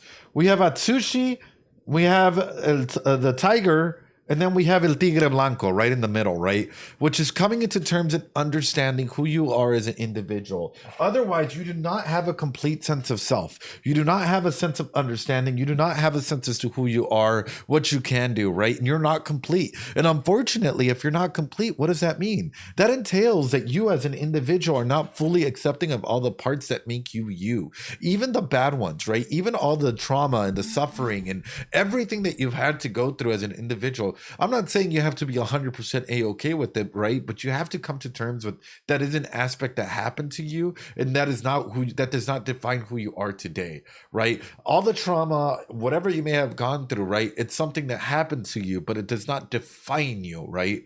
That is a big element in those things, right? What does he need to overcome to accept those part of himself? Could we more accept him if we throw him into a Mexican luchador outfit? 100% Paradox. Here's the thing, right? It's a very good terms of coming to self, right? Why he's a tiger specifically. What's the symbolism here, right? A beast beneath the moonlight. What does he need to overcome that part of himself? Honestly, a big portion of it is him understanding that is a part of him and that's not separate from him, right? That like, how else to put it? The big bad boogeyman that are in his head are in his head, and ultimately he is the one that is limiting himself from success. That he needs to come through and like look at the tiger, like legitimately look at an aspect of himself and be like, yeah, you are me, and I accept you for what you are and what you represent as much as they are themselves, right? Exactly. When he is a tiger, exactly, Winfred. It's like they're both two sides to the same coin, and that's a huge thing that they need to come through. Also, we need Aku as a Mexican luchador as well, known as El Demonio Rojo, right? The red demon. Now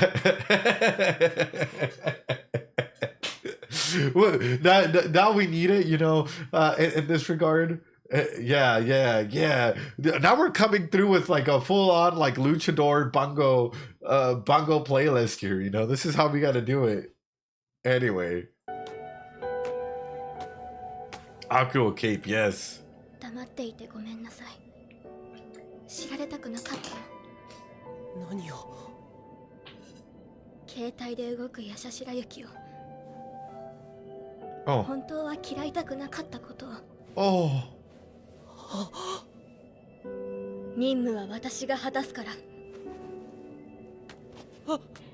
ちょっと待って。Oh. 京香ちゃん。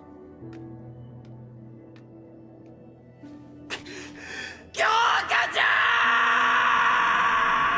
ん。My heart. Oh. だからてめえはダメなんだよ。何がですか。6年前の竜頭構想に渋沢を送り込んだのはてめえら役人だろうが、お題目は横浜全体を巻き込んだ構想を止めるためだ。だが奴の頭に秩序維持なんて花からねえ。死体の数を増やしただけだ。それでもてめえら政府が奴を守り続けたの。Damn. 奴が国家規模の異能侵略に対抗しうる貴重な異能力者だから。So it was quite literally, right? The government had him as a last option should at any point in time, which again was highlighted. That's one of the many questions that I've asked throughout season 1 and season 2. What would happen if ability users were to team up against the government, or does the government have any? And which even goes further, how many other options does the government have against ability users? Even more so, right? Are there other ones out there? And I'm not just talking about one government. I'm talking about like a nationwide government, right? Like like a new world order, like all the governments together. What tools and aspects do they have against all ability users? Do they have the ability to take away abilities from other users, right? Or amplify or decrease or whatever that may be altogether?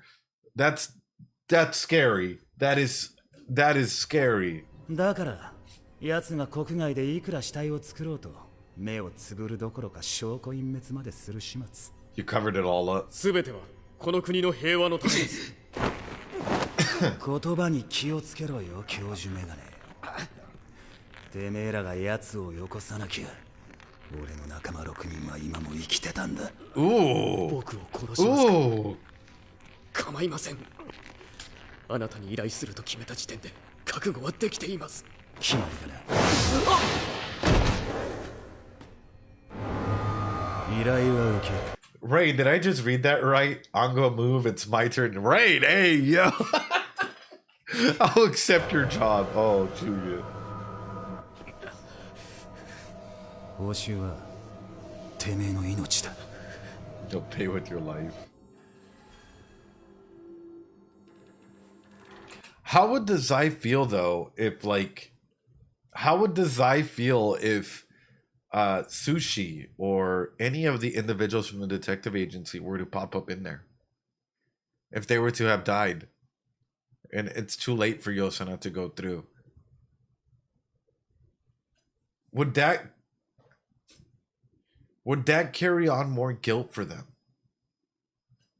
You know, but ultimately, I'm assuming that Dazai is trying to go ahead and prevent this from getting out of hand. Hence why he's playing up this role, and he's looking like he's just like a general, or like Dazai at the moment feels like he belongs in One Piece, you know, with that white coat on. But it feels as though this is all nothing but pretend, right? Dazai at one point in time, whenever the time is right, he's gonna come through and he's gonna showcase why he's still with the detective agency in that regard.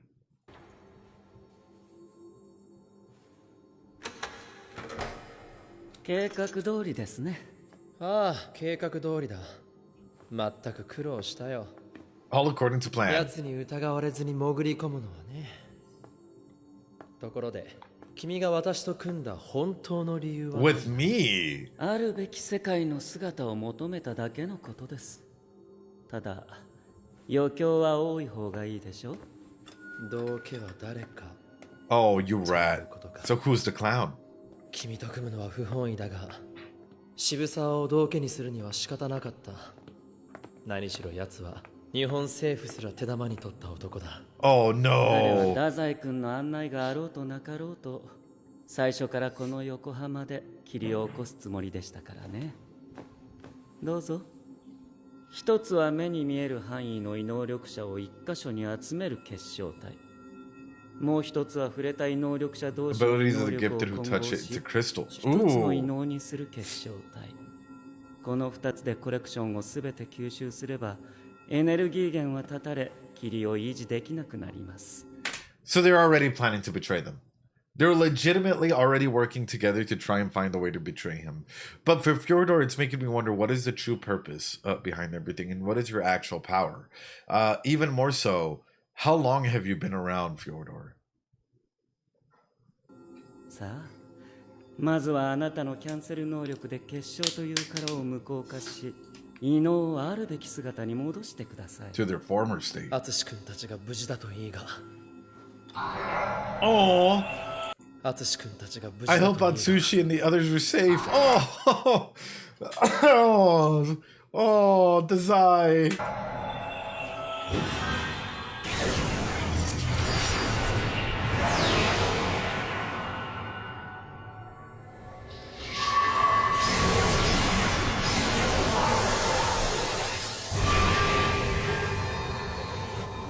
あれに触れて消し去れば全てが終わる。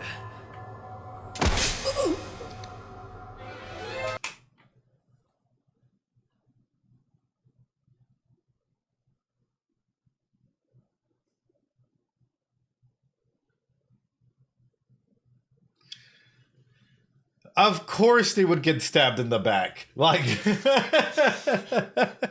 oh, Dazai, you have to remember rats that tend to come in pairs. You gotta be super, I can't believe you've done this. Oh no. 言っただろう。私の予想を超えるものなど現れないと。鍵は閉めたはず。なるほど。ここで裏切りか。言ったでしょ。余興は多い方がいいと。それで次はどうする。 The more entertaining, the better. 最最初から私の狙いは君一人だったんだよ。こんな果物ナイフじゃ痛いだけだと思ったが、毒か。致死性の麻痺毒だ。An anesthetic too. 君の待ち望んだ死だ。なんてことするんだい。No way he dies. No way he dies. There ain't no way, no way, no how. No way, no how. More than likely, the Zai already took a pill that's like anti-poison, you know, and then he took his, like, you know, one-step denial. But it's the Zai, it's aura. No, he probably already took like the antidote. He probably already took the antidote. He probably already took like an anti-anesthetic. He already took Plan B. He already took all these different pills in order to make sure that he's A-okay and safe at all points in time. We know Dazai. Dazai always thinks in 3 steps. He's 3 steps ahead. He's 3 steps ahead. We know this, chat. Man has contingencies on contingencies on contingencies. Like, we don't, like, that's my main thing is usually I would worry, right? For any other character. If it was like Yosono, if it was any other character, I would immediately be like, oh no, like there's an actual worry, but it's Dazai. If Dazai is to go, Dazai is to go by his own hand, right?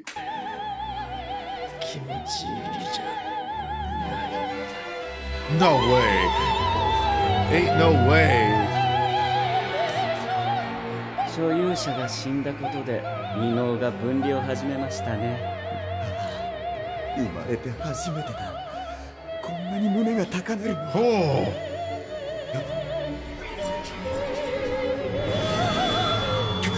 これではない。Get debated. That is not his ability. Oh no.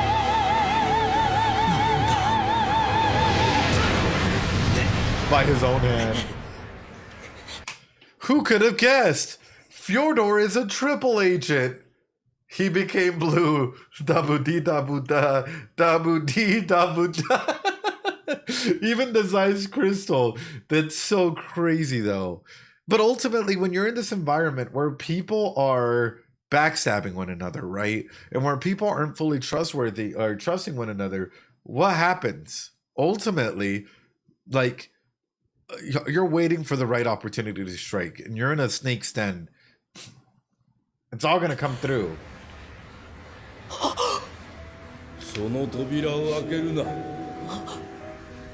そもそも今の貴様にはその覚悟も矜持もないがな。せっかく失った虎の力だ。決別して生きていけ。Part with it, move on. 安心しろ。誰もお前に期待などしていない。あなたの言葉には耳を貸さない。Oof.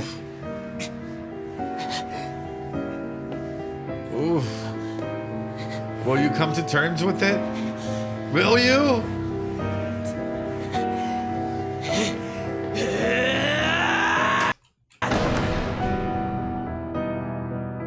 Wow. 知ってしまえば知る前には戻れんぞ。Right.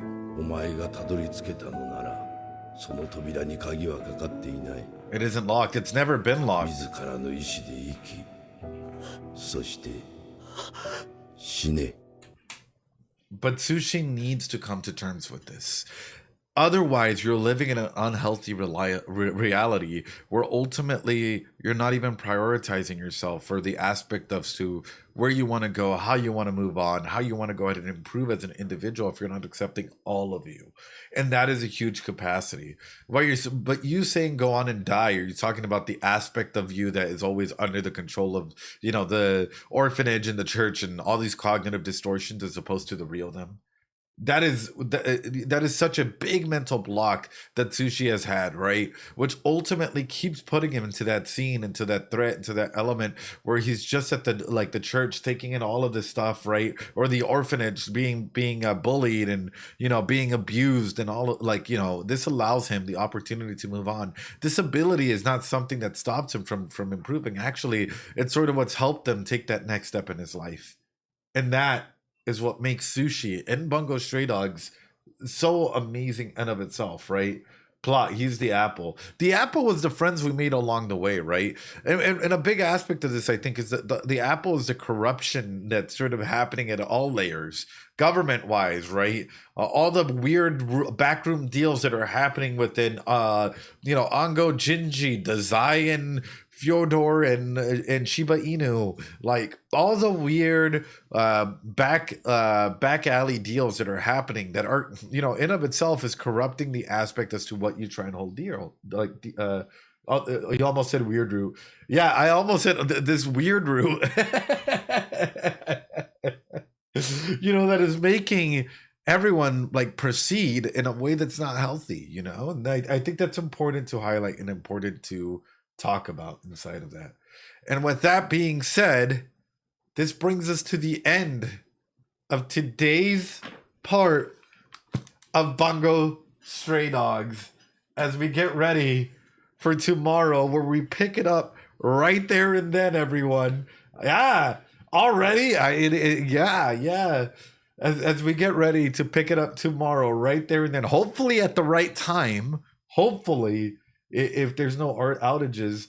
But I hope you guys enjoyed it. I hope you guys liked it. We're going to do a quick little stage here today where it's actually only going to be about 10 minutes where we do this stage, have this conversation, and get ready for Witch Hat in just a little bit. So let me go ahead and bring up the stage. We're going to do a quick 10-minute stage here as we get ready to have this already? No! I hope you guys liked it. I hope you guys had fun and enjoyed it right there and then. Yo, welcome on in, everyone. Hi, appreciate ya. Yeah, we're about to jump into Witch Hat Atelier in just a little bit, in about 30 minutes or so. Anyway, hi, welcome on in.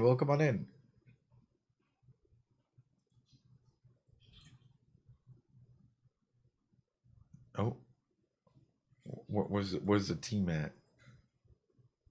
Nick. Hello. Hi, Nick. Hi. How you doing? Hope you're doing well. I'm doing great. So would you agree that that spiritual rabies is a thing?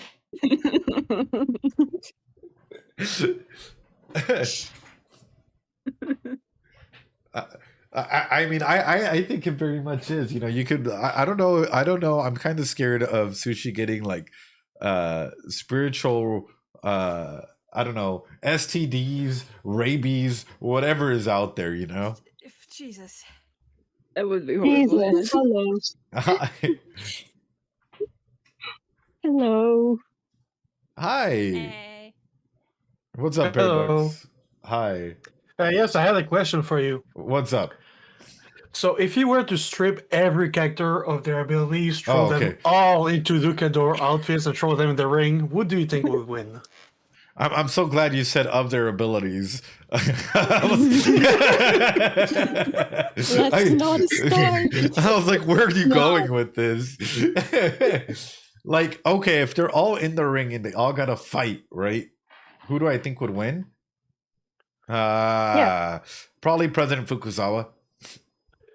Ooh. And that's probably. And that's just because he already knows judo and from the looks of it, a little bit of jiu-jitsu and a bunch of different martial arts. So yeah, probably President Fukuzawa. Good choice. Good choice. Based. Yeah. That's all I wanted to ask. Thank you for letting me take over. Oh, it's super rabies. Oh God. Okay, well, question. Does Fyodor's ability have something to do with people dying? Maybe. Okay, but specifically, does Fyodor's ability have something to do with people dying and them gaining some sort of control over them, or some sort of aspect of manipulation over them? What makes you think we'd answer this one after not answering the first question? I don't know. Maybe you guys would be nice. Well, Nick, what do you think? No. Hold on. Nick, what do you think? I don't know. See, but by not knowing, you do know, right, Nick?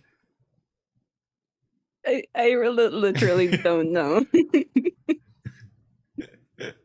Don't know. Don't put Nick on the spot. I like putting Nick on the spot. He's cool. Right. Okay, fine. Is this why? Okay, wait. You know what? Why aren't you guys coming on? I was about to say- let me turn them. Yeah, I was like, Vince, others, why aren't you guys on? I was late. I was cooking eggs. Oh, you were cooking. You were cooking eggs. Yes. So Vince, now that you're here, is Fjordor's ability having to do with his age in that regard? I don't know. So yes, okay, that's interesting. If there's one person I've learned how to read the vocal body tone of, or two people, It's literally no. I'm literally like I don't know. Sure, You haven't learned anything, Ed. I just sat down. So I don't know. The more I look at it, the more it makes me wonder if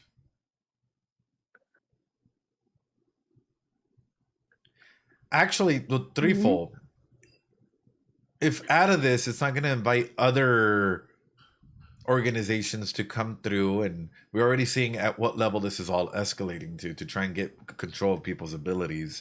But more specifically for this book, and also if Fjordor survives, to kind of keep him as a house rat, like, you know, torture Fjordor a little bit, keep him as a house rat.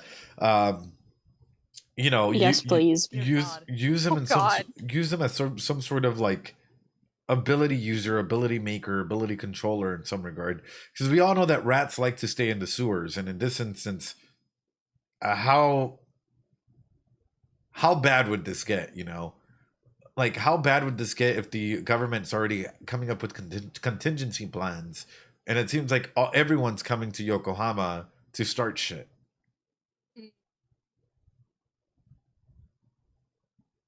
Did you just make Kunikita Ramsey? Oh no! You know what? I can see it. I can see it. Oh God! I can hear him saying, "You fucking donkey!" Oh God! Yeah, all of these random memes.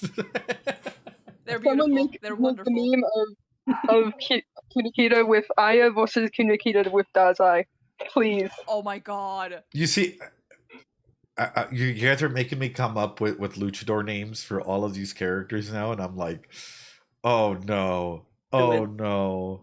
For Kunikita, it would be El Profe, the professor. Oh my God! Oh my God! You know what? I like that. Yeah. Peak.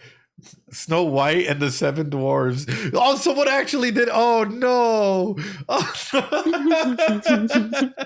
that fucking Jean in the middle of all that? Oh no. Oh yeah. Oh, it's perfect. Oh, that's so bad. Oh. But anyway, do you guys have any questions? Because I am going to keep this this stage a little short.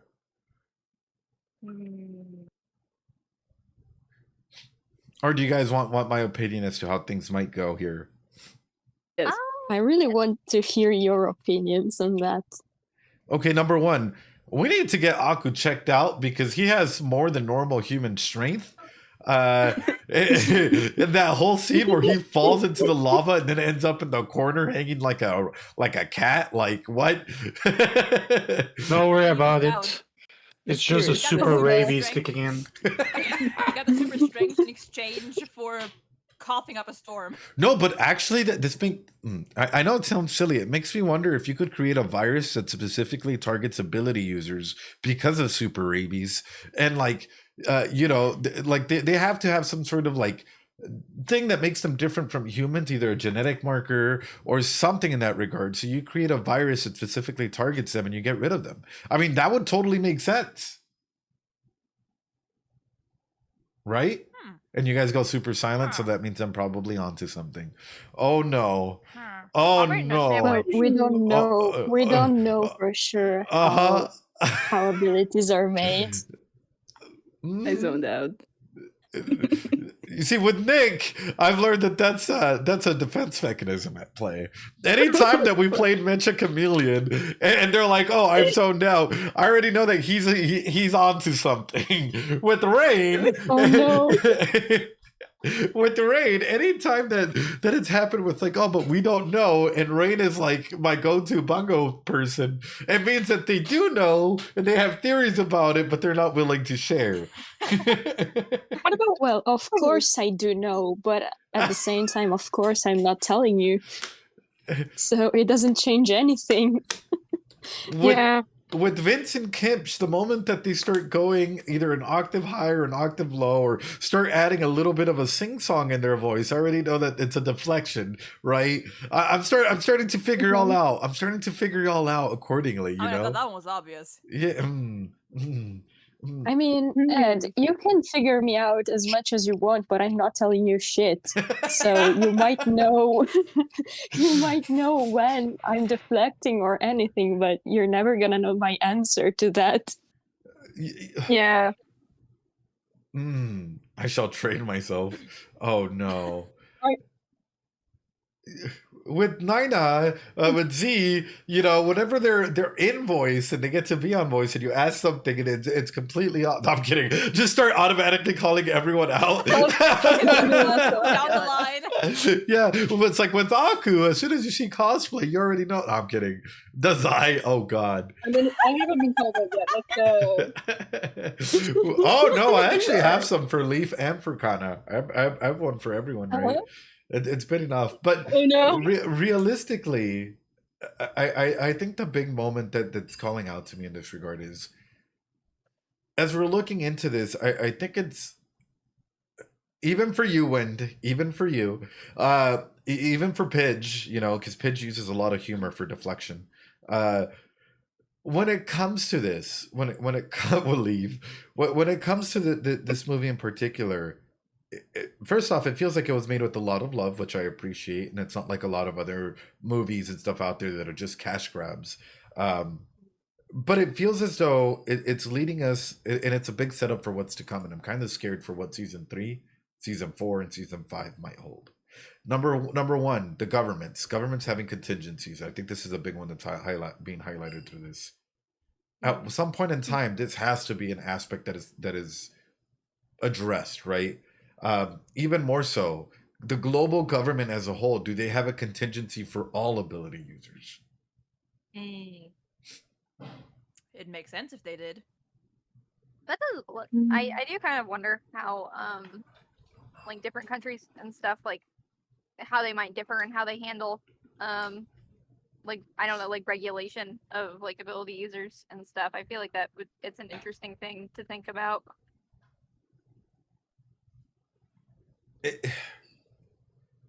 If there's already the book, could there also be other things out there? The book, but bigger.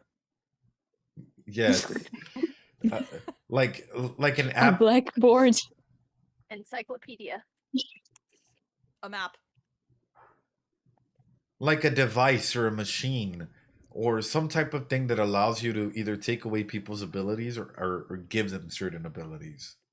Kind of like is it just limited to like one kind of object, or is there like different things that it can apply to? Right. Oh, so you're telling me we not only have gifted individuals, we now have gifted things? Why not? If there's the book, there's probably gifted, and we clearly see that like their powers are coming into the physical world, and you know, it kind of looks like a weird crystal. What if you put that crystal into things instead of people? Honestly, that's fair. Like a bike that goes Mach 3, right? Like that would be absolutely terrifying. There's Kyoka's phone. Kyoka's phone, yeah. Ooh, wouldn't it be sad if Kyoka's phone had an ability in of itself, but it only connected with those that had passed away? That would be a little messed up. Yeah, now I'm thinking about how to traumatize them again. Hold on. Good. You're traumatizing me now. I will say I definitely agree with the like you saying like oh that like they put a lot of like love and care into this movie because they literally the author and the like director and like production staff and stuff did a boot camp in a hotel for planning this movie. Actually? Yes. Damn.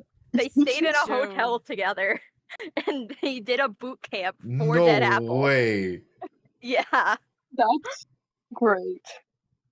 They did a boot camp for the movie. That is wild. So I love that. I'm assuming nobody's allowed to leave until you're done with Bungo Stray Dogs. Like, we all need to be on the same page. That's how, yeah. We must watch all of Bungo in one day. You get a 5-minute break every 3 hours. Yep. I think it's a good thing that I wasn't invited then, because then it would have been like months of us just sitting there and chatting about what does the psychology of this mean? But that's awesome. That is awesome to hear the fact that they actually and it showcases, right? It really does showcase that they put a lot of love and attention into this movie out of the way that the characters are acting and reacting to one another, right? And just like you may be in a The boot. animation is so pretty too. Yes. That, and then I like the fact that every character is getting some screen time, and it's not just like Aku World, right, or Atsushi World. It's like every character is getting a little bit of screen time. We're finding out that, like, you know, Shinji is mad and is coming through and picking people up by their lapels, you know, or the fact that apparently Rain wants to be in that position, you know. Listen, am I wrong? Listen, hear me out. No, see, it's fine because you can trade. You can trade with Ongo, and some of us can trade places with Chuya. Oh, I'm I fine want to with trade that. places with Chuya. I'm one of the people who wants to You know trade what? with I'll Chuya. let you go first. Yes. I'm like, I'm gonna move. Ongo move, but like I just want to watch. you have what? I said I just want to watch because I'm just like chill. Oh my god. I'm trading with Ongo.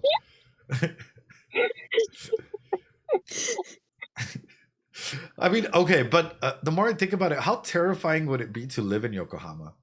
Like, you literally wake up one morning and there's a giant fucking whale in the sky about to crush you. You wake up the next morning, there's fog everywhere with like people disappearing and people crashing and stuff, right? You wake up To be fair, imagine like you've been living there for like a decade. You have banger stories to tell to your kids, your grandkids.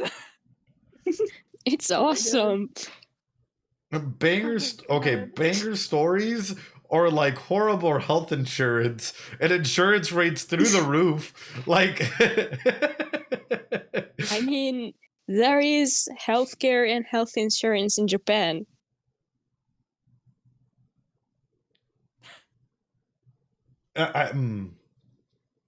You're right. You're right. Japan and most of the world actually has decent insurance. You're right. Like, that's crazy. Anyway, what if they remained alive? Yeah, that is if they remain alive to have kids and grandkids. That is if that's fair. Yeah, because at this point in time, But those that do. Yeah, those that do. Those that do. Anyway, any final questions, thoughts, whatnot before... by the way, apologies. There was so much going on this morning. I couldn't even make it on time. No, you're okay. Don't Don't worry. worry. It's getting stormy out. I Yeah. understand. Well, Vince, Yeah, you're in the it's same probably place gonna I get am, real so... bad over Yeah. Yeah. Even in Germany, it's probably gonna get real bad soon because it's been very dry. So Yep. now it's probably gonna get very not dry and very floody My Wi-Fi. soon. My Wi-Fi also went out during the stream at one point. Oh. Ed, will it take 5 streams for the I do. movie? I don't know, Z. I don't know. How far into it are we now? I think it would be fun. I think we're 3. This is the 3rd one, no? 4th? 3rd? Yeah, this is the third. Yeah, I know. Probably 5. It'll probably take 5, and probably I'll probably have like 20 emails by the end of it. Did y'all get to read the email? Yeah. Which one? Oh, Which one? The one that I got. Listen. I'll read it to you. Hold on. Hold on. I'll read it to you. Okay. Oh god. Oh my god. It was in general the other night. I'll read it to you. And it's in general chat for those of you all here in Discord, or it was in general chat. I just don't want to put people's emails on blast because I got in trouble last time for doing that. But I can still read whatever was sent, right? Okay, here we go. Hey, Psyculturist Ed. Like, yeah, your analysis is good or whatever, but can you please just shut the fuck up sometimes and watch Dead Apple? We're trying to watch the show, not sit through a 2-hour psychology lecture every time a character blinks. Don't you know nobody really cares about what you have to say unless it's about certain characters we actually like? Just watch the episode and give your thoughts after it's over, like a normal reaction channel. And please skip the stage stuff in Bungo Stray Dogs. Literally, nobody has anything good to say about it, so what's even the point? We just want to get to the movie, please. Thanks, I guess. I guess. Yeah. I guess. Thanks, I guess. Or whatever. I mean, you're not okay, but like, wow. Yeah. Dude. I mean, like, if you want to watch a movie, just go on fucking Crunchyroll or something. Yeah, Don't just wait go for watch it. the movie. Why else are we here? Yeah, someone needs to go outside and touch grass. My goodness. That makes me so upset you love stages. I know, I think they're fun. I think stages are great. Stages are so fun. But then I love this moment. But then they had sent another one, right? Because it's like and it's not the same email, by the way. Hate to call it out this way, but I guess I'm gonna call it out. Stop being a chicken, dude. Use your real email. Don't use anonymous email. You know, use your real email, please. Literally, if you want to talk shit, at least do it to to their faces. Not really possible. Like, at least do it like as upfront as possible. Yeah. So one of the big ones that they sent out there was like comparing me to like specific reactors and why they're winning and I'm not. And I'm like, what is this winning? Like, I don't care, dude. The whole aspect is to analyze stuff. Are you winning, competition? Yeah, I know. It's like they're winning. This is why you're not. You're analyzing everything.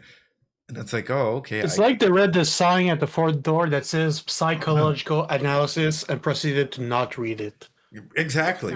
Which is surprising because I think for the most part, Bungo have been the community that is the most media literate. Like, actually reads a little bit more than some of the other fandoms we've interacted with. Not everybody, I guess. Yeah. Us here? Probably. Like most people from the Discord I've met have such good psychological readings on each of the characters, and I love listening to it. Yeah. Yes. I love the VC. I love interacting with everybody here. It's probably the best place I've ever been. So, what do you mean? It's very refreshing. I think this is the best BSD fandom experience you can get. Yeah. Well, I hope it is. That's true. I hope you guys are enjoying it. Like, and because you guys are the ones that are building out this community, you know. So it's thanks to you that you decided to start it.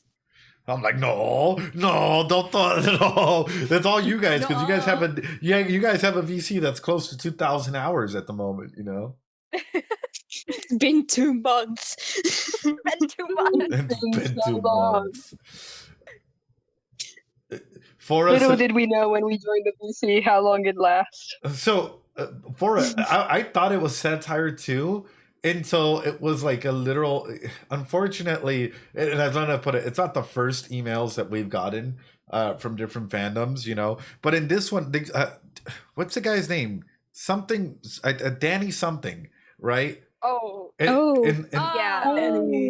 and then like sent specific clips from them, like random clips from season 1, season 2, and being like, you see, if you just saved all your analysis for the end and only emote react like the way that this person does, you would have all like, you know, a bunch of people coming over, and it's like, no, that's not the point. Like, that's not the point, dude. Like, I love and respect all reactors, and like everyone has their own unique niche and stuff that they do stuff, you know. But like the whole point is like we talk, we analyze, and like not necessarily going in there and trying to like compare to other people or slander other people. Like that's so real, like weird and wild, and yeah.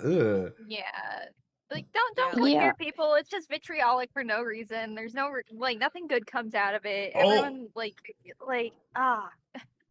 And then the worst part, trying to analyze why I'm responding to my brother or what I'm doing in between the breaks. What? Oh my god. Literally coming up with conspiracy theories that like Excuse me? Yeah, they're like, you know, in the 2-minute break you actually go through and you finish the rest of the movie and you come back, and you know, we all know that that's how you're actually analyzing people, is like you're going through it. Yeah, no, 100%. This person needs professional help so bad. Or a break took me 30 seconds longer than usual. Therefore, what I was really doing is I was gauging everyone's reactions and coming through with the different theorems as to how it's like, what are you talking about? Some of these emails are like insane. Dude, they probably could do the analysis all by themselves with all that fucking conspiracy bullshit. No. And one of the big ones was onto season 1, because they apparently they landed in my spam email, right? This is how I've been keeping up with it. Was them saying that like Rain was feeding me information in the background, you know. Oh my god, that got me. I'm actually Ango. Oh no. Yeah, and that Rain and the mods, right? Like Vince, Kinch, and all the others, like in between the breaks and in between episodes, you're really coaching me as to how to analyze characters and what to say. And it's like, Sure. Yeah, sure. Yeah, right. Actively, like when he pops into the VC where we're talking about spoilers, we're all like, everyone, be quiet. Sounding the alarms. Wait, we actually do the opposite? Yeah, they do the I do opposite. have a question. I actually have a question. How the fuck am I supposed to coach a psychologist? I don't know. Because last time I checked, I didn't have the qualification to do that. Well, don't you know, Rain? Apparently, my degree is from a 99-cent store, and they're coming up with some of the weirdest theories out there as to like how this is all working. No. Yeah, like. Oh my god. Yeah, sadly, it's not the first time either that they say that people, specifically, you know, the moderators, we tell them what to do. Sorry. Will it stop? No. Is it still annoying? Yes. So please don't do that. Remember, sometimes I let us see the emails, so don't be weird, please. Actually, the emails, and I know we're staying on Bungo here, but the emails have been really weird lately. One of the emails that was shared over to the to the staff was someone dropping their entire life story and their attachment to using certain characters and their attachments to their partners, and it's like, I'm not gonna give you go seek professional help. Like, I'm here in a basis to give psychoeducation, not necessarily to be your psychologist. And you know, you're going through stuff, hey, you put it in venting and support, people might be able to give you that support, but I'm not here to like you know, jump through and be your psychologist. And I think I say that in almost every video. I'm a psychologist. I'm not your psychologist. And unfortunately, like, yeah, it was bad. Yes, the whole book. Also, before somebody else, hey, why can't we do that? That's not ethically correct. Yeah, it's not ethically correct. Yeah. Yeah. Yeah. It's like, can we meme around? Can we be friends? And I offer you friendly advice from time to time. Yeah, that's if we get to that state of like we're friends, and I could be like, shoot the shit and be extremely unprofessional and be like, if I were in your shoes, fuck him, right? Like, because I don't like at this point in time, I'm not going to be in my psychology brain, but. Right. Giving full on psychological advice and going through absolutely not. Like there's a huge difference, and that's worrisome. It is very, very worrisome. And that's sort of why I just wanted to go ahead and highlight all of that. Anyway, with that being said, any final questions, thoughts, whatnot before we end today's stage, because we have tomorrow to go as well. And I mean, hopefully we might get through it tomorrow. Who knows? Yes. Did you have fun? Because I missed all of it. Did you have fun watching it? Yeah, I started late though, so yeah. I know. Yeah, I saw, and I was like, well, yeah. As long as you have fun, that's okay. That's great. Is that all my questions? Sorry. Thank you. Oh, please take care. Like, don't worry about starting late or for whatever reason. Please, everybody, take care because it's important. Oh, yeah, please take care of yourselves as much as possible. If you're in the US, please remember to be careful around salad at the moment. Oh, yeah. Oh, God. Also, if you're in Canada, there's been wildfires. Be careful there as well. There you go. Also, right? if you're in Germany, be careful the next couple of days because it's gonna get real stormy probably. Over here, it rained all day, and it was hard. And of course, like a lot of places here are flooded, and that means I'll be working online today. So that's something like kind of half good, half bad. But yeah, Dude, that's awesome. I'm okay. Sorry, I'm okay. But I'm okay. I'm okay. Don't worry. I'm okay. Basu states over on Twitch, "Hi Ed, I finally managed to tune into your stream after a few years. I just want to say that I started watching you since when you were reacting to Moshiko Tensei. I was in high school back then, but you inspired me now, and I'm on year 2 uni studying psychology. Hey, there you go. That's awesome. Let's go. Basu, if you don't mind me asking, true or not, every single theory I've talked about has come through in your psychology course. It must have, because that's where everything comes from. You're probably really prepared for it. I can confirm at least. Yeah. Not that I remember, I can confirm. Exactly. But also, welcome on through. Now I feel old, but also, yeah, welcome on through. I appreciate you. Crazy. But anyway, with that being said, y'all, I really appreciate all the hard work each and every single one of y'all are doing. Mods, y'all are absolutely amazing. I can't thank you enough. Really, Grandpa Ed, oh no, and my knee, actually I woke up and my knee was hurting, and that's how I know I'm getting old. I didn't do nothing. I didn't do nothing today. Yes, he's kind of technically an unk. Yeah, well, I am an unk, technically. Yeah, me too. But anyway, I appreciate you all. Please practice some self-care, everyone. And for those of you guys that are here, I might start Wood Chat Atelier in like 15 minutes. So we'll jump on through for that. And then after that, we might jump on through and do some The Summer Hikaru Died if we have time immediately after. So we're able to go ahead and watch that. Really good series, I've heard it's very good. And very good. We'll see if we keep going, so that way we can jump on through and do I don't know, My Hero Academia, hopefully season 3 of Bungo if we keep the timer up, hopefully some of the other shows we had planned, so we'll see. I definitely don't want Link Click to get through. Definitely not. No. Oh yeah, no. We want that. Yeah, Link Click. Oh no. Oh my. Also, well, I'll leave this for the staff chat. Sorry, I forgot to mention something, but no. Anyway, like a question. Sorry. Friendly reminder. I'm not. Friendly reminder. I'm not going to be here Saturday. So Saturday is going to be the day off, and then starting from Friday to Sunday, I'm going to reactivate the special bonus that I had for Ko-Fi. So that way we're able to get the timer up. Let's do it. So that way we don't got to worry about things. One thing, I'll mention this, something that Paradox just chatted, I'll add it too. Guys, please be mindful of the limited use right here in the journal stages. Be normal, don't be weird. That's all I can say, okay? What she's saying is be weird within limits.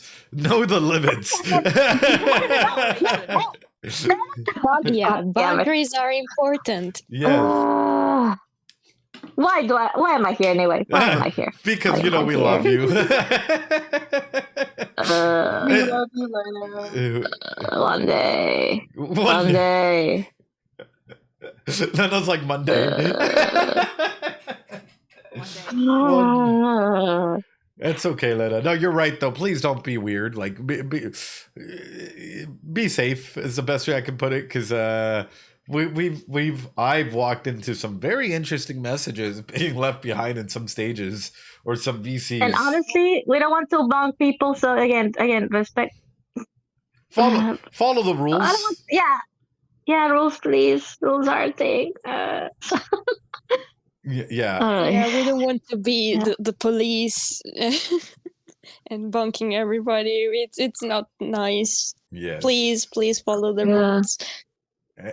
Anyway, with that being said, everyone, please be safe. Practice that self-care, and I'll catch you all hopefully in a little bit for Witch Hat or tomorrow for some more Bungo movies. So we'll catch y'all later. Be safe. And the Summer Hikaru died, and hopefully Link click. And so hopefully if we keep on going, we have another round and we're able to get Vanitas con Carne or I don't know, some of the other stuff out there, Anyway, bye. Why don't we start off by going back into this where we are? All right, let's do it. I think we're around here. Are we around here? You know what? Right there. All right, let's do it. Let's do it. 会いたくなかったことを任務は私が果たすから。ちょっと待って。 Imagine what this might be like for Aku. For Atsu, not Aku. I'm thinking about TV Man here because I saw Aku's name pop up. And in case you guys don't know, Aku's an incredible cosplayer. Go show them some love and support over on the TikToks. But for Atsu, I really wanted to go ahead and highlight that, like, for Sushi here, imagine what this might be like. The one person that you actually start deeming like family starts walking away from you. That desperation, that sense of, like, oh no, my family is leaving me again, right? Even though it's for a purpose. And even though I feel like a lot of this, even for TV Man to dip, for Kyoka to dip, it's kind of leaving for Sushi to come to terms with themselves is a big element in here. For Kyoka to dip out like this, it must feel horrible for Sushi to be in this position. Even with their butt out like this, even following a Dazai, Dazai pose, if I do say so myself, like it really must feel as though like they're being, I hate to put it this way, orphaned again. Like they're being like their close attachments are just leaving them, and they're leaving them to fend off with their own emotions, and that's a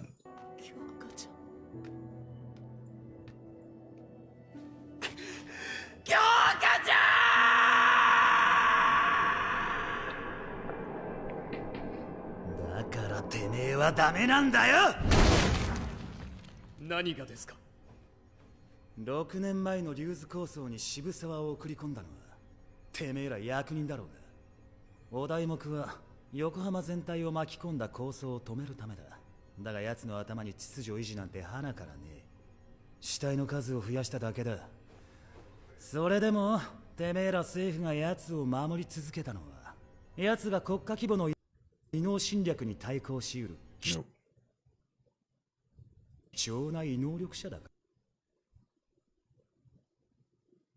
Is my internet lagging? 奴が国家規模の異能侵略に対抗しうる貴重な異能力者だからだ。だから奴が国外でいくら死体を作ろうと目をつぶるどころか証拠隠滅までする始末。すべてはこの国の平和のためです。言葉に気をつけろよ、教授メガネ。Interesting. Hold on. It's our captions for a second. Interesting that first off, I know that Rain wants to be in that position, and a lot of you do too. But interesting that for Gingy, like, even though they're already in a power over situation, they still have to exert their power. Does that make sense? What I wouldn't give. Mushroom moth. Oh no. Interesting that, like, you know, in this regard, Ango can't really fight back, can't really do much, right? But Gingy still takes the effort to still threaten, to still try and intimidate, to still go above and beyond in you know, power over situation, power under situation, establish themselves this way. And for me, it's making me wonder, how much of an impact did Dazai fundamentally have on Gingy? Especially them leaving the Port Mafia, because it's an insecurity. It's an aspect of an insecurity. You know, and with this comes in the main purpose is, are they always trying to showcase some sort of, not support, but strength? Not strength. How do I establish this? Always trying to fill in the gaps that Dazai left, if that makes sense, right? Because Dazai, for the most part, like, even though they were at each other's throats a lot often, Dazai always had their back, right? It seemed like they played that supporting role and that, like, you know, attacking role. And so they would always have each other's back in that regard, right? But now that no one has your back covered, right? Now that Dazai has left that, like, fundamental hole, like, how do you try and not let your insecurities try to fill that up? How do you try to not let, you know, like, a lot of, like, your bad habits and bad actions come through and not be showcased in this manner, right? Because for the most part, like, Dazai keeps people in checkmate. Mm-hmm. Yeah. Yeah. 言葉に気をつけろよ、教授メガネ。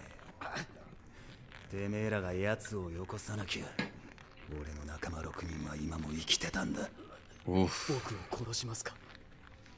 構いません。あなたに依頼すると決めた時点で覚悟はできています。決まりだな。あなたに依頼すると決めた時点で。Is there another OVA chat? 構いません。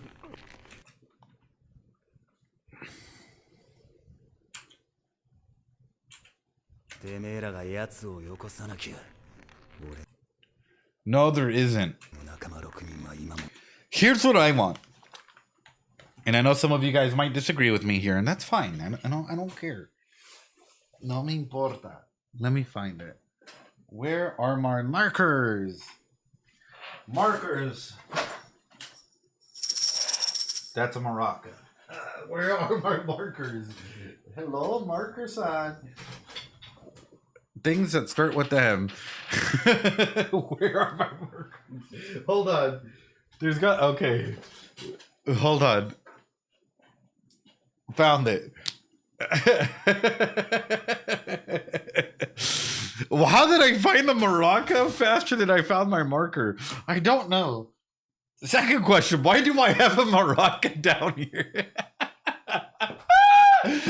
No. I don't know. But my question is something that I was about to ask. Yeah. So, something that I wanted to well, do you have a maraca ready to go? I don't know why it was down here with all the stuff labeled M. What the okay. Let's start off by talking about this. Something that I do want to know is, all 6 of my friends would be alive right now. Then this is what I want to know, and I want a storyline on this.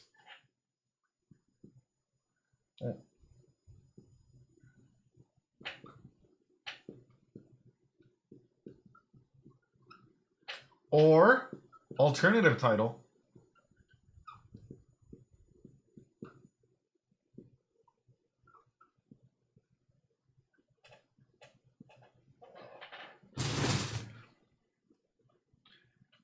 That's what I want. This is what I want, right?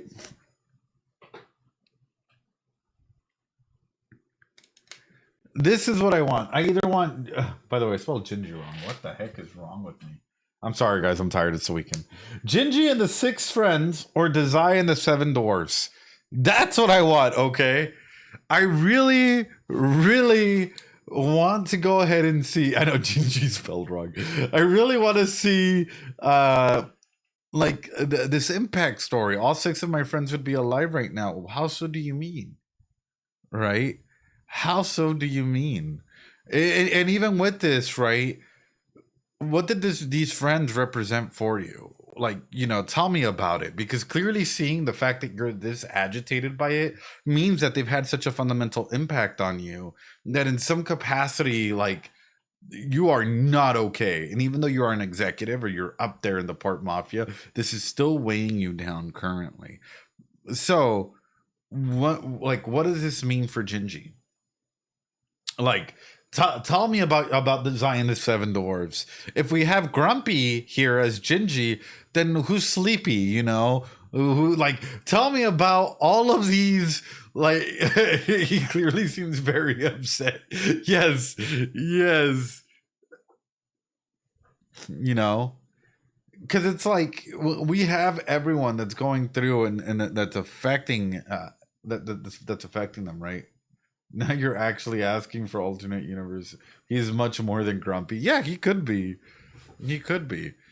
But like, I don't know how to put it right. Grief is a hell of a drug.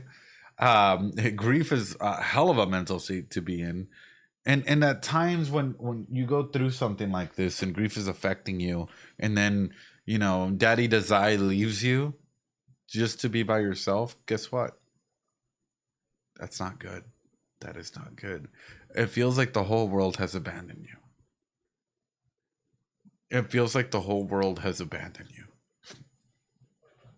So it was designed the Seven Dwarves back then, but now who do we have as the Seven Dwarves, right? We have Atsushi, we have Yosano, we have Kyoka, Kenji. Who else do we have now as the Seven Dwarves? Kunikita.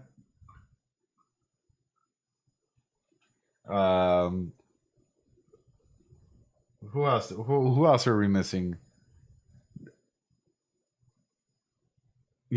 Ability user wise. Fukuzawa, I think being the president kind of puts him in a situation of Rampo. Sure, we'll include Rampo. Hey, there you go, and Junichiro. Now you have your Seven Dwarves. You see, it matches out. The Zion the Seven Dwarves seems to be a theme and seems to be consistent. In that regard.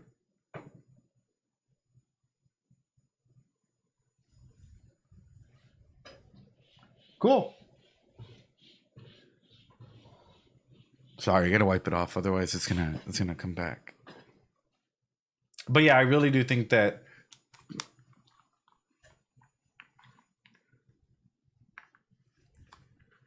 I really do highlight this just to talk about like the Zion the Seven Dwarves. I just joined. Yeah, I say it as a joke. But I want you guys to fully conceptualize this in terms of like how is the Zai's structure looking at. By the way, it might not necessarily mean that Dazai is actively friends with everyone or with Gingy and their friends in any capacity, right?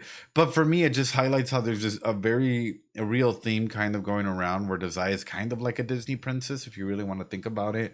And while they're like, going around, they're like singing to birds, like, da, da, da, da, da, or whatever they do, ultimately everyone else is going through very real shit, and unknowingly, and I hate to put it this way, a lot of like Disney princesses and princes end up causing a lot of harm towards everyone else around them.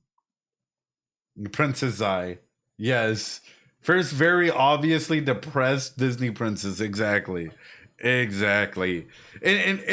just talking about this, it's a big element, because ultimately what has been showcased so far in this movie. What is the main symbolism of this movie, chat?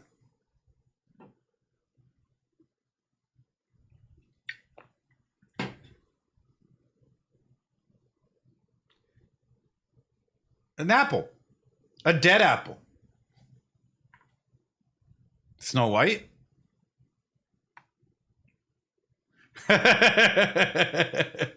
The apple is dead. Exactly.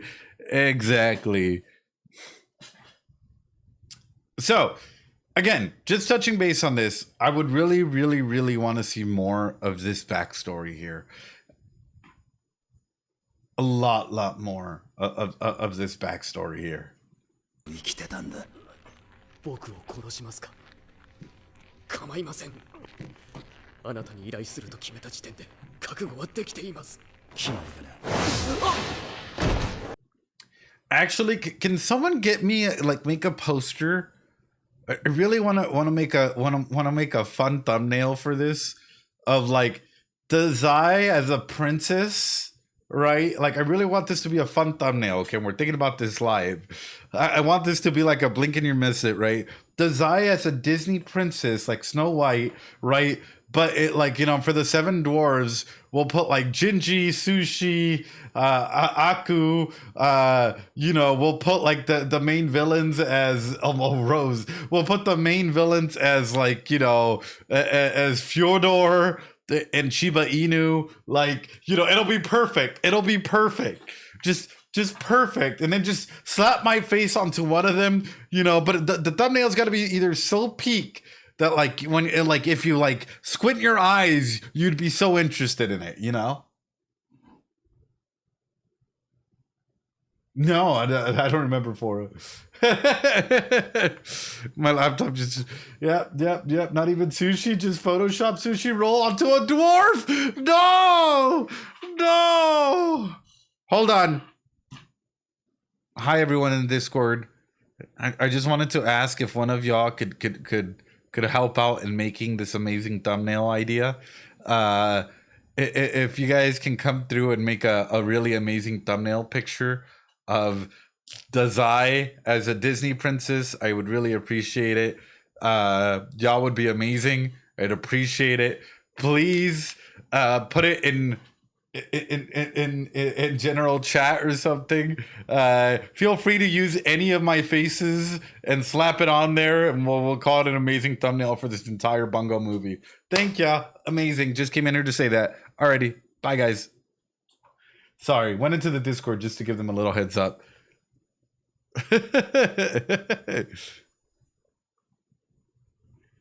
But yes.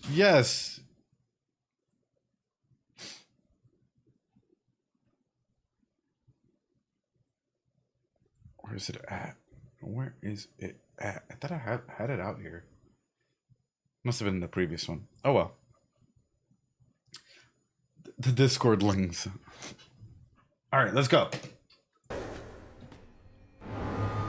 依頼は受ける。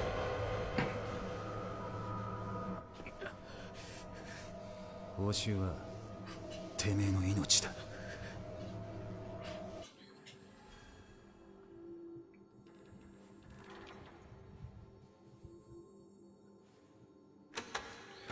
I think that there's a ton of fun ways for Gingy to use their ability. But I'll leave that to your imagination, if that makes sense.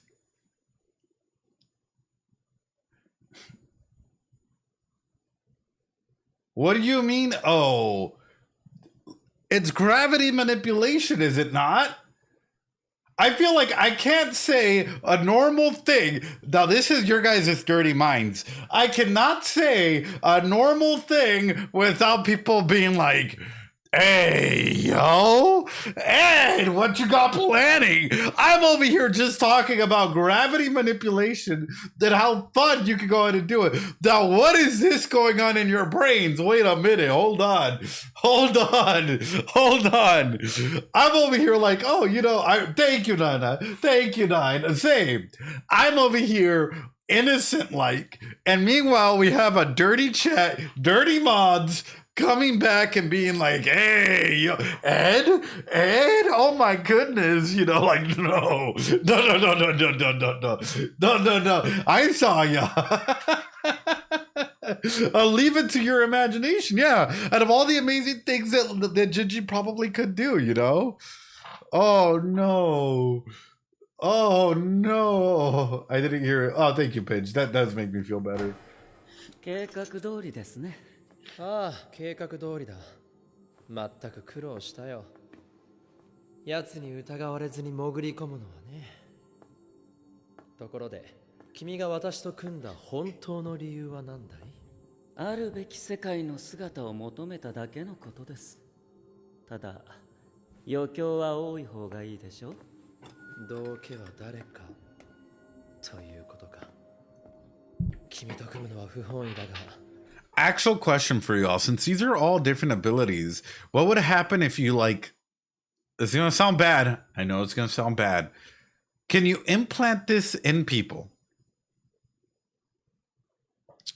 Like, like for example, let's say that I stole one of these abilities, right? Or one of these things, and it's like, you know, can you put it inside of a person and they learn to activate that ability? Or like they swallow the ability storage thing and gain that ability, like an ability transfer, you know?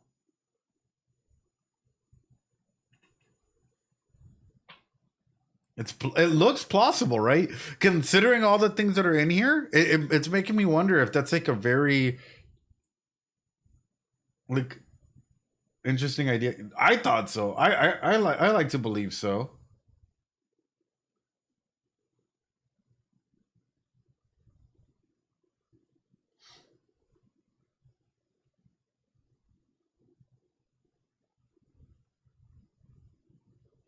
Like I'd like to think that like if we're able to do this, if we're able to grab these things and like, you know, like if I'm being an evil mastermind, right?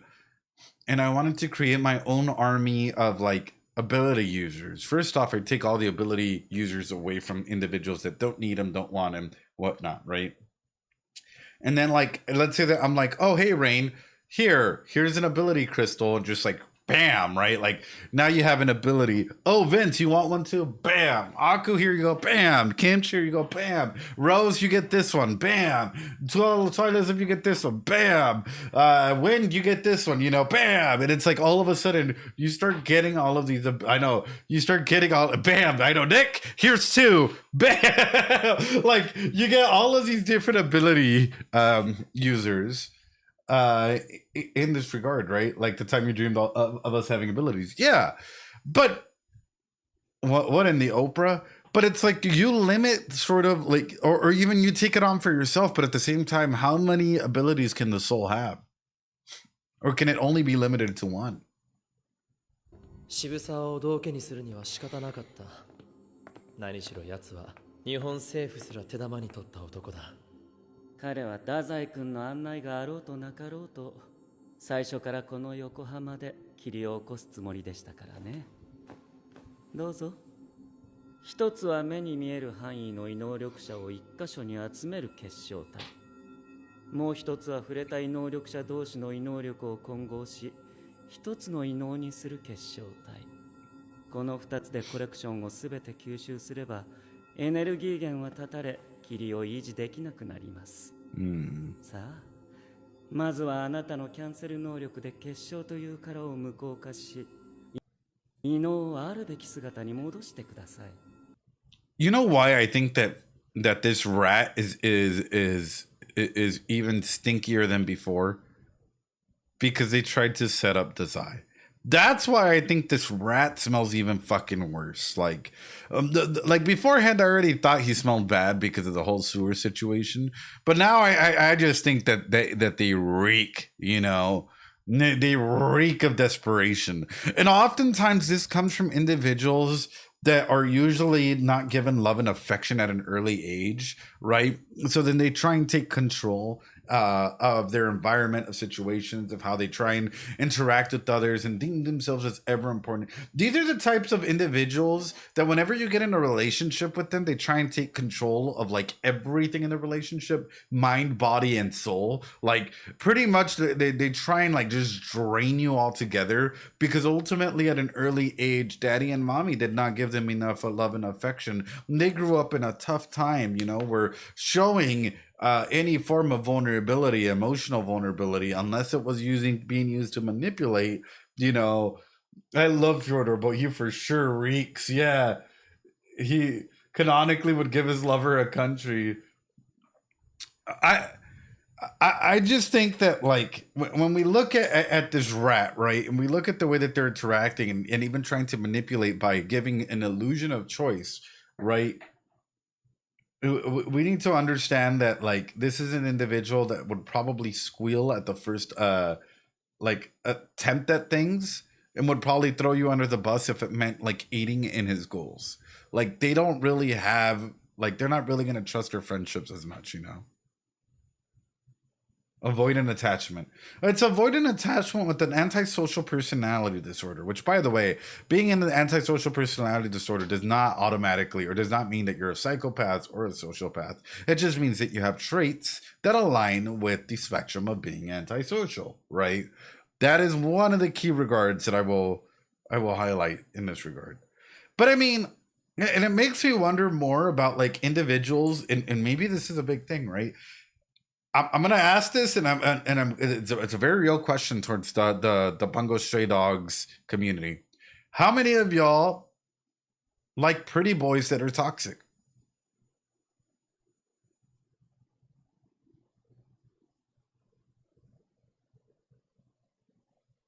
How many of y'all are into pretty boys that are very toxic and bad for you, and you know that they're bad for you, but yet you still find them attractive? Or pretty girls, or pretty non-binaries, you know.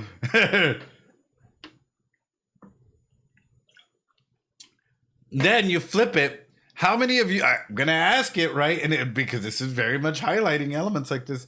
How many of you are into daddy figures, like Fukuzawa? You know, like Oda. You know, and maybe that's an aspect that you needed in your life. For the pretty boys with toxic aspects of things, right?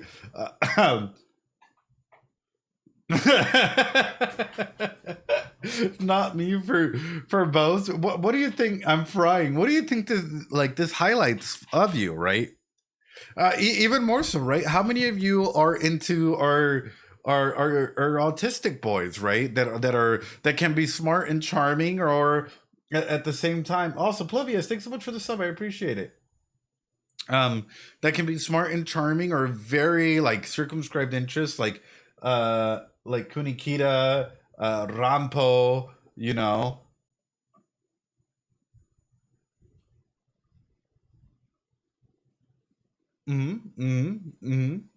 Yeah. Why so? What gets like, you know, what intrigues you about, you know, about things like that? Why do you like or dislike certain characters? It's something for you all to be aware of. And I highlight this because it really makes me wonder. It makes me wonder how many of you have been hurt, or how many of you. How many of you, especially for those of you guys that like rats, like Fjordor, this rat here, would try and justify their actions just because they don't do anything wrong, you know, they're just a toxic boy, you know. We got to understand this, you know, and ultimately it's probably because you've dealt with a lot of toxic people in your life that you've normalized that a toxic environment and toxic individuals are sexy or attractive, because it meets your norm of like not being in a boring relationship or in a boring cycle. So you would rather take a toxic, cute individual than a boring, stable individual, right? In this aspect, because you've been desensitized to it in some capacity, and ultimately, right? Even though in this regard, you know, you would rather have that. You love Fjordor so much, you would rather have that sense of not knowing fully where you stand because of that sense of a thrill, or maybe that sense of like, you know, I don't know. Maybe growing up, you had a household where things were tense, you know, whatnot, and you grew up to norm that, as opposed to norming what a loving relationship could be. I don't know. You know, we all have different standards. We all have different standards, you know, in that regard. I don't know.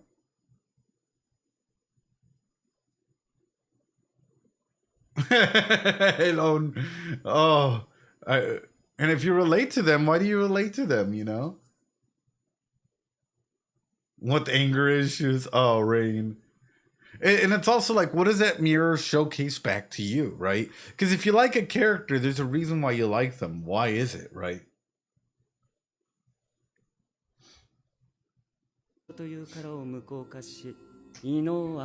if you're aromantic, the questions even hits further. Why, like, and if you're like, oh, I love this character, why do you love that character? 淳君たちが無事だといいが。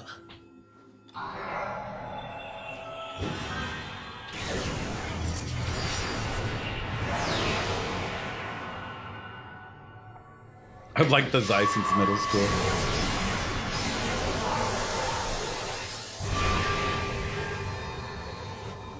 あれに触れて消し去れば全てが終わる。言っただろう。私の予想を超えるものなど現れないと。鍵は閉めたはず。なるほど。ここで裏切りか。言ったでしょ。余興は多い方がいいと。それで次はどうする。次はない。最初から私の狙いは君一人だったんだよ。こんな果物ナイフじゃ痛いだけだと思ったが毒か。致死性の麻痺毒だ。It's a lethal anesthetic. 君の待ち望んだ死だ。なんてことするんだよ。What's funny is I think that Shiba Inu is the one most in danger here, because ultimately everything's a trap within a trap for Dazai. I know Dazai dies pretty like 気持ちいいじゃん。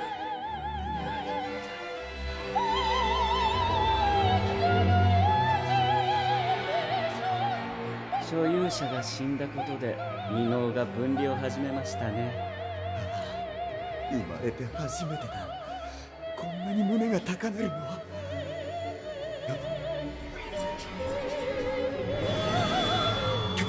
これではない。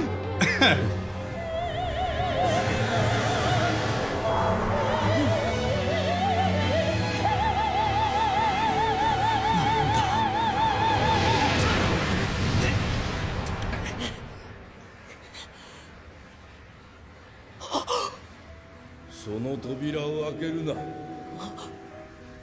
そもそも今の貴様にはその覚悟も矜持もないがな。せっかく失った虎の力だ。決別して生きていけ。安心しろ。誰もお前に期待などしていない。あなたの言葉には耳を貸さない。 Good. Stand up and open the door. Why do I feel like again, right? We see these different headspaces and stuff like that because I think this ability usage of this of what like Shiba Inu's stinky fog or fart fog, however you want to classify it as, ultimately is just internal criticism coming to play, right? Your own mental state, your unconscious mind as to how you view yourself and or others being highlighted in a regard like this, right? Like this is a key instance through it. Even further than this, right? No worry, Fyodoro, too. Welcome on through. Even further than this, like, yeah, the fart fog. Ultimately, seeing through all of this, doesn't this kind of highlight, especially when we're looking at these distortions, at these things that are happening in here, that the more that we see orphans at play here, the more that we can look at these orphanages and be like, what is really going on? Is this just a capacity to try and build out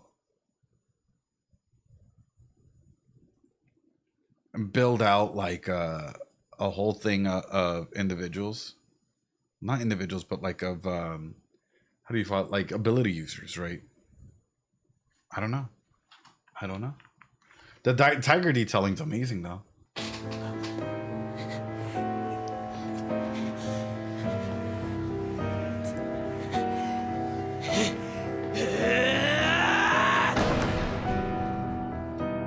Oh. 知ってしまえば知る前には戻れんぞ。お前がたどり着けたのなら、 It isn't locked. 鍵はかかっていない。自らの意志で生き、そして死ね。 He opens the door and it's just Desai, you know, with all his bandages on and his cloak, and he's just like sitting there. I've been expecting you. Oh, oh, oh, oh, oh no, oh no. But honestly, why did he turn blue? Well, you have to imagine, right? One of them's going from a cognitive distortion to accepting the fact as to what is going on. I'm sure that we're about to visit like Trauma City in a second here and go through a lot of instances of pain and its self-acceptance and all of this stuff. And you know, whatever that might be, because a huge transition from red to blue, and also them understanding, you know, the fact that you got to accept all versions of you, not necessarily love them, right? But you have to accept it, right? It is huge. So, yeah, welcome to Trauma City, I guess. Do we all visit Trauma City in our mind at some point? Here's the thing. We've all visited Pain City, Trauma City, whatnot in some capacity, but some of us bottle it up so well. Some of us, even though the lid is cracking and, you know, falling apart, we're still like, oh, I don't want to touch that. Going to a therapist is too much at this point in time. And even though it's still cracking under all the pressure, we'd rather compartmentalize it and shove it somewhere in the back of our mind and keep going on. And even when people try and address it, we'd rather ignore that than have a conversation about Trauma City, right? Then be open to exploring what's actually there and going to go seek help for it. Because ultimately we're like, you know, if in the past people could get up and do it, you know, and they came out fine, you know, people in the past came out fine, why can't I? And you have to remember, in the past there wasn't really a lot of psychologists or therapists out there to help. In the past, a lot of individuals still had a lot of issues, and there was still a lot of rates of, you know, suicidality, people hurting one another, you name it, right? Shove it in the back and deal with it another day, never actually. Yeah, here's the sad part, and I'm gonna showcase this to you guys. If you don't deal with things now and you don't actually start seeking help and support now, and you don't start being your own person, you will suffer, unfortunately, with a lot of this as you grow older. What do I mean by this? I mean, I have had a lot of clients and individuals who were in their late 60s, early 60s to late 60s. Either their partner passed away or whatnot, and all of a sudden this thing that they had highlighted or they had thrown all the way back there started coming to the forefront, and they didn't know how to deal with it. And guess what? Now that the kids were grown up and they had moved out of the house, there was no one really there to help them in any regard, because kids are too busy with their own families, and now they feel like a broken bottle where no one wants to come and say hi, no one wants to interact with them, no one's going through anything because I keep it all shoved in. It's no one has to know, no one needs to know everything that's going on, right? And even more so, if you're in a relationship and you're not really your own person and you're just doing everything to please your partner, what happens when your partner passes away and you're just left by yourself? Do you even know who you truly are? Or have you always been the mask that you tried to put on to try and please your partner? That's been another big one that's been a conversation of discussion with individuals as they get older in life. I talk about this because so many times, to the point of being unable to heal, so broken. Everyone can heal, Euro. Everyone can heal if you allow yourself, if you truly want to, and you allow yourself the opportunity to. It's got to come from you. Like, you can go to a therapist, but if you are not, or a psychologist, but if you do not want to be there, or if you are not physically like able or like, you know, emotionally capable in the stages of change to start the process of change, it's not going to work. You need to be there with the capacity of, I'm going to try it, I want to work on myself, whatever that is, you know.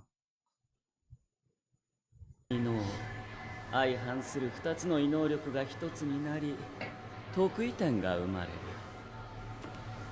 Oh, my theater kid! 得意点が生まれる相反する2つの異能力が1つになり Oh! Oh, you poor Yorick. I knew him well. Oh, to be or not to be, that's his question. Oh, Fyodor, now I know you reek beyond belief. 点が生まれる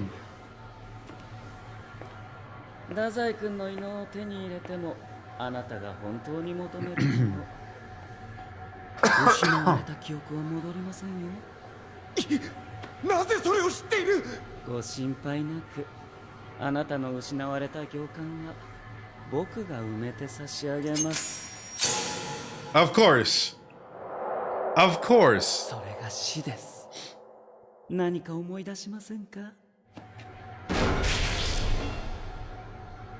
そうか He's played Zip Zap Zop. この感覚を私は知っている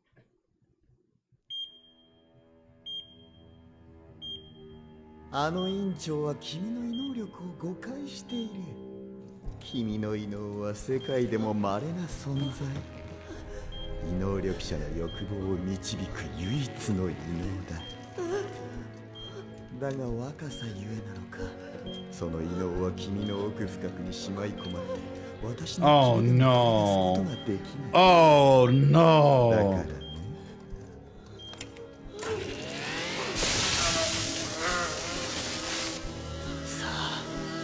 私に驚きを与えてくれ Oh no.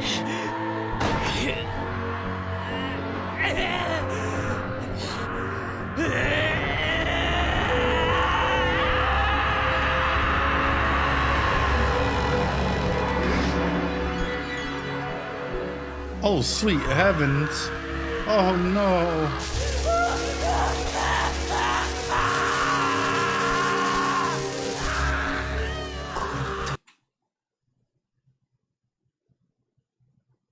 So I was right. So I was right.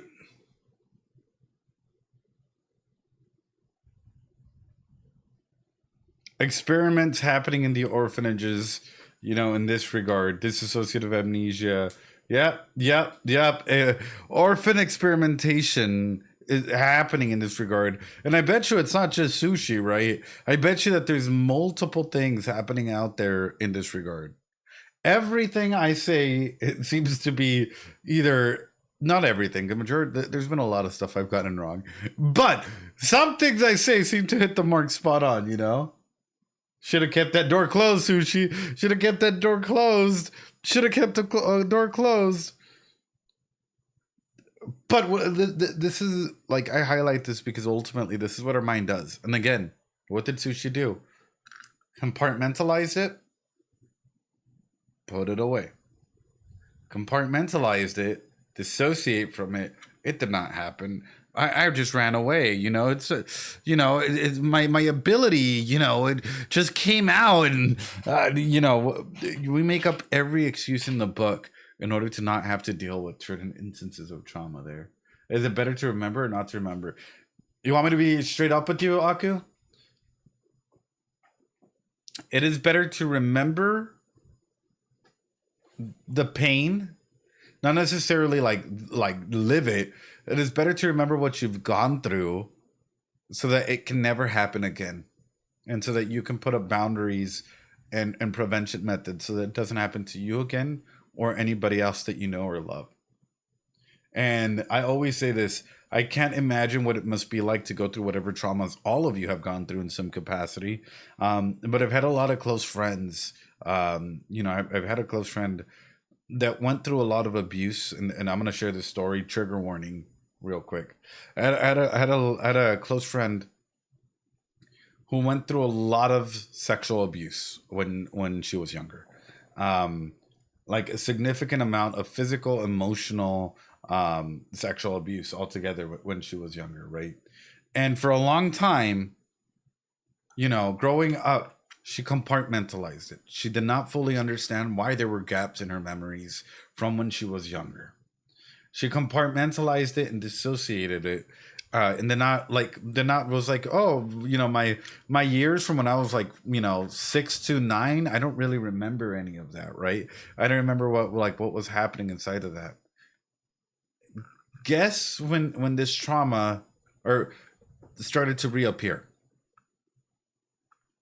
When this bottle that's breaking really started breaking through and really fully broke.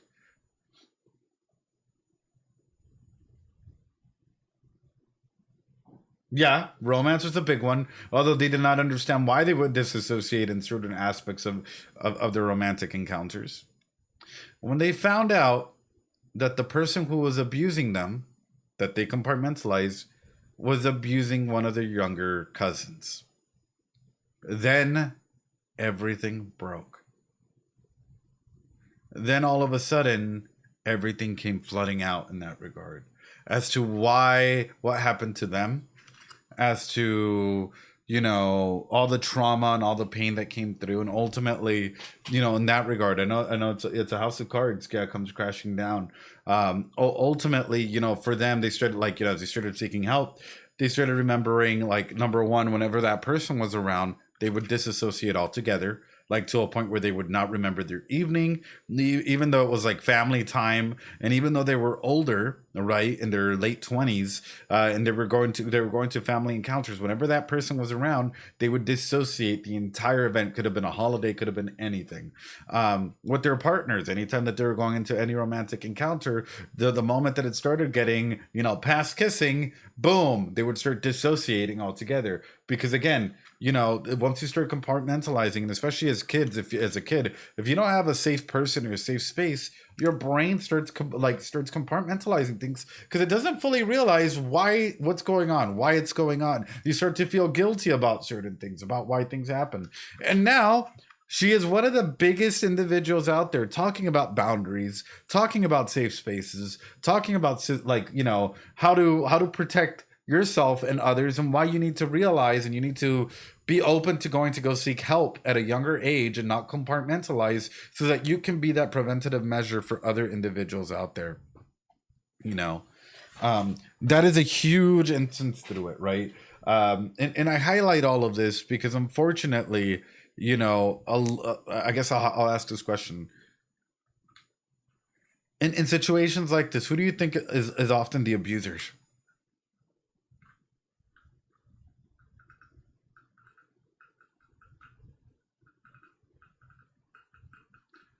People they know, family. It's usually very close. A lot of times you hear in the media, oh, it's this random stranger. That's every once in a blue moon compared to how often it happens with family. Uncles, aunts, relatives, a friend of the family that's really close to your father or mother, or really, really close friend. Heck, I'll tell you guys this, and you guys might not even fully know it, right? It could even be individuals that start priming you, who have been abused by, friends that might have been abused when they were younger, and start showing hypersexuality in their teenage years, and they're like, hey, let's just make out, right? And you're like, what? And then, and they boundary cross without you fully understanding what is going on. But it's a symptom of the sexual abuse or that physical abuse that might have happened when they were younger. Remember, abuse has many different ways that it can impact you. Hyposexuality, hypersexuality, that's up or down, right? Or at times that dissociative amnesia that can happen in the middle as well. It could be very difficult for individuals to maintain a normal sex life, sex drive, physical and emotional drives, everything in between.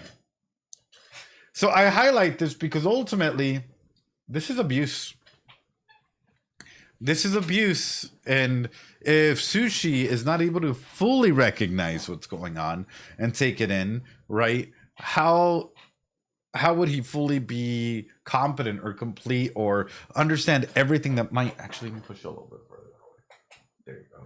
Fully everything that might be going on. This is 100% abuse. And inside of that cycle, I'm kind of scared for how,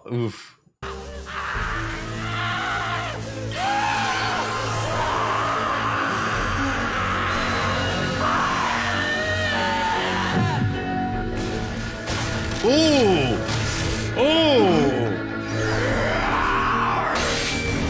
Oh! It really said nope. It really did say nope. It was like, you know what? You thought you getting the nah. Nah, you weren't getting shit. Like, nah.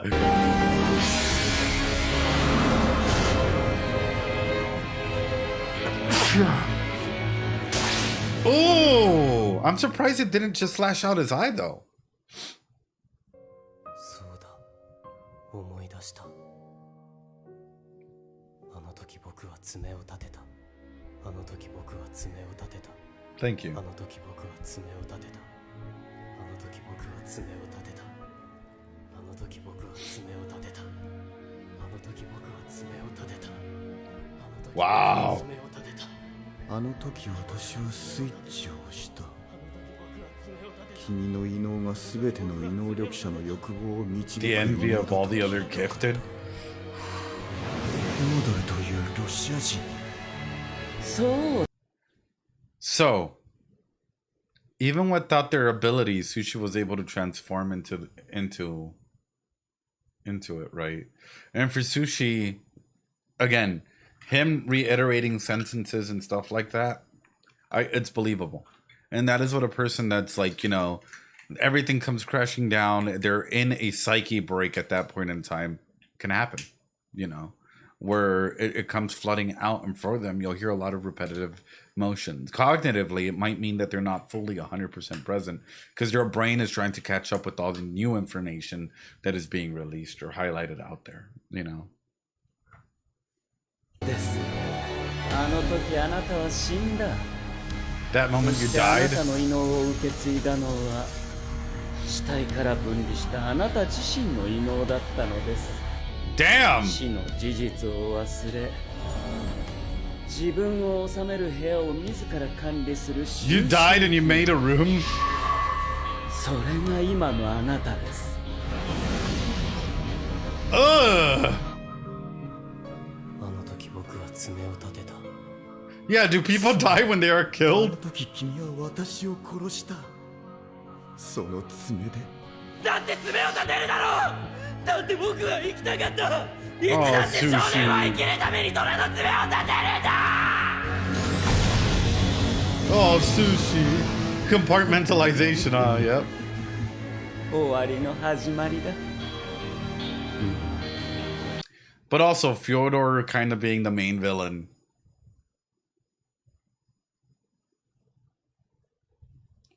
Fyodor kind of being the main villain here, playing everyone.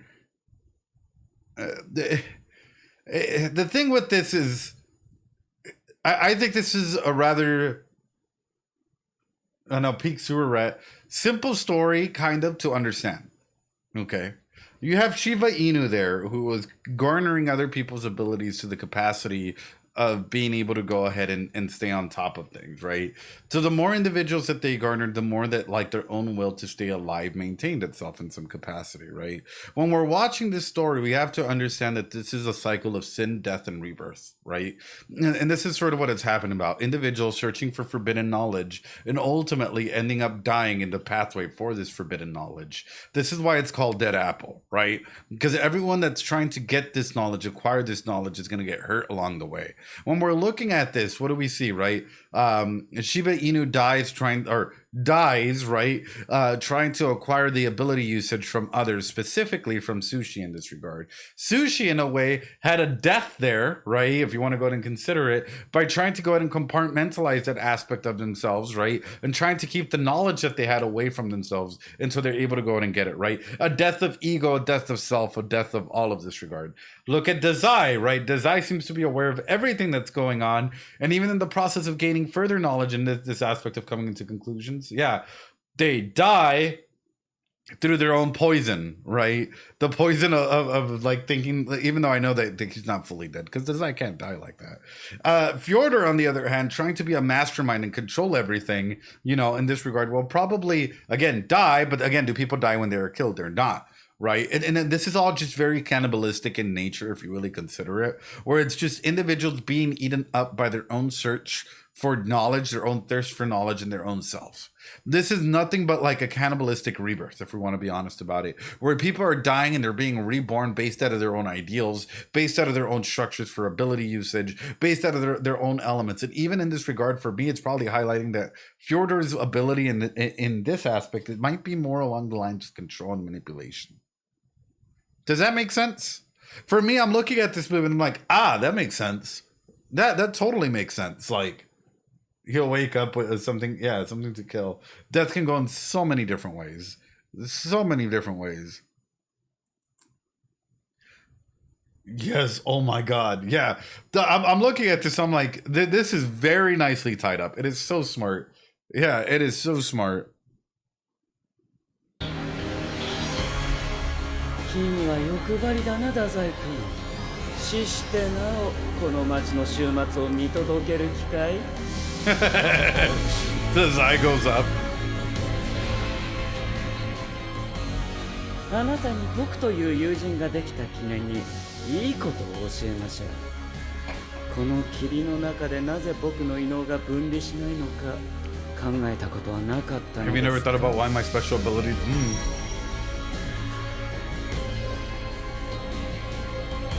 Because there's, theater kid. 僕は罪、僕は罰。 Theater kid. Oh my goodness. Theater kid. Oh, that made me cringe a little. I'm not gonna lie. That made me straight up cringe. Oh no! I am crime. I am punishment. You know? He's so dramatic. He's so extra. Cringe Thor. He longs to be on the stage. Oh no. Oh God. Oh, he's so dramatic, bro. He reminds me a lot of like the college community kids that are like, don't you know I'm going to be in a play this semester? I'm going to be ensemble number 3. What can I say, you know? Even though the theater productions, like, there's not that many people in this.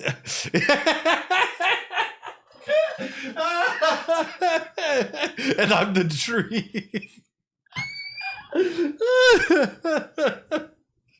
Oh my gosh, dude. I know, who invited bro? Oh.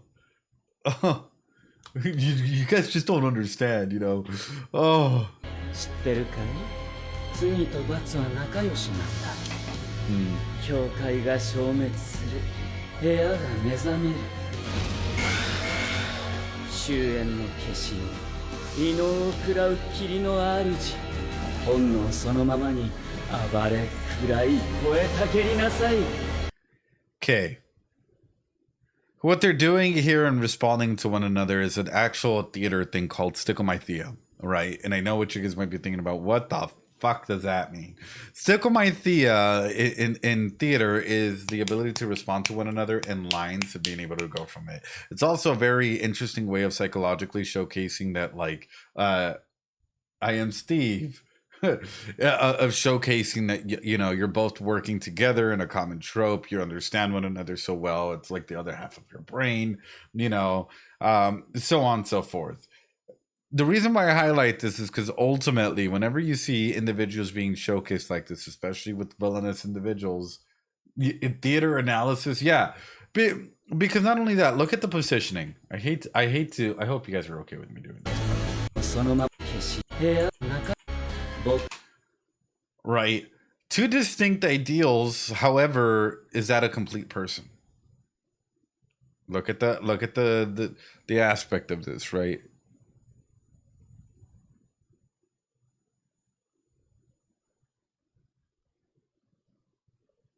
Fyodor is a theater kid. Exactly, 100%.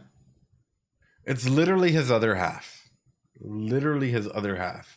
But if your ability usage is literally crime and punishment, which we kind of guessed that, like, you know, book-wise, it was probably gonna be that, right, since last season, we start to understand that and it makes me wonder, how insecure of a person is Fyodor?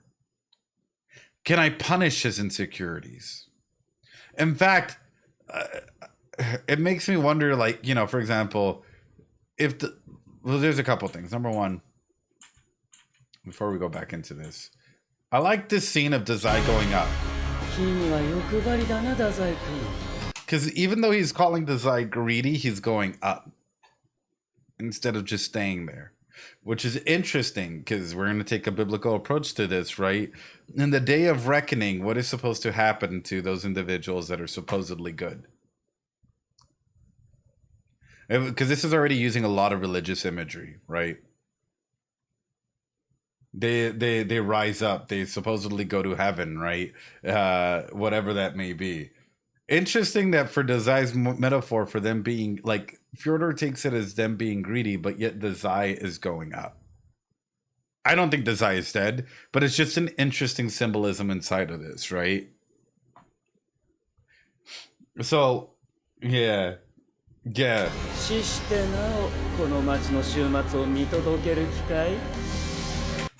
Up and away. You know, we all knew that Dazai was a special a special magical child, and there we go, we got confirmation. Dazai is a special magical child, you know. All dogs go to heaven. Yeah. Yeah.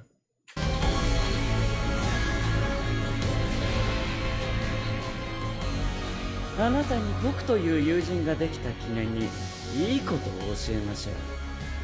この霧の中でなぜ僕の異能が分離しないのか考えたことは My special ability doesn't なか begin った this の far. ですか?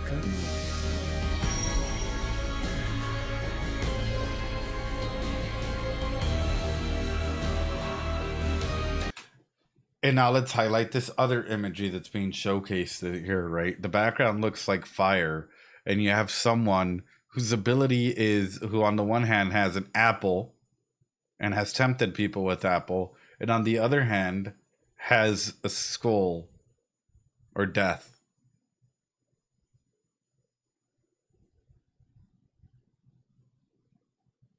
Also religious windows.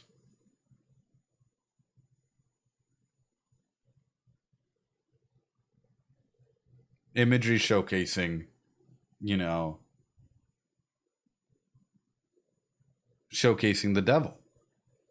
It's very interesting imagery. Very, very interesting imagery that's being showcased in here. Yeah. That's why the more you look at it, if you even take a step back to a theater perspective, right? And you take in the analysis as to how is this all going to go to, and highlight this regard, right? And then also crime and punishment. Line it up again, right? Yeah, he it's very, very 僕は罪、僕は罰。知ってるかい？罪と罰は仲良しなんだ。教会が消滅する。部屋が目覚める。終焉の化身、異能を食らう霧の主。本能そのままに暴れ、喰らい、吠えたけりなさい。Oh God。これは暴走でも得意点でもない。竜こそが異能が持つ混沌本来の The 姿なの chaos です。 special ability. He's so dramatic. You know who could probably take this dragon down? Aside from Sushi? You know who could probably take this dragon down? Aside from Sushi? Kunikita, you're so right.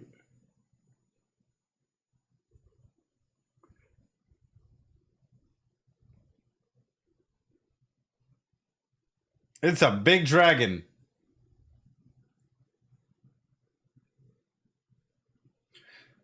But I think it's someone that's used to dealing with dragons, with big dragons. Ed could. Yeah, you know, I'd go behind it and put in a sleeper hold, you know, and make it go memes, you know. Lovecraft. Cthulhu versus this dragon, you know. Oh, we all know that Rain can. Rain's an absolute beast, you know.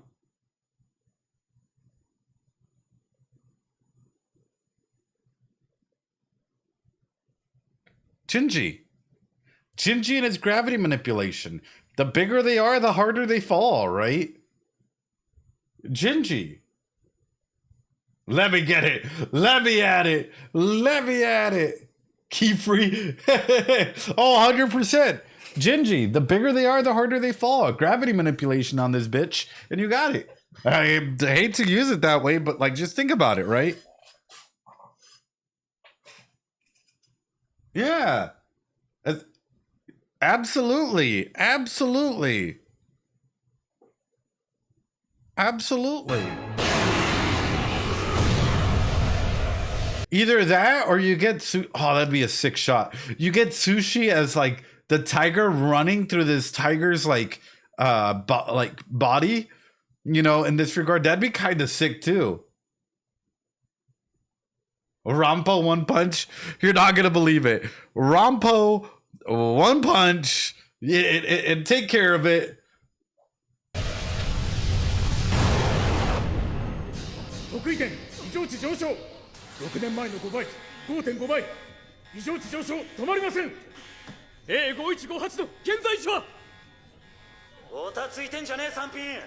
Get your shit together, scrub.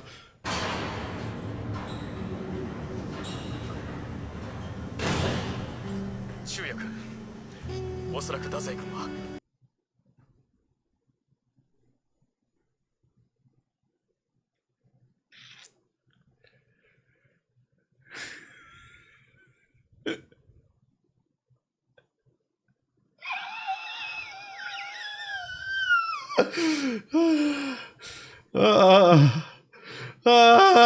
すでに排除されています。この意味がわかりますか？構やしねえや。いいのですか？報酬である私の命をあなたはまだ受け取っていない。思い上がんなよこら。6年前のてめえは下っ端の潜入捜査官だ。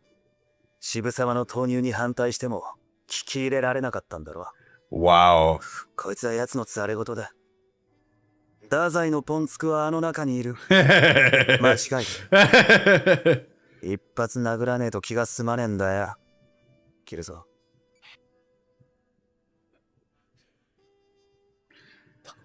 It is Princess Dazai. Wait a minute, you're right. This is Princess Dazai.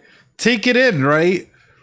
The dragon is guarding the princess in the castle, right? You have the devil themselves, you know, and then you have Jinji trying to go in there to save the princess. Oh my goodness, wait a minute. Bro's gonna have to go in there and kiss Dazai. 間もなく目標地点上空です。お前、あん時のジョーカー。辻村です。本当に行く気ですか？ああ。無理ですよ。異能力者とて人間です。あれは人知を超えた化け物。過信して戦えば死にますよ。Damn. そういうのはな、ビビって帰っていい理由にはなんねんだよ。Damn. ビビって帰っていい時はどんな時かわかるか？わかりません。ねえよ、そんな時は。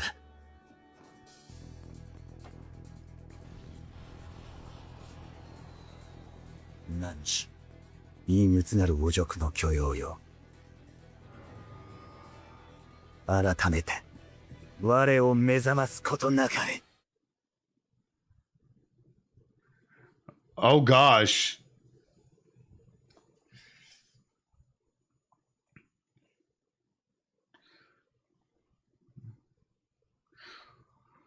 Oh! すごい、どんどん上がってる。彼の異能力は重力操作です。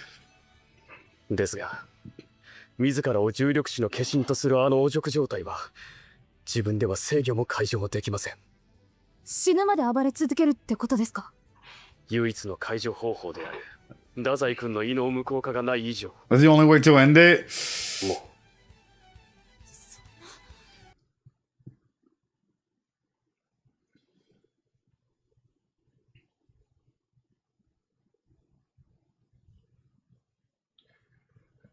Oh, this seems straight up like a video game now. Like, this is insane. Oh!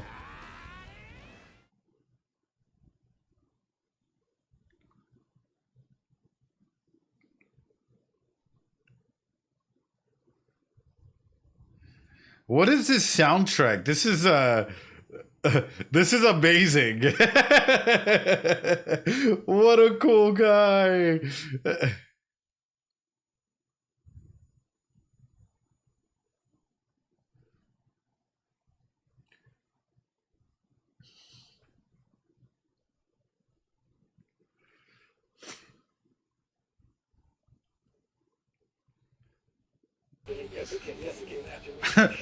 Have a building.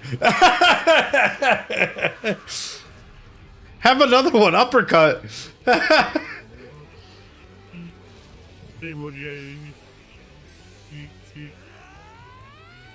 No. You're gonna make it.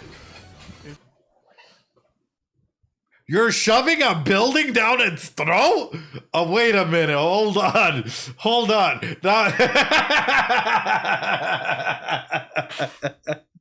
Damn, Gigi, I did not expect you to just go insane like that. That's crazy. That's damn, bro. That's crazy.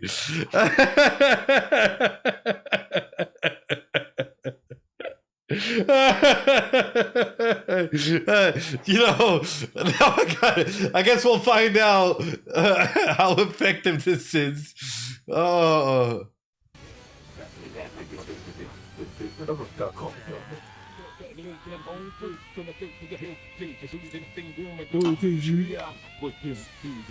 Damn!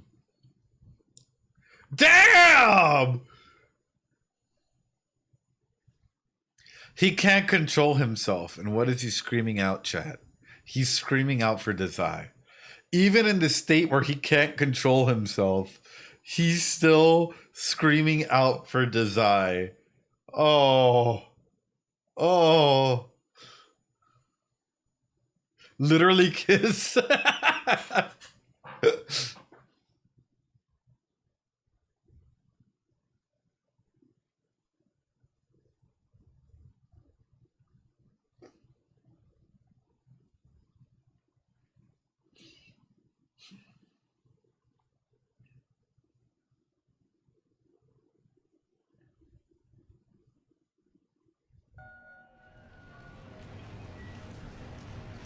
Oh, wow.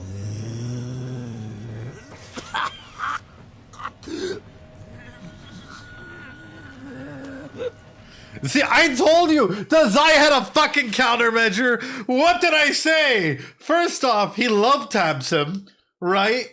And then Dazai's countermeasure comes into place, straight up knowing that at some point in time, Jinji or Sushi might have come through and like hit him. Like, that, yeah. The face cradling. Yeah, it's Dazai. Of course he did. How beautiful. 信じてたさ。てめえのクソ忌々しい生命力と悪知恵をな。白雪姫を目覚めさせるには少々乱暴な方法だ。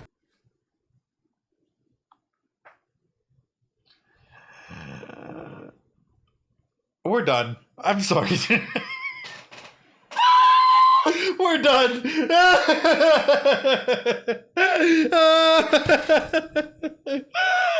We're done. That brings us to the end of today. And he knows it too. And he knows it too. This movie's fucking crazy. This movie's fucking crazy. The entire time just being like, oh no, oh no. That's somewhat of a violent way of waking Snow White. Did Dazai want to kiss instead? Like, what are we talking about? Well, wait a minute, Dazai, you can't just drop that bar. You can't just drop that bar. Yeah, of course he does. Please. That's insane. Oh. うして口の中に解毒剤を仕込んでやがったくせに。話しやがれ。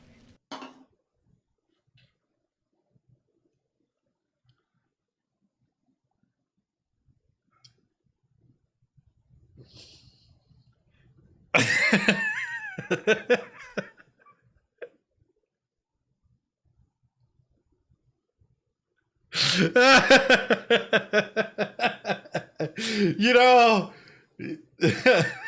hey, yo, Dazai. 動くな。霧がまだ消えていないようだ。Sure, Dazai. この状態で君の異能力から君を守るの。Okay. ごめん、被りたい。まだ終わってねえのか。 That makes sense, but you know, you don't have to hold him from behind his head. You know, you can, if you're at least gonna do that, you can at least, like, I don't know, like tie up the back of their head a little bit, like their hair, you know, so it's not in the way. You could be touching their face, their hand, any regard, you know. It's just beginning. Damn. Oh, okay, that makes sense.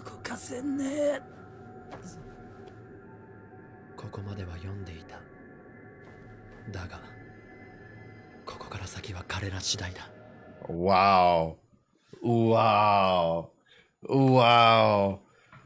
And then Dazai leaves it to the future as well.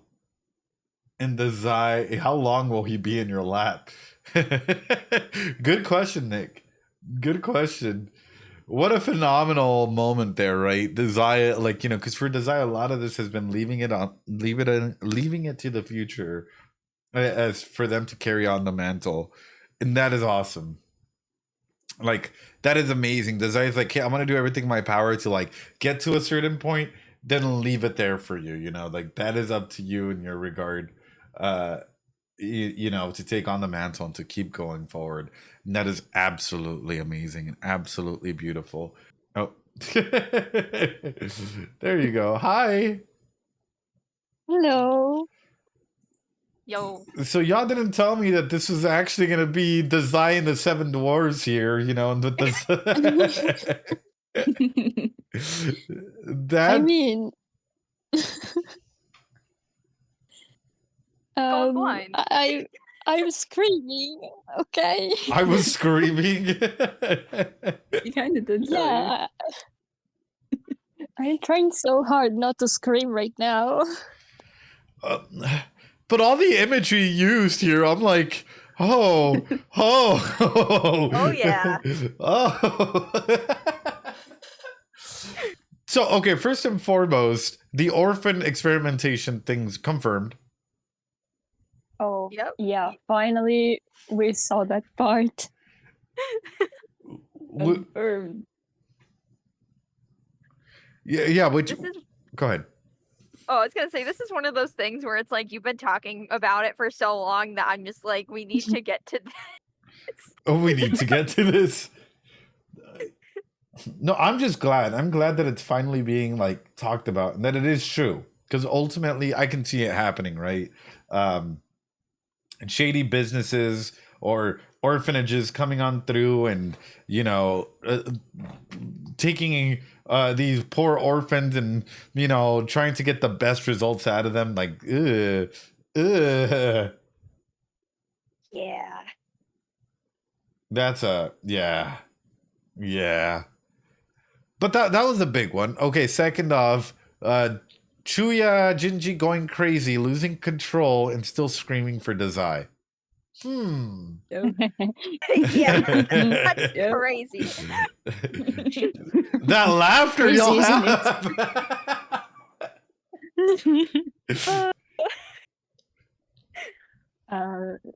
Yeah, it happened.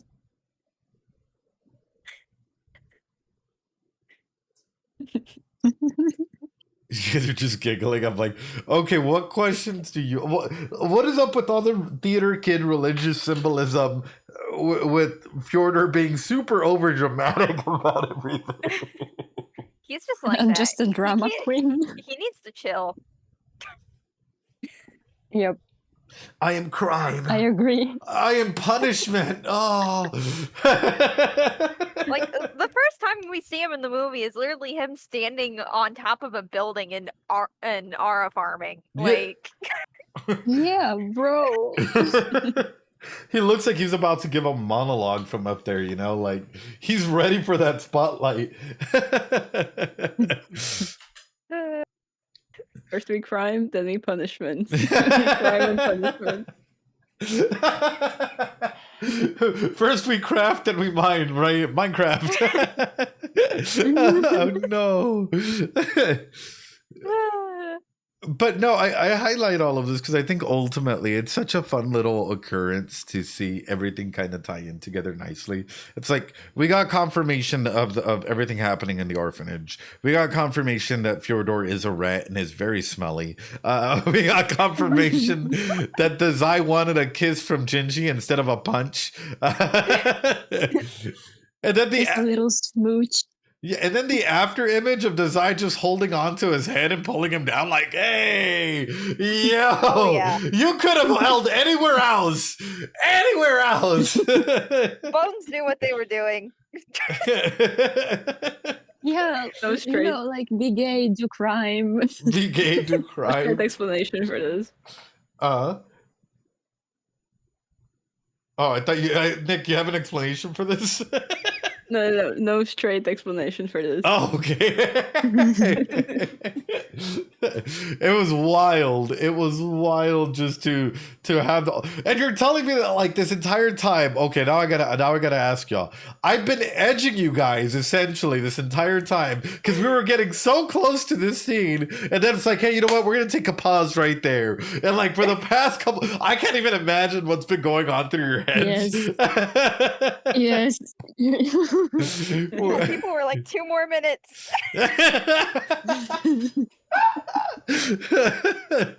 I could just imagine all of you being like, come on, we're almost there. We're almost to this scene. And then it's like, all right, we'll pick it up tomorrow. And you guys are like, no.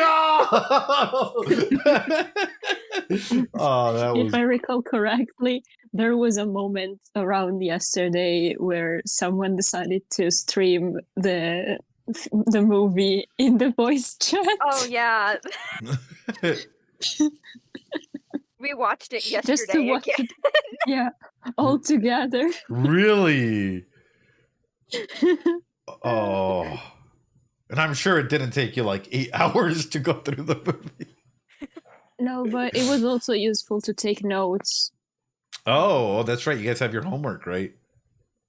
Yes. Yeah, but we always take notes every time we watch something about Bungo Stray Dogs. Fair. But anyway, do you guys have any questions on what we watched today before we end the stage? I guess like more so I was looking forward to you talking about like the dissociative amnesia thing with Atsushi, but I think you kind of went over that pretty well. Mm-hmm. So Oh, I'm glad. I hope that like example that I gave kind of put it all together for some of y'all, because I know there's a lot of individuals that don't fully understand how trauma or any form of abuse can affect individuals. But yeah, it's a hell of a thing. Like, yeah. Yeah, it really hit somewhere. The scene with Asushi really hurt me because the representation of him suppressing a very bad memory, a trauma, it's so well done that, and also his voice actor did an amazing job. Mm-hmm. So yeah, I was also excited for that scene. No, I was about to say that. Yeah, the voice actor has been killing it, right? And at the same time, Sushi just trying to like, also like, you know, they opened the door to see what was behind it. Now that they see what's behind it, trying to rationalize it and not necessarily like, how do I say it? Like, it's hard. It's really hard once you find out that something really happened and trying to come to terms with it. Yeah, it's oof. I thought it was very well done. Overall I thought it was phenomenally done. Oh yeah. I also like the detail where Shibuzawa to enter that space, let's call it, was like falling backwards and pushing the door, but Atsushi had to pull it with all of his strength. Right. It's also very nice. I also love the scene of Jinji just jumping from the airplane from the AC 130. Like yeah. He's so cool. He's so cool. This is a man that's gonna go get his boo back. Like Yep. I love him. I love Chuya. He's perfect.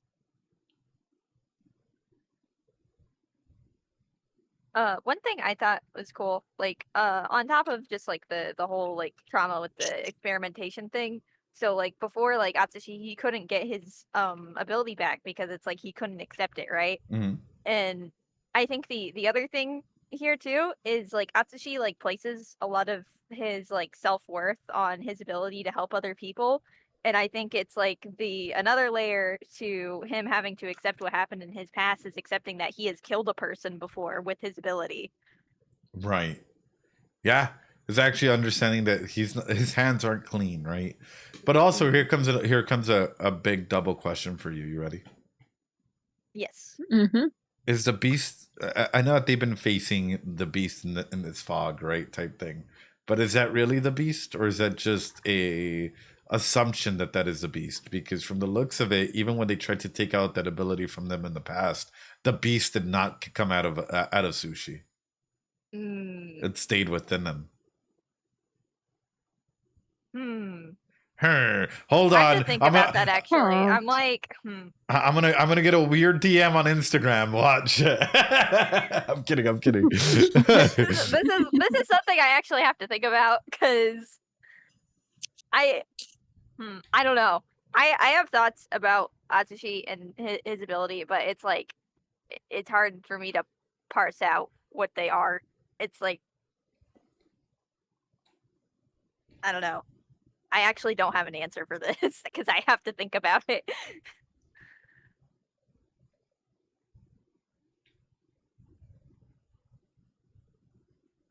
Yeah, I don't know. That's where my mind really goes to is I think that like the representation of what we've been fighting, it might be like Sushi's belief in their ability, but not necessarily the ability itself, because I think the ability might just be within Sushi that Sushi has to accept that is them.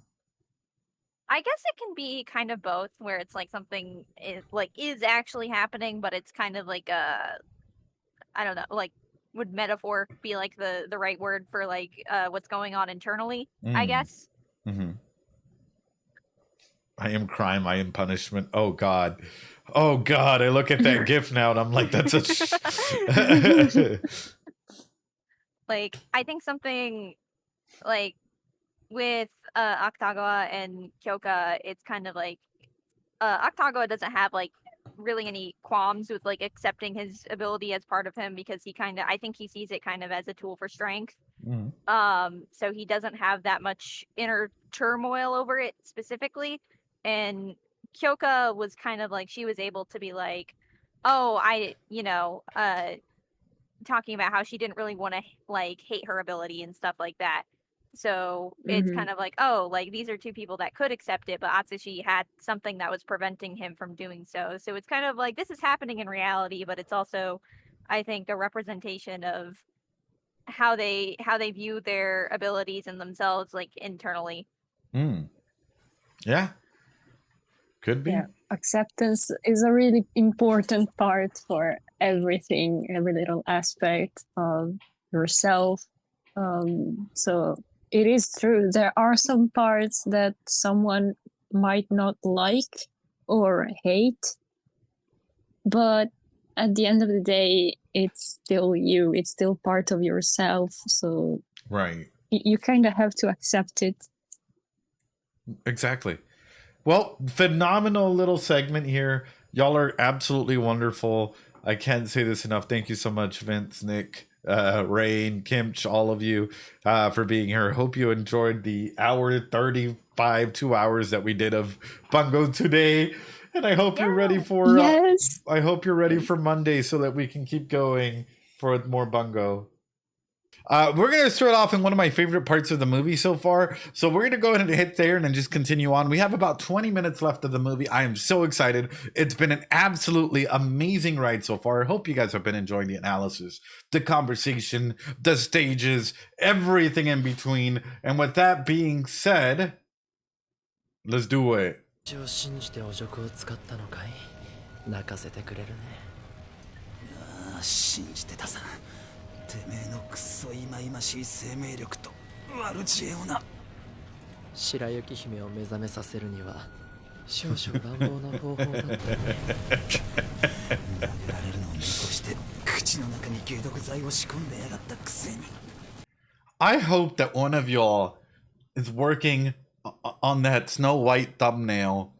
I recently took a like I've been watching a lot of like thumbnail videos and stuff, and I want this dead apple to just be the Cinderella thumbnail thing.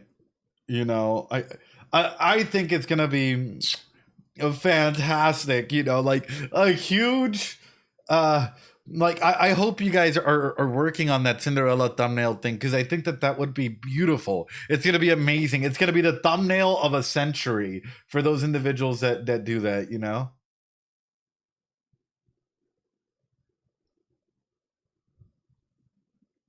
I hope so. Anyway, let's continue.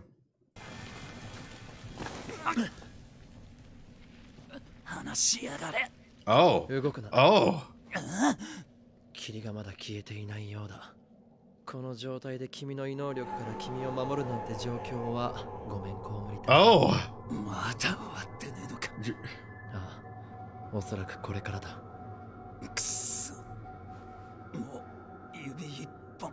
Oh. 動かせねえ。The Zai's eyes! The Zai's eyes on this literally just like, what a way to start the stream. Oh, what a way to start the stream. Look at his eyes. It's like, oh, his smirk. His smirk, chat. Oh. 動かせねえ。ここまでは読んでいた。だが、ここから先は彼ら次第だ。Interesting. Think about how theater this is. Think about how theater this is, okay? The main villain tower is bending as well. Like, think about how theater this is. It's an evil sky where this giant tower is starting to bend out of warp when it was standing perfectly straight, you know, earlier. You know, it's the framing is so good. もはやこの霧の拡散は止まらず、この星は死の果実デッドアップルとなる。ささやかながら僕からのプレゼントです。そう、異能を集める結晶のかけら。これであなたが得意点だ。Of course, of course, of course. すべて思い出した。私が本当に求めたのは異能ではなく、己の異能に抗い。Oh, the tenacious love. 打ち勝つ生命の輝き。君が見せた輝きだったの。It was the light that you'd shown me. Hold on.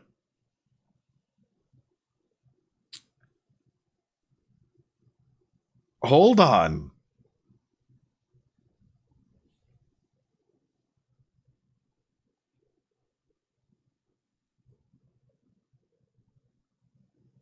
Because that means, well, that means a couple of things. that means a couple of things, right? Like, number one, if this is the case, then doesn't that mean that this Fjord rat can go around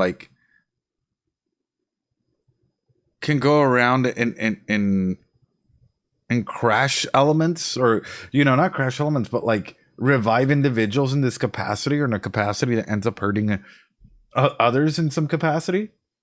Fyodor was too smelly. Yes. I don't know. It is interesting, though. It is very, very, very interesting that this is the way that this is applying itself, right? And this is sort of what's happening in that regard. I think altogether, when you take a look at it, Atsushi took a life, clearly.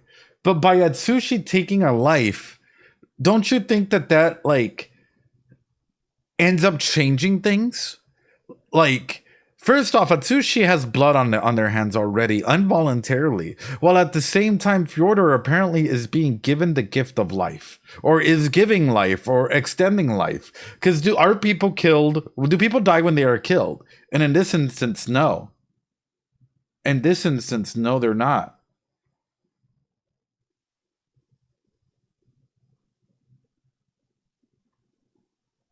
So, I don't know.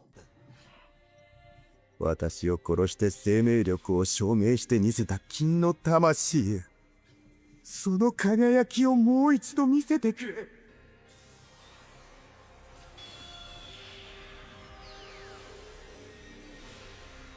Oh, God. But okay, hold on. If Fyodor can do this, doesn't that mean that Fyodor can do this to themselves as well? Because Shiba Inu just had a magical girl transformation.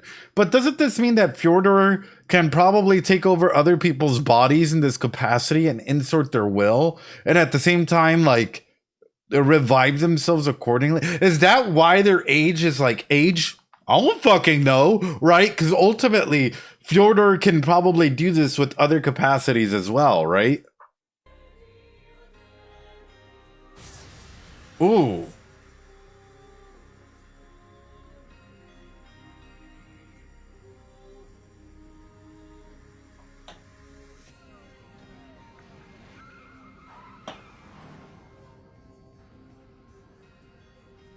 Oh, and it's blood red. You know who we haven't seen? We haven't seen Rampo in this. We have not seen Rampo in this. And now he's stinky red. By the way, if you ever go to the toilet and you see red, please go see a doctor. Especially if you're getting stinky red. Just know it is extremely important, and colon cancer is a very real thing. Go see a doctor if you ever see red. It is. I'm highlighting this because it's important. A lot of individuals aren't fully aware. They're not. You're right though. Yeah, 100%. 100%. I gotta highlight it because a lot of individuals. Greasy. Oh no. Dude, where did that come from? What about? Okay, if it's not, if it's not your period and it's outside of regularly scheduled, times like that, then yes, it's either hemorrhoids or it might actually even be colon cancer, or other something else that might be happening. The stinky red got him. But what do you guys think about Rampo, right? Because that's my main thing is we really haven't seen Rampo come to fruition here. And I think if Rampo is here, like, is he going to come to terms with, the positives and negatives as to, hey, I don't have, an ability. So what do you think Rampo would do in this scenario? What do you think Rampo would do in this scenario? Do you think that Rampo and the detective agencies and the part mafia as a whole are the agents of change that we need, right? How would he handle that realization? Is it going to be a sad day for Rampo? 100 kilometers. 約1時間35分で関東全域、約12時間36分で日本全土、地球全体が覆われるまでの時間は Damn. 68時間です。マジかよ。これは英国特務機関から通信コールです。 English Spec Ops. 時計とも銃器しか。 Clock Tower. ご機嫌うるわしゅう。欧州諸国を代表して帰国の危機的状況に同情いたしますが、つきましては。 Oh no, and she's hot. I look at the outfit design and I'm immediately like, oh no, no, hello ma'am, she's so pretty. Oh no,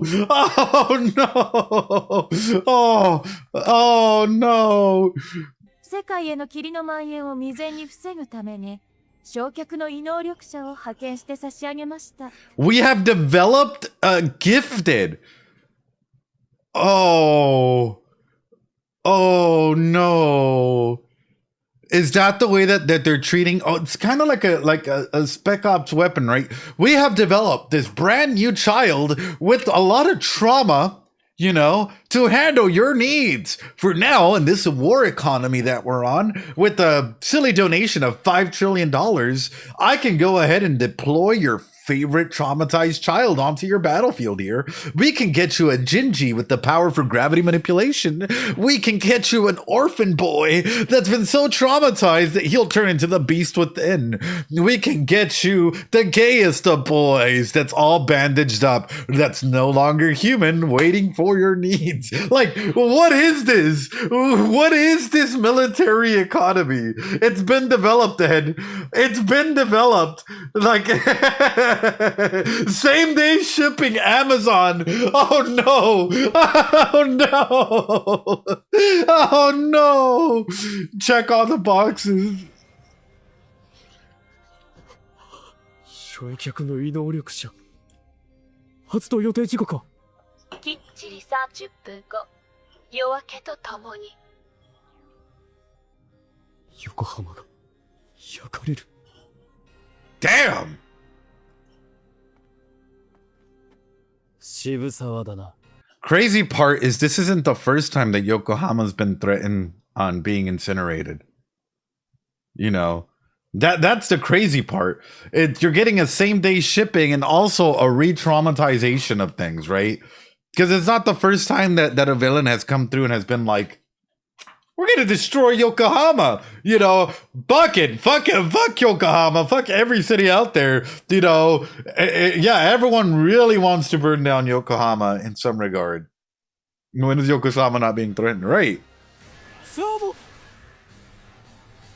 Hey, yo! Magical girl transformation too?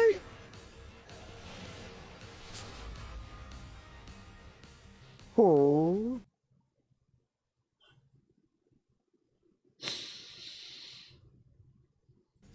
君たちは異能力者か。君たち。Oh.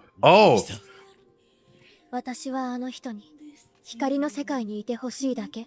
Oh. あの男は私がやる。やさしら駅。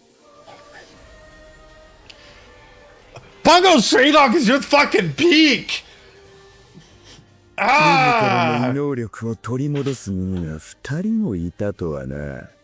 異能力を取り戻すのは私たち2人だけじゃない。I do gotta say though, Aku does look like a luchador. Tell me that he does not look like a Mexican luchador here, you know? Tell me that he does not look like a Mexican luchador, and you're about to hear the Mucha Lucha theme song. Straight up does, right?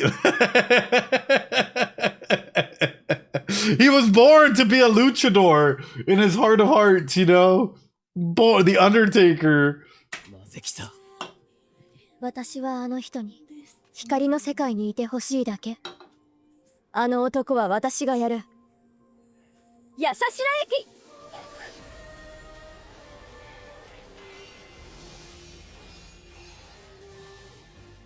自らの異能力を取り戻す者が2人もいたとはな。異能力を取り戻すには私たち二人だけじゃない。これも計算のうちなのだろうね。Oh fuck. Imagine like for Mori as well, considering how conniving of an individual that Mori is. Imagine what this must be like, right? To be there and be like, Dazai, everything always falls into the calculations of Dazai in some way, shape, or form. Like, Dazai. ま、人の心配をしている場合ではないのだな。大好きよ、インタラ。かわいすぎるよ、エリスちゃん。私には切り刻むな。さて、この場合の最適解は、己と同じ技量を持つケチか。飛行、腕は天下無双かもしれぬが、真面目すぎる立ち筋で。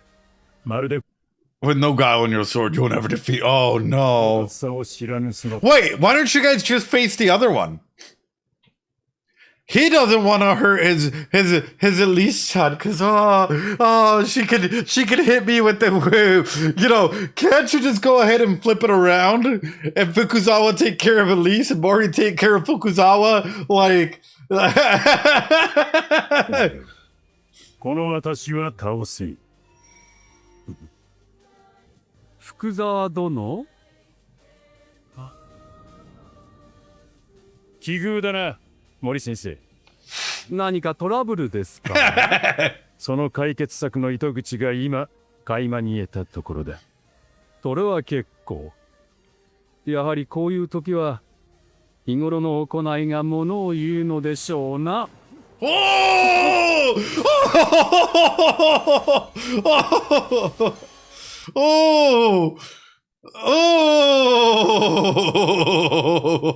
About that. I fucking love him. I fucking love them.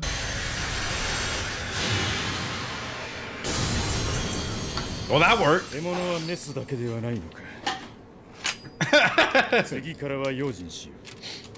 可愛い子でも容赦なくか。保健師銀狼、やはり罪深い。You are indeed guilty.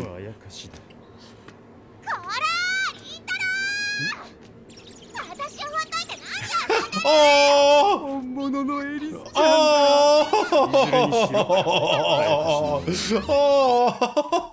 Look at Mori! He's so...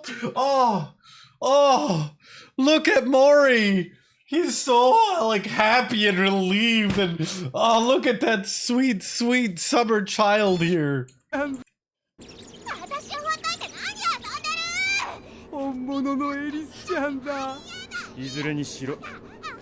think she's a fiend either way.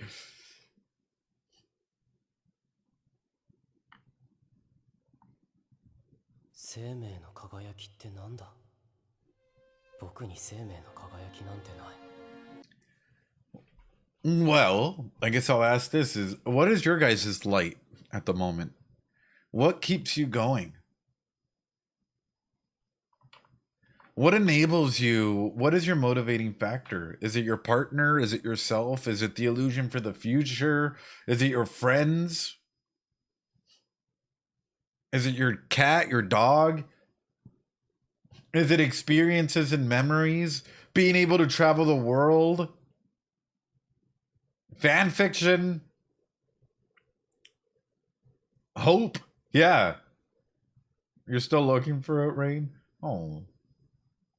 I don't know, man. My mom kind of needs me. My boyfriend, love, everything, I guess. Yeah.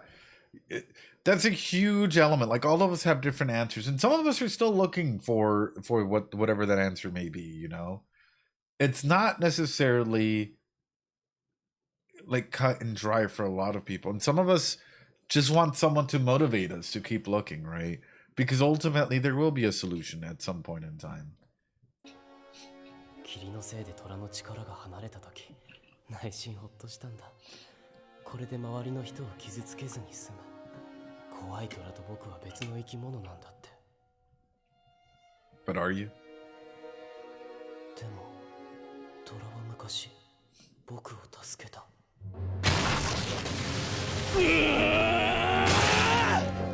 Oh, he's squishy. 私はすでに死を通過している。すでに死んでいるものをどうやって。 You erased your legacy? Like, let's put it this way. He literally just, like, absolutely broke through your sternum. He just fisted your chest. In a scenario like this, we have to be, like, number one, understand that for them, right, their past deaths, what do you kill? You kill their legacy, right? You kill the aspect of things that's going to hurt them. And even if they are past death, right? Okay, cool. So what? Like, so what? Right? We've killed the impossible beforehand. And does that not hurt?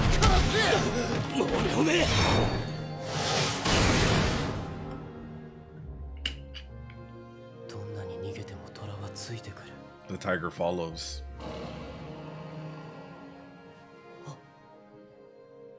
心臓の鼓動から逃げられないのと同じなんだ。なぜならお前は僕の生きようとする力だから。Oh.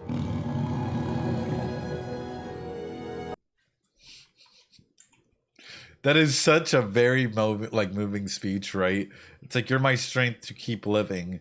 Absolutely, Sushi.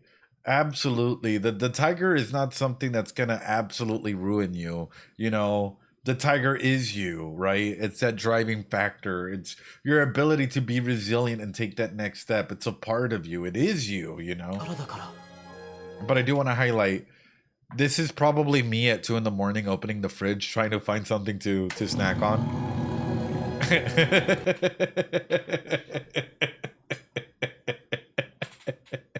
The glow, of the fridge just hitting your face as you're like searching for so true.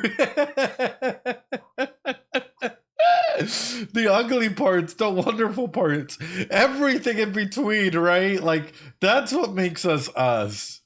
And being able to accept ourselves and laugh at ourselves, and even like sometimes take like rough moments, big moments, and be able to have a laugh, right? In moments like this. Yeah, exactly. There's almost nothing in it at that time. Oh. 分かってるさ。みんなの命が燃えてる。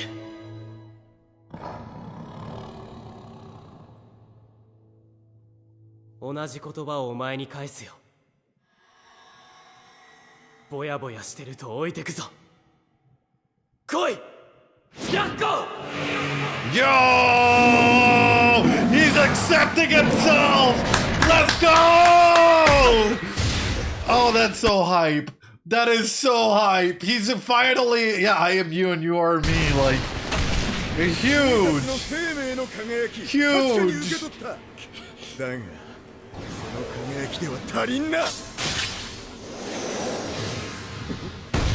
Oh! 言うことはよく言ったものだ。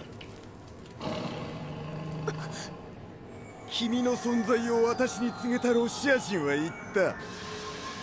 言うこそが異能の持つ混沌、本来の姿だ。 The true form of chaos of special abilities? ならば、白虎をまとう君は全ての異能に抗うものだな。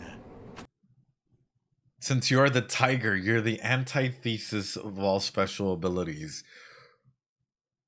Whoa. Whoa. So then that kind of pushes Atsushi front and center.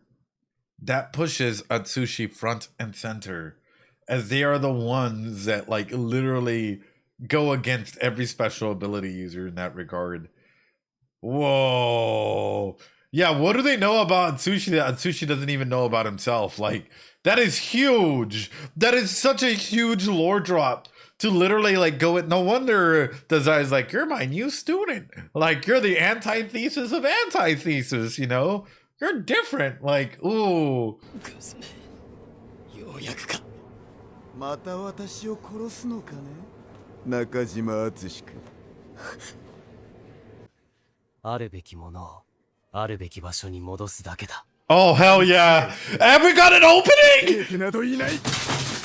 What the fuck is this movie? Ah!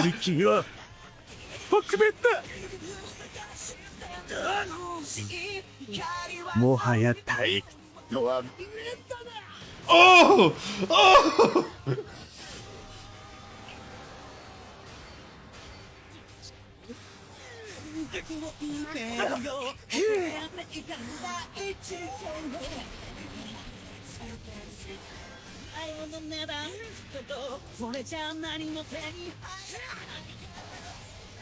Oh! Oh! 3人で力を合わせないと僕らの居場所を守れない。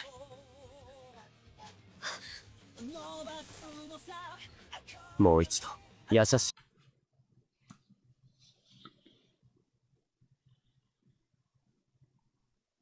Is Atsushi technically a furry?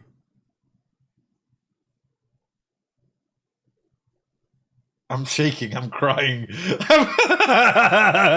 Honestly, asking the right questions and no. I mean, yeah.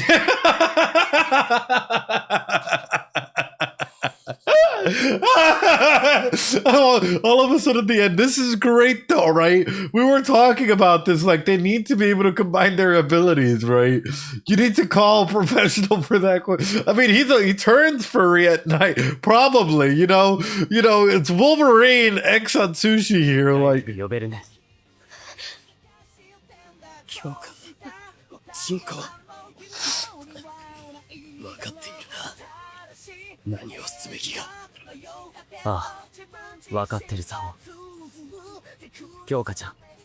El Tigre Blanco, let's go. 君の嫌いたくなかったヤシャシラユキは君の言葉に必ず応える。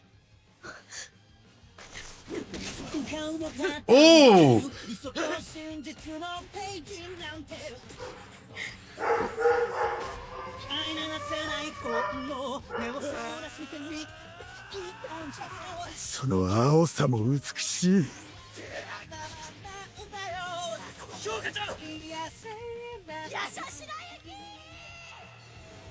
Oh! Oh! Oh! This triple team!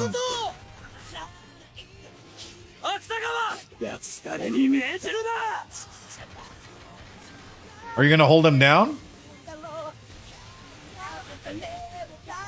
もう逃がさない。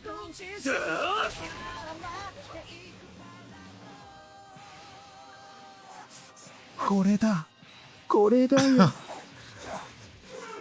死してなお感じるこの短気。君にも伝わるかい。First and foremost, I did not think that this was going to be all action, which is great, right? And second off, this is so smart. If you envelop them in this aspect, how are they even going to escape? What are they even going to do in this regard? How can they even get out? But most importantly, this is really turning into an all-out battle, and this is absolutely hype. This is absolutely hype. All right, everyone. I'm going to show you my special ability. You ready? And right, my weird tiger. Ah, thank you, Loki. Very big growls.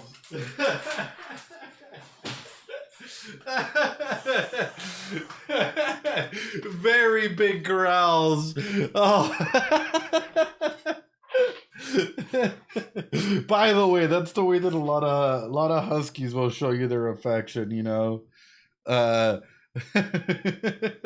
Loki the baby. Oh. This is hype. This is absolutely hype. I love this movie so far.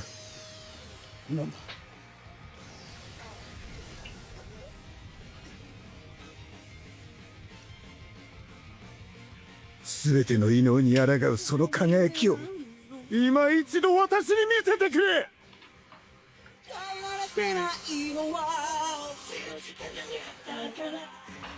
Ooh.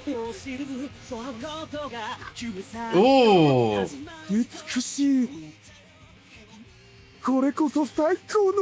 A supreme special ability. That's not yours.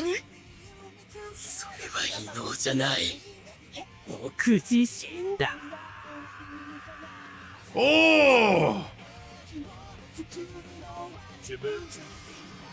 Yeah, that's not ability, that's him.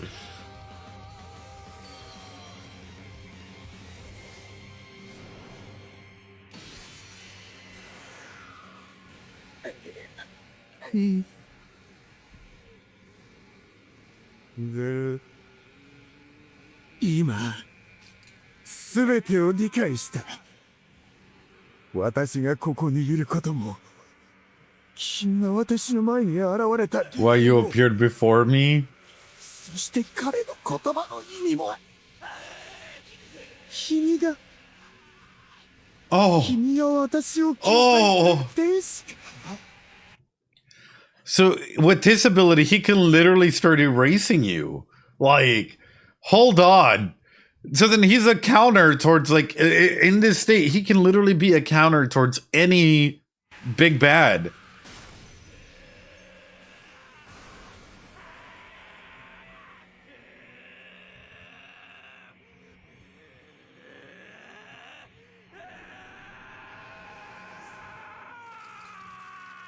Oh. And you're done. Damn. Damn.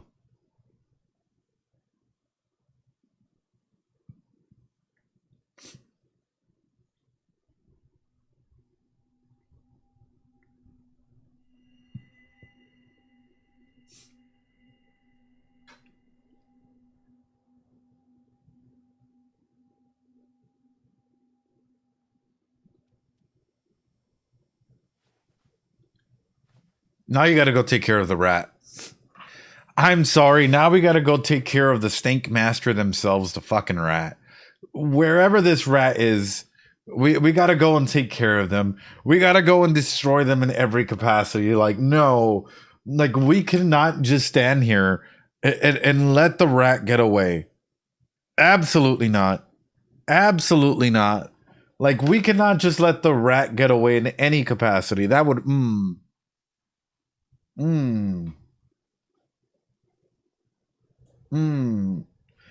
don't know about you all, but I think that makes, like, it makes sense, right? You all would agree with me, right? That was absolutely hype. I actually really enjoyed it. I think for me, this is like the fight scene, the way it was choreographed, how everything came in together. It's just been nothing but peak. Absolutely amazing. Time after time, you know. Smash it, dap it, destroy it, eat it.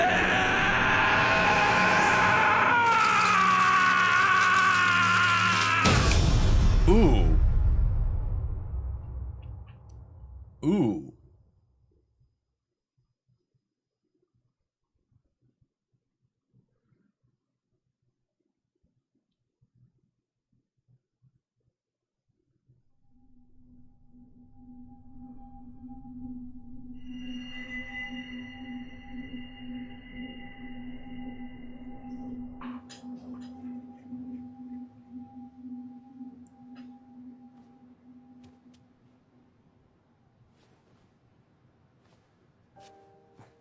Sushi is so cool. Sushi is so cool. Like, even that Turner. Oh.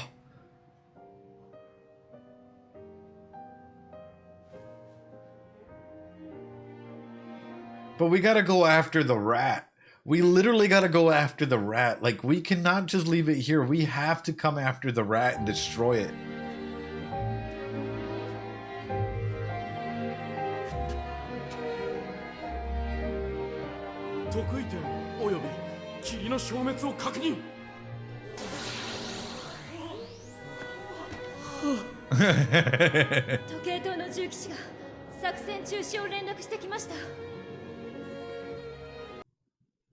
First off, Miss, you're operating outside of your jurisdiction. First off, yeah, it's like, all right, we're just gonna nuke you guys. Like, first off. 残念。国が焼ける匂いは紅茶に合いますのに。Oh, what a British thing to say. What a British thing to say. Oh no. Oh no.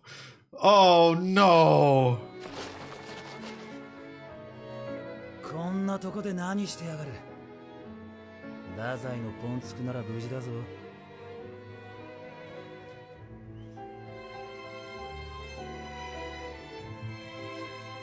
おい。肩貸せや。Give me your shoulder. 異能力者でない僕がここに戻ったってことは。Rompo, I'm not gifted and I'm back here, which must mean it all worked out well.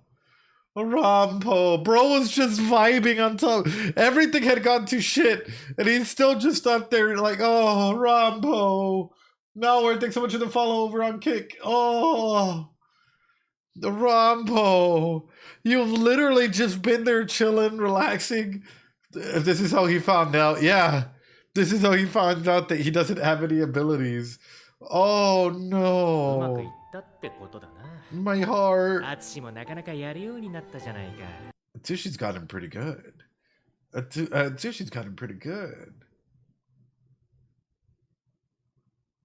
Trusting that his coworkers will win. Yeah. Araragi. Everything is going according to plan. Ah, Dazai. Oh, Dazai. Everything's going according to plan. That's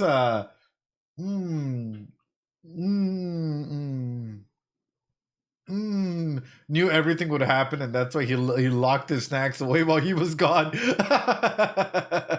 Yeah, Rampo's like, okay, this is how it's gonna go down. Okay, I have it in mind. Yes, you know, all according to Keikaku, you know, like it's all happening accordingly.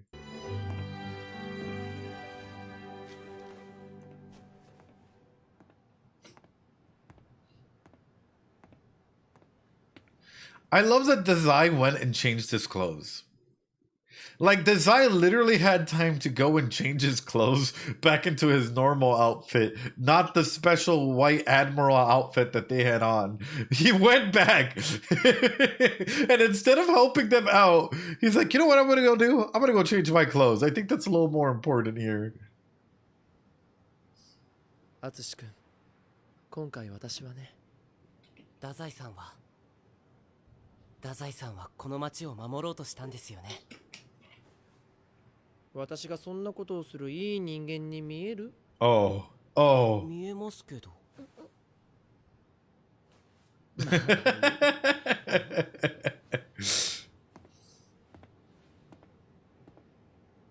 彼が最後に退屈と孤独を埋められたのならいいが。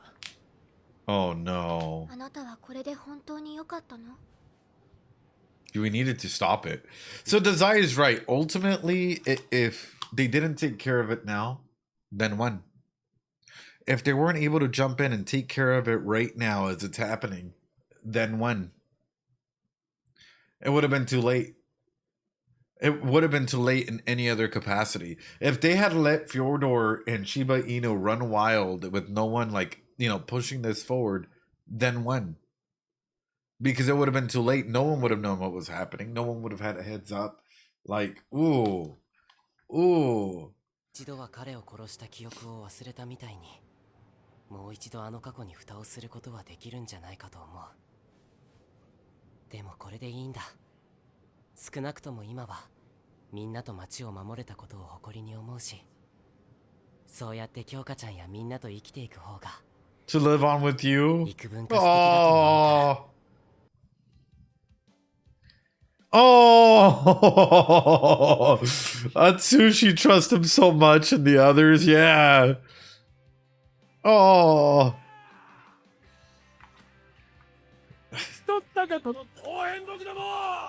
みんな無事だったんだ。当然さ。私たちは武装探偵者だよ。だろ、right? Oh, no, don't tell me that that's where it ends. No. Oh. これだけの事件が起こって一般市民に被害が出なかったのは不幸中の幸いでした。 None of the civilians were harmed. 仕事してくださいよ辻村くん。まだ徹夜4日目ですよ。無理ですよ。情報統制。 There's no way we're gonna cover this up. 横浜疎開の中とはいえ、デカブツあれだけ街を壊したんですよ。Wow. ん？結局今回の事件と何だったんでしょう。わかりません。3人の死亡者の複雑な思惑が絡まって未だ全体像も把握できません。 I think in a big way, Fyodor is probably going to become a target as well now. And I'm wondering if, you know, these British people might come through and try and take them prisoner in some capacity, because Fyodor's abilities are kind of OP. Either that, or you take the knowledge of the book of Fyodor being here, of potentially other big elements. And all of a sudden now we have a big threat still in Yokohama. ナザイ君はいつもの調子ですし、マジー・フョードルの動機など読みようがありません。ですが、すべての策略と騙し合いを取り払うと、意外と根は単純な事件なのかもしれませんね。他人が異星人に見えるほどの超人的頭脳。Shibuzawa. それを持つ渋沢がどう The others look like alien creatures to him. Yeah. あるいは救われるのか。Unfortunately, that comes from someone being... The smarter you are, the less friends that you have. And that's just an unfortunate element that comes through. And at times, it's not even because of your smarts, but because it's hard for you to relate to people if you can't empathize with them. And a lot of individuals end up being on the antisocial personality spectrum, or on the spectrum in general, because of how smart they end up being. It becomes harder to connect with others, right? But at that point, if you are on the APD spectrum, then it's scary, because if you start to lose humanity, you start to lose everything. 世界にたった3人の異星人、その隔絶と孤独。僕には想像もつきませんがね。で、藤村君。She's out. ボスは今回のからくりに気づいてたんですか？太宰君が単独で動いているんだ。君の力が必要になると思った。主有払いに目？俺は前座ってことですか？真打ちを決めるのは太宰君だ。Of course. で、その見返りは？この町の秩序の奪還。つまりこの町の平和ってことですか。ご苦労だったね。Good work. Good work. Oh. ボスの命令なら仕事ですから。すべては余興です。Everything is but entertainment. 罪と罰にまみれたこの世界を終わらせるためには、やはりあの本が必要ですもん。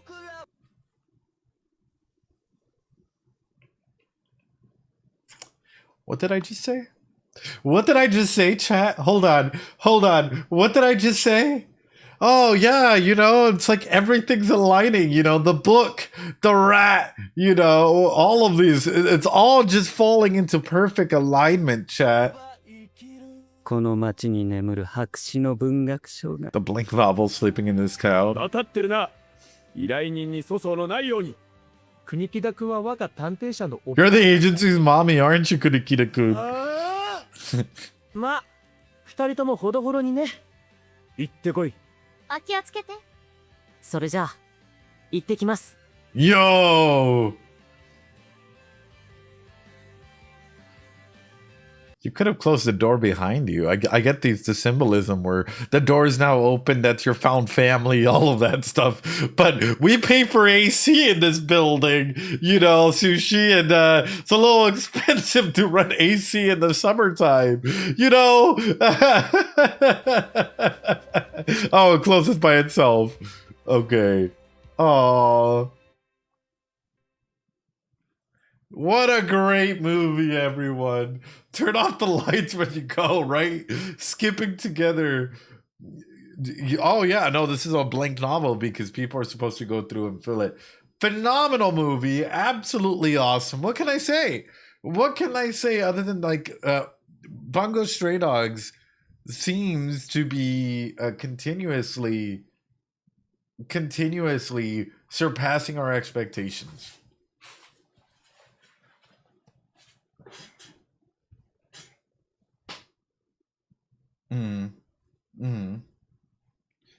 It's so good. Peak-App, it was awesome. It was awesome. It was absolutely wonderful. All right, let's go over here. Hold on. Un segundo, por favor. Let me see. Stage time. Let's see. That was great. How many?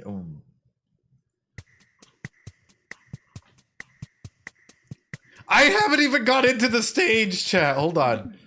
I haven't even gone into the stage. I want y'all to be aware of this, and then there's already people in here. That's awesome.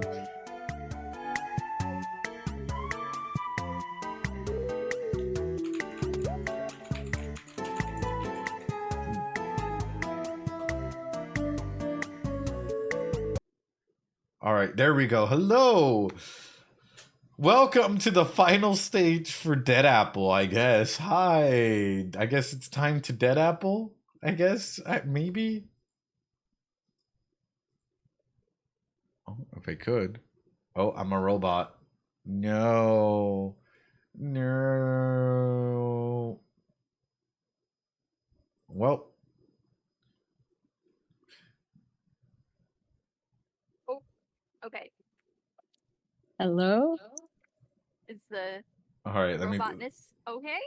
Let's check with it. Oh, by the way, chat, look at the chat. The thing for the poster, please keep it out in mind. Thank you. Yeah, let me see. So do you like the movie? Yeah. Yes. That was fun. That's good. Okay, I think I'm no longer robotic. Yes. Yeah. Okay. Oh, we can hear A you. little bit of an echo? No? Me. There was a bit of an echo. Yeah. Yes. I don't know. I don't know where the echo was coming from though.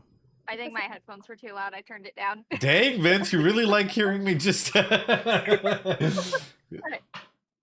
I had to stream a lot quieter than Discord. Oh, did you?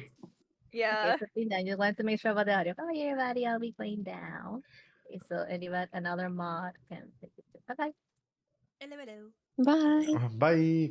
So, I guess we really started off with this stream with Gingy's head on Dazai's lap.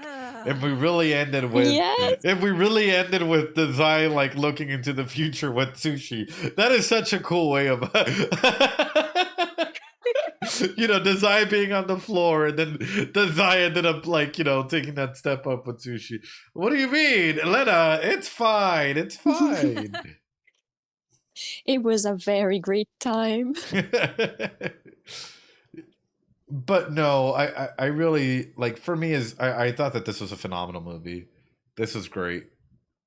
It was so good.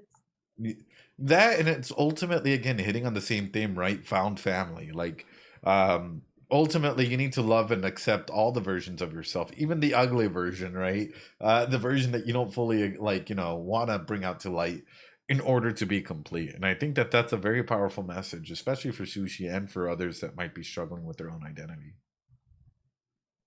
Yes, definitely. I think the whole like aspect of like self-acceptance and stuff in this movie is really, really great.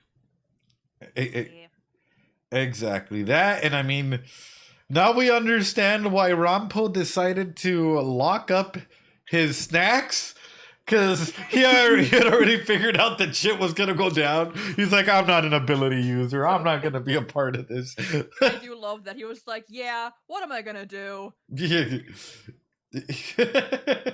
Like, leave my snacks alone. Yeah, leave my snacks alone. I'll come back when it's time. Like, honestly, I would do the same. Yeah, no, that's so fair. Oh, having a safe nobody at the ready touches is my crazy. snacks. and to think that like he really called it, right? Like he put up the like he put it in a safe. He's like, all right, we'll be gone within like 24 hours. Like That's crazy. But no, overall though, I thought it was a great movie. I think we did like 6-7 hours of analysis or something on it. Somewhere A like lot. that. A lot for a one. Probably more than that. Yeah. Well, but it's gonna get edited down. There's a lot of safe. Fair. 6, 7. That's true. Oh God. Oh no. Lace your band. I know. We're gonna start banning people here. But something that I like about Bungo is it's not afraid to talk about like the characters and even their wrong actions, right? Like it's not glorifying a person doing a horrible action. It's actually showcasing like, hey, they messed up and here's how they messed up, and everyone's aware that they messed up, right? That they're disappointed in one another, or that like there was room to do this in a better way. Like I think that's a powerful way to showcase it. Like, yeah, things went down this way, but there could have been 1,001 other solutions as well. I think that it's important that they recognize when like the characters do bad things, because a big part of Bungo is being able to like grow and change. So if you have nothing that you're changing from, then like what's the point, Right. Well, with that, like even for Sushi, right? I think this is a big one. Is Sushi's like, oh well, I murdered you, right? Did he, or was it self-defense? For me, it was self-defense. Right. Yes. Both, kind of. Sure, but under what perspective, right? What perspective allows you to keep moving, to keep living, and accepting that part of yourself that like did take a life? I mean, it was either Atsushi or Shibuzawa at that point, because he was basically dying electrocuted. So the ability stepped in. Yeah, I think it's also a matter of just like, the intention of just wanting to survive. It doesn't exactly change what happened. Yeah. But at the end of the day, it's it's more, I guess, comforting, reassuring to be like, I killed someone because I would have died otherwise, other than, other maybe less justifiable or excusable or understandable reasons. Sure. But also them kind of treating ability users like it's a currency or a military corporation type thing, where they're like, oh yeah, you know what, we're gonna go ahead and develop a new ability user. Like, what is up with these British European people going through like, Did they say deployed just? Yeah. I think she said deployed, but still there's the aspect like you're using ability users in like a militaristic way, Well, no, they're still developing them, because ultimately, I mean, the orphanage theory became true. Like, if we're being very straight up about it, the orphanage theory is very much true, which means that, like, they're developing them. They're using orphans as a huge thing, and then deploying them kind of like you do with the military service, like if you're going to send out a spec ops unit. So, number one, are the Brits coming for Fyodor in the book?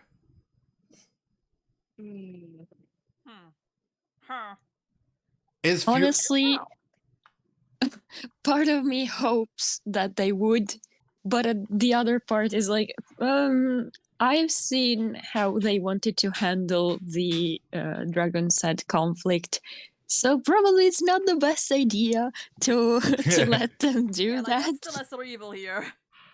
Yeah.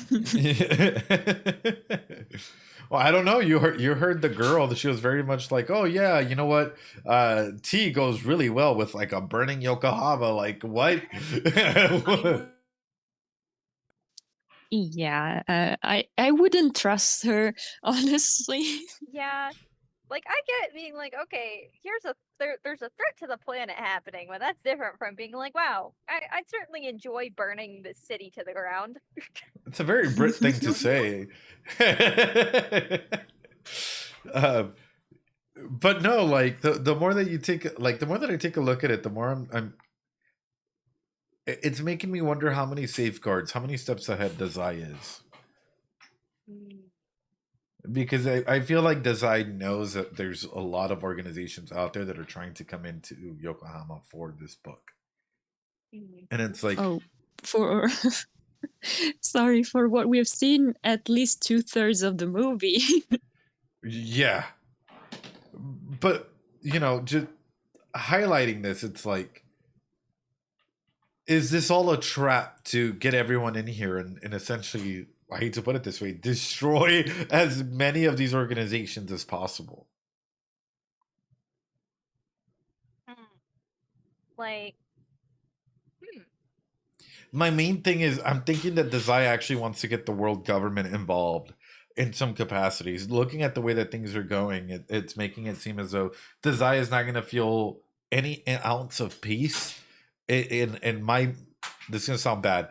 I think that the world governments probably have some sort of tool item, something that's against ability users or for ability users, or it throws off the balance in some capacity. But Desai is literally like leading a global war that we're probably unaware of and master manipulating everyone to fall into their plans. And I think Rampo is aware of it.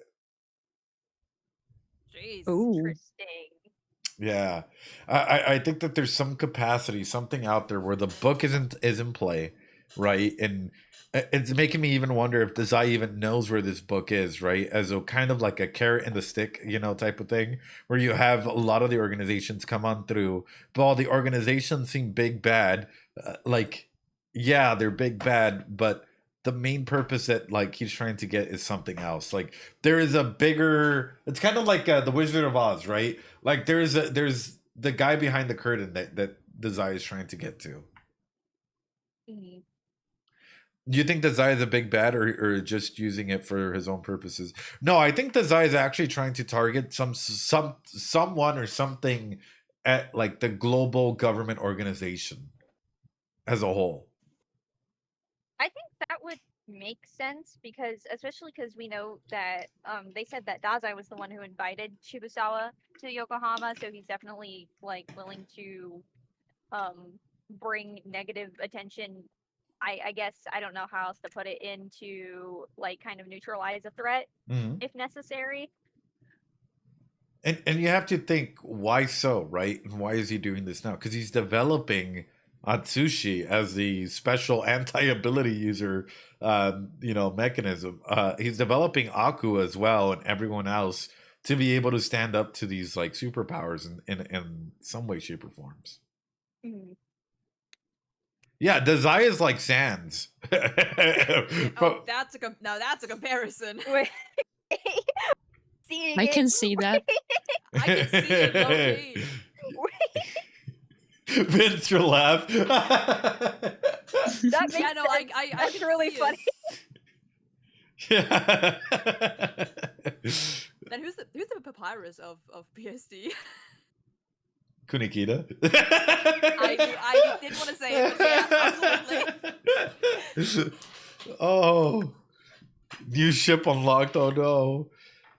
If you can control Atsushi, would that functionally allow you to determine who has access to abilities?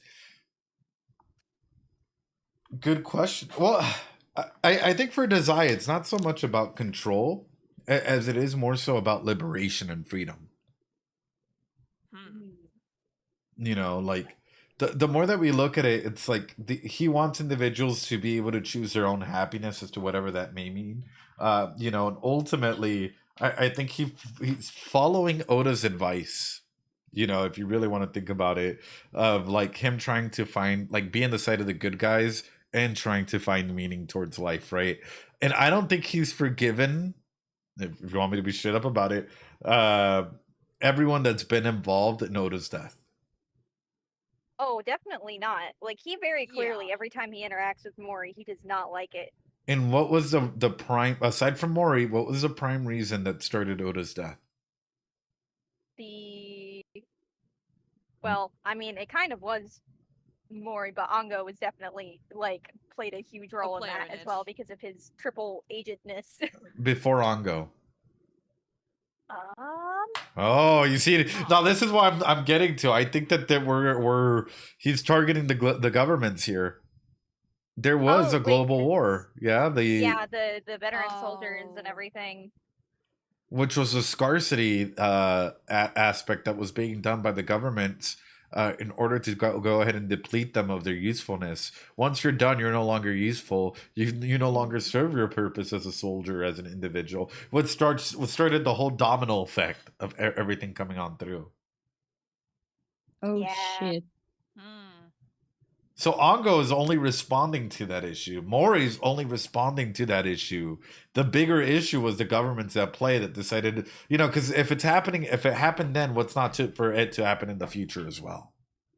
And especially if the government has a way to develop ability users, that is probably the main target of Dazai, and especially with Dead Apple is kind of confirming it for me that Dazai is targeting, or is trying to bait the government users or big government guys to come on through because the government probably has a way to create ability users and start up wars like this.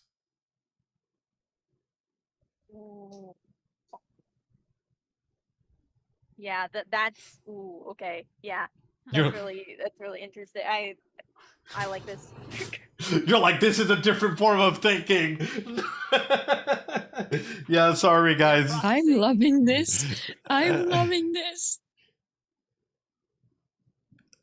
This is like if Dazai was a close friend of mine, right? This is probably the stuff that I would be questioning them on almost immediately. Because for me, like this just lines up. Like, and I would be like, is this what you're targeting? Is this what you're specifically aiming for? And even more so, I have questions. I have a lot of questions. Like, who is Fukuzawa sensei or senpai or master, or how did Fukuzawa end up being in his place? Kind of like how he ended up as the president and stuff like that. Yeah, but also like he's a swordsman, right? Who was his sensei? True. He was just born perfect. I mean, look at him. Like you don't just suddenly become a daddy overnight, like you gotta learn like the aspects of discipline and things like that. Like help me. Yeah, like at age 33 he was born, sword in hand. He was born at a very old age. And then comes in the other aspects as well, right? And I think like as we're talking about all of this, we have to understand that there's other phenomena out there that it still hasn't been really explained or talked about or gone into a lot. Like I still want to bring this up, right? What about when Ango and Oda were drinking? There was a clear symbolism there, wasn't there? The death symbolism. Aside from the death symbolism, I'm trying to remember. there was a particular animal that it kept zooming in on. The cat. The cat, yeah. Yeah. The cat. So, when is that coming into play? Because Bungo is a series that doesn't just forget about things. Everything's tied into one another, clearly from the writer being like hyper fixated.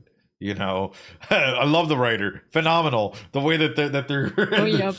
So, what does that have to play into the grander scale of things? And are they involved in some capacity? I hate to put it this way. I don't trust a cat that's like perfectly in sync and in line. Are they involved with? What do you mean? I'm sorry, but I've never seen Bungo. They're lovely. I haven't seen Bungo Stray Dogs just focus on a random bird before, or a random worm, or a dog, and it not like have a payoff. Not a raccoon? Yeah, but there are the illiterate house cats. I don't trust cats. Confirmed. It's a warning against media illiteracy. Don't be an illiterate house cat, guys. Exactly. Yeah, exactly. Well, I mean, cats are very cute. What do you mean? And Atsushi is technically a cat. He's a big True. He's a furry. A big kitty. No, a big kitty.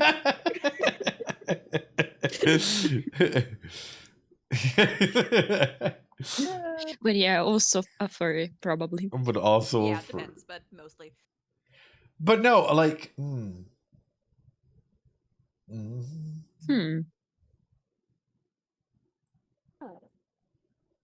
Okay, Oh. will we ever see Lovecraft again? I'd hope so. God, I wish. It I love depends. Howard. Keep watching. Well, I hope we do. I hope that we can keep that timer up, everyone. Yeah, it let's would- go, guys. Yeah. That way we can keep on Please. strolling through. Otherwise, because we also have Juan, don't we? Yes. Yes. So it's like we need to go through all 5 seasons, and then I think we have Juan, and then I think we have isn't Juan season 2 potentially happening as Yes. well?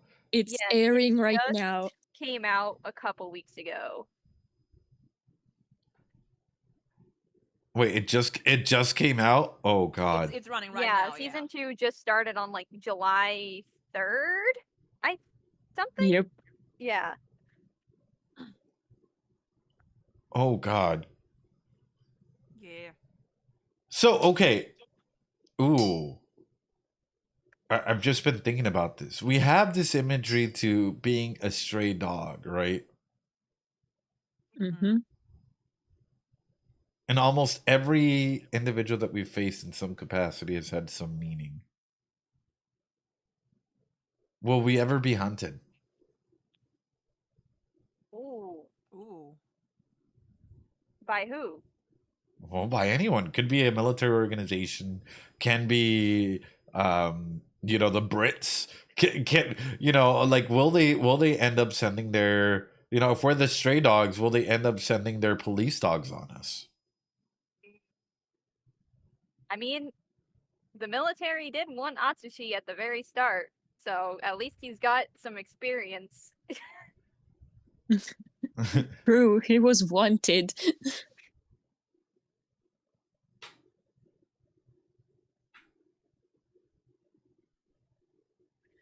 So I guess there is an example of if your abilities are deemed dangerous, you're not exactly safe.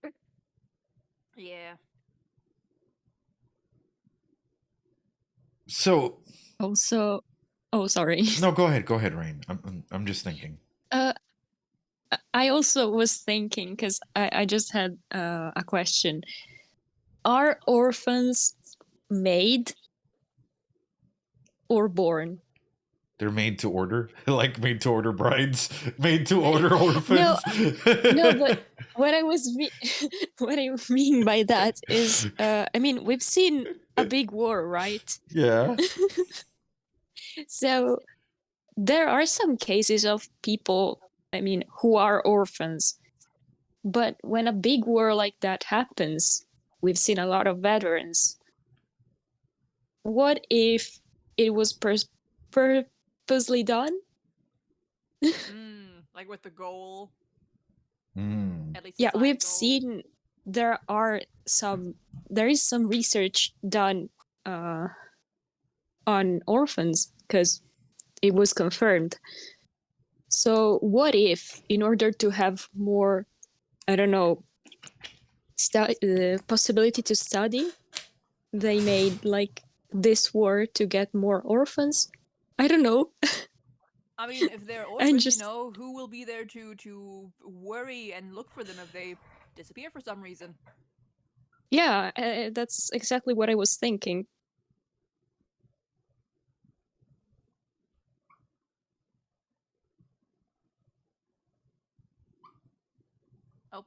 Oh I no. was writing. I didn't have stream open. Oh no. We're whiteboarding. You guys keep going. You guys keep talking. You're fine. You're talking about orphans, and I'm like, yeah. I mean, technically. Yeah. Like, it was just a thought. It's a good thought. It makes sense. Yeah, but sometimes I overcook way too much. It's fine. We love the overcooking. Yes. But anyway, what do you think? Because it would make sense with what Ed just said about the government. Like, above Ango, there was the government. So if it was the government who made Mimic face Oda, why wouldn't they create a war in the first place? Well, that's sort of what I have here as well. Is there some organization above the government? Like a one world order type of thing. Yeah. That is interesting Well- because I haven't really like what was the war over? Well, What was the purpose behind it? Because we don't know. Now I think that hold on. Now I think that Desai is actually targeting this one world order type government thing, right? And sorry, this is gonna get very conspiracy based, very crazy, very quickly. Okay. You got a beautiful ass? I hope you guys do. So I think that the war that actually happened was a way of population control. And we have like tiers, right? We have the different guilds that are available, you know, the different sections that are being highlighted in like every agency aspect. On top of them, we have the government, but on top of them, we probably have a type of like one world order of individuals, like wealthy, maybe ability users, whatever that may be, that is genuinely controlling things. Now, why is the war happening? And this is and it's leading into the whole orphans with ability users, which falls into the command of the guilds, which falls into the command of the government, which again falls right back into the command of the ordered, like, you know, individuals. And I'm highlighting this because it's a cycle, right? And it's a vicious cycle that ultimately can allow for unity, for population control, for every individual falling into a dichotomy as to whatever this special, you know, individuals at the very top want will happen according to their wishes. And what a better way to do it than to go ahead and establish superpowered freaks that allow them, and I hate to use this word, right, that allow them the power to instill fear into the general populace and control them from that fear. You know, and for the ability users, right, have them in check with different other ability users that can go against them in any capacity. Ultimately saying, I'm playing chess with myself in order to reign the whole populace under our control. And is that And what also, Desai is fighting for? Let's not forget that in order to use your abilities, you need a permission from the government. Yeah, true. Again, government control, right? But that's what I'm saying. Is this what Desai is fighting against this entire time? Because this is making more and more sense as we start breaking it down at these levels. Like, is Desai genuinely fighting for freedom from this aspect of control that they're aware of?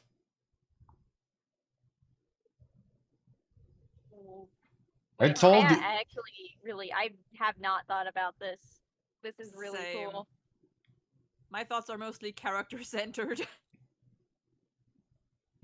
I just have one thing to say. To all the people who say, "Oh, Bungo Stray Dogs is not political," shut the fuck up. No, genuinely. Okay. Because did you see that? Did we watch the same fucking show? Like, bro, be for real. Okay, thank you. I'm done. No, you're so right. Speak your truth. Speak our truth. Like you don't get like into the idea of policing people based on like something like they're born with or like, you know, things like Mimic without getting political. It's literally impossible. You cannot. Like, no. What?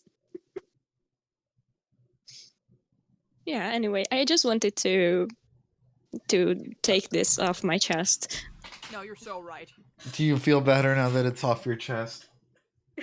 A lot better, actually. Thank you. I hope you do. And then, question for you: is there an ability user that can bend or like, you know, have like time manipulation? That would be very scary. That would be very Oh.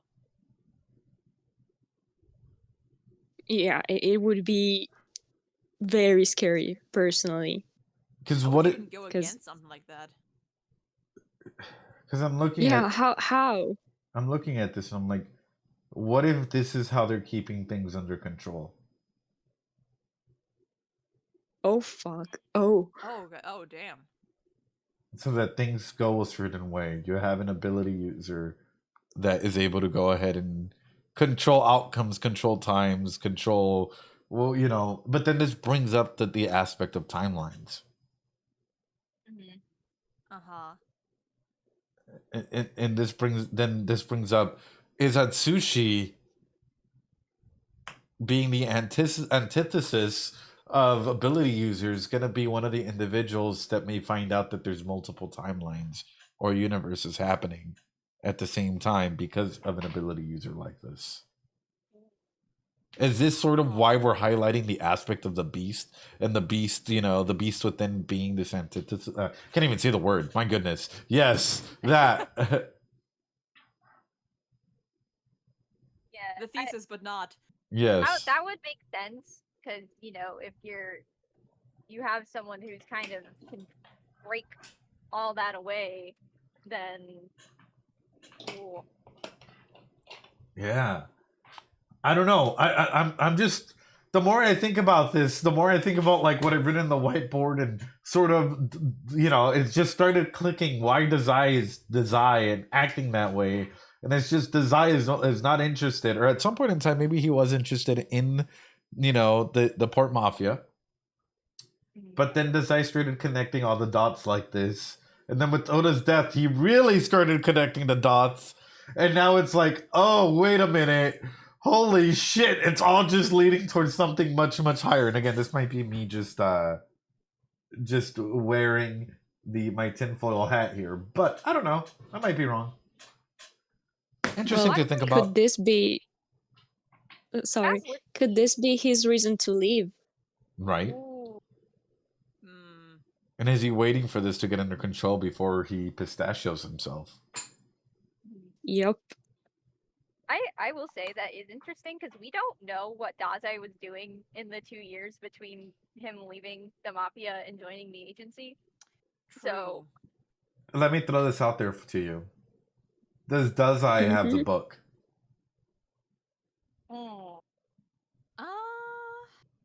I mean, well, we did talk a while ago about what would you do if you were in possession of the book? Wouldn't it be just best to destroy it?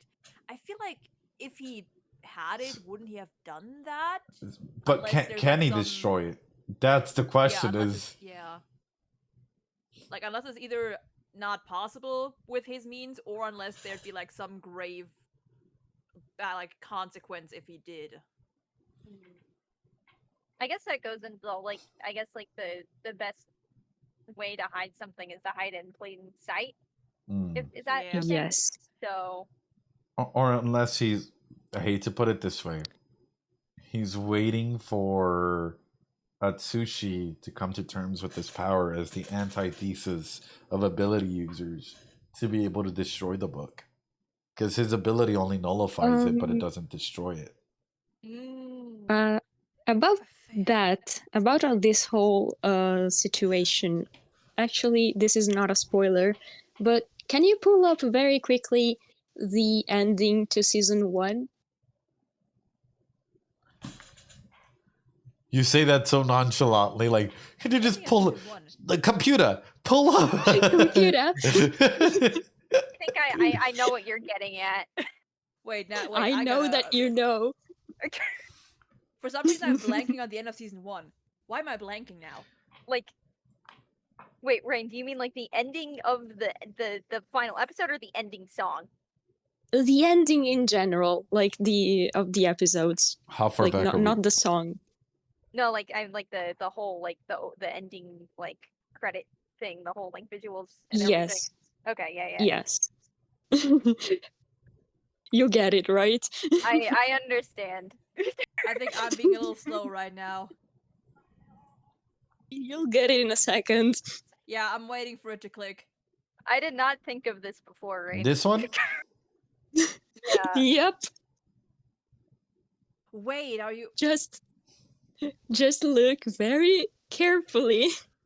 Stop! Oh. Stop. We're back.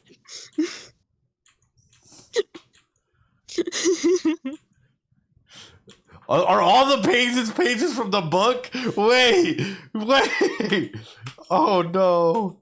I've never thought of this before. No, same. This was actually a theory I had a while ago. Oh fuck. Yeah, wait a minute. Wait a minute. They'll be annihilated. Oh. Oh. Oh well, shit. Yeah. But does I also have that? Oh. Well, there we go. Huh.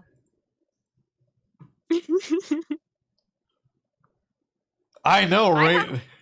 Research to do. Rain just overcooked me on that one. That is awesome, Rain. Oh my goodness. Oh no. Oh, that's great. I remember when I got that that idea. It was probably in the middle of the night, and I was like, "Wait a second." God damn. That was pretty good. That is really good. That is really good. See, I don't have the brain for this kind of stuff. Well, it's just a theory. Oh, but In anime theory, thanks for watching. We're... A rain theory, yeah. Well, thanks for coming to my TED Talk, I guess. Thanks for coming to my TED Talk. Oh no. But overall though, I think I still think that this is an amazing movie. I think that it's highlighting that there's more at play here. How much more? I don't know. But How much? How much? No. But I hope that all of you have enjoyed it sincerely, and I'm really excited to see where this is going to go and how season 3 might go, especially if we keep going. Yes. See, we're not even halfway through yet. True. So actually, which is good. Can someone do the computer do the analysis? If the subathon were to end and we're like potentially, maybe go back to like once a week of Bungo, how long that would take us as opposed to like almost every day except Saturdays. 36 weeks ish. Is that including all the one? Oh, including the one? Probably. And so one potentially the novels. Yeah. Yeah. One is they're shorter episodes, so every episode of one is like 11 minutes long. So if you do both seasons, that would be about the equivalent of 12 episodes. So that's kind of like, I guess. It depends as to how much is in it, because I mean, clearly an hour and 30 minutes or whatnot took us a long time. So Yeah, a little bit, yeah. I mean, like one is definitely it's goofier, so you'll probably be able to get through it faster. And Does it have an opening? You will need it. It doesn't have an opening. It has an ending credit thing, but it's like kind of the same. Damn it! But like it's not very long. So. My weakness. Well, like give or take, I mean, maybe like a year if we round up. Yeah, I think you will need one after you're done with everything else, because yeah, emotional support. Emotional support. Oh. Emotional support one. Yeah, but yeah, guys, remember it's potentially novel reading, but potentially. Okay. Hypothetical. No promises. Only hopes and dreams. Only hopes and dreams, exactly. Undertale Deltarune. Let's just keep that up. But no, I really appreciate you guys. I hope you enjoyed the analysis, reaction, all of that stuff, because that was fun. Yes. That was a very good movie. yeah. Very That was my first movie experience. That was your first movie experience? What? Well, first I had not watched Dead Apple before you reacted to it. You had not watched Dead Apple? Really? What? No, I had not watched it. No, I had not. What? Hey. Yeah, I don't know why. I just never got it. Like, I knew like scenes and I knew like the gist of it, but I just never got around to watching the full thing. Whoa. Oh my god. I did not know that. Well, with that, I mean, there you go. Breaking news. Kim watches a movie for the first time ever. Any movie, yeah. With that, I hope all of you actually, like, comment when the full thing comes out on YouTube, because I'm pretty sure we're consolidating everything into just one big YouTube video. So please make sure to share that around, when that comes out, whatever that's going to be. It's going to be one big video. The biggest Bungo Stray Dogs analysis video for a big chunk. Yeah, for one movie, not considering everything else. So it's going to be awesome. I really appreciate y'all. Please have a fantastic day. Practice some self-care, everyone. And with that being said, hey, welcome to the Psycult, the one world order here. We're going against design now. It's us. Yeah, it's us Oh, all no. along. Oh my god. I know. Anyway, be safe, y'all. Yeah, we're cooked. We're cooked. Bye, everyone. Be safe. I appreciate Bye. y'all. We love you. Thank you. Love y'all as well. And Bye. and get ready for this Friday, because y'all got to present. Yep. Hell yeah. Yep. Oh my god. I hope you're ready. Bye-bye. Bye. There you guys go. Absolutely phenomenal individuals. Thank you so much for being here. Arigato gozaimasu, YouTube. Thank you so much, as always. Please remember to practice some self-care. I'm a psychologist. Unfortunately, I'm not your psychologist. So, seek out mental health in your area. The Discord is there for all Bungo Stray Dogs fans. If you guys want to join us, have discussions about Dazai, Jinji, anyone and everyone you can imagine. We're all here for you. Thank you so much. Have a phenomenal day. And hey, is it Bungo Day yet? I don't know. We'll find out. See you later. Bye, everyone. Bye-bye.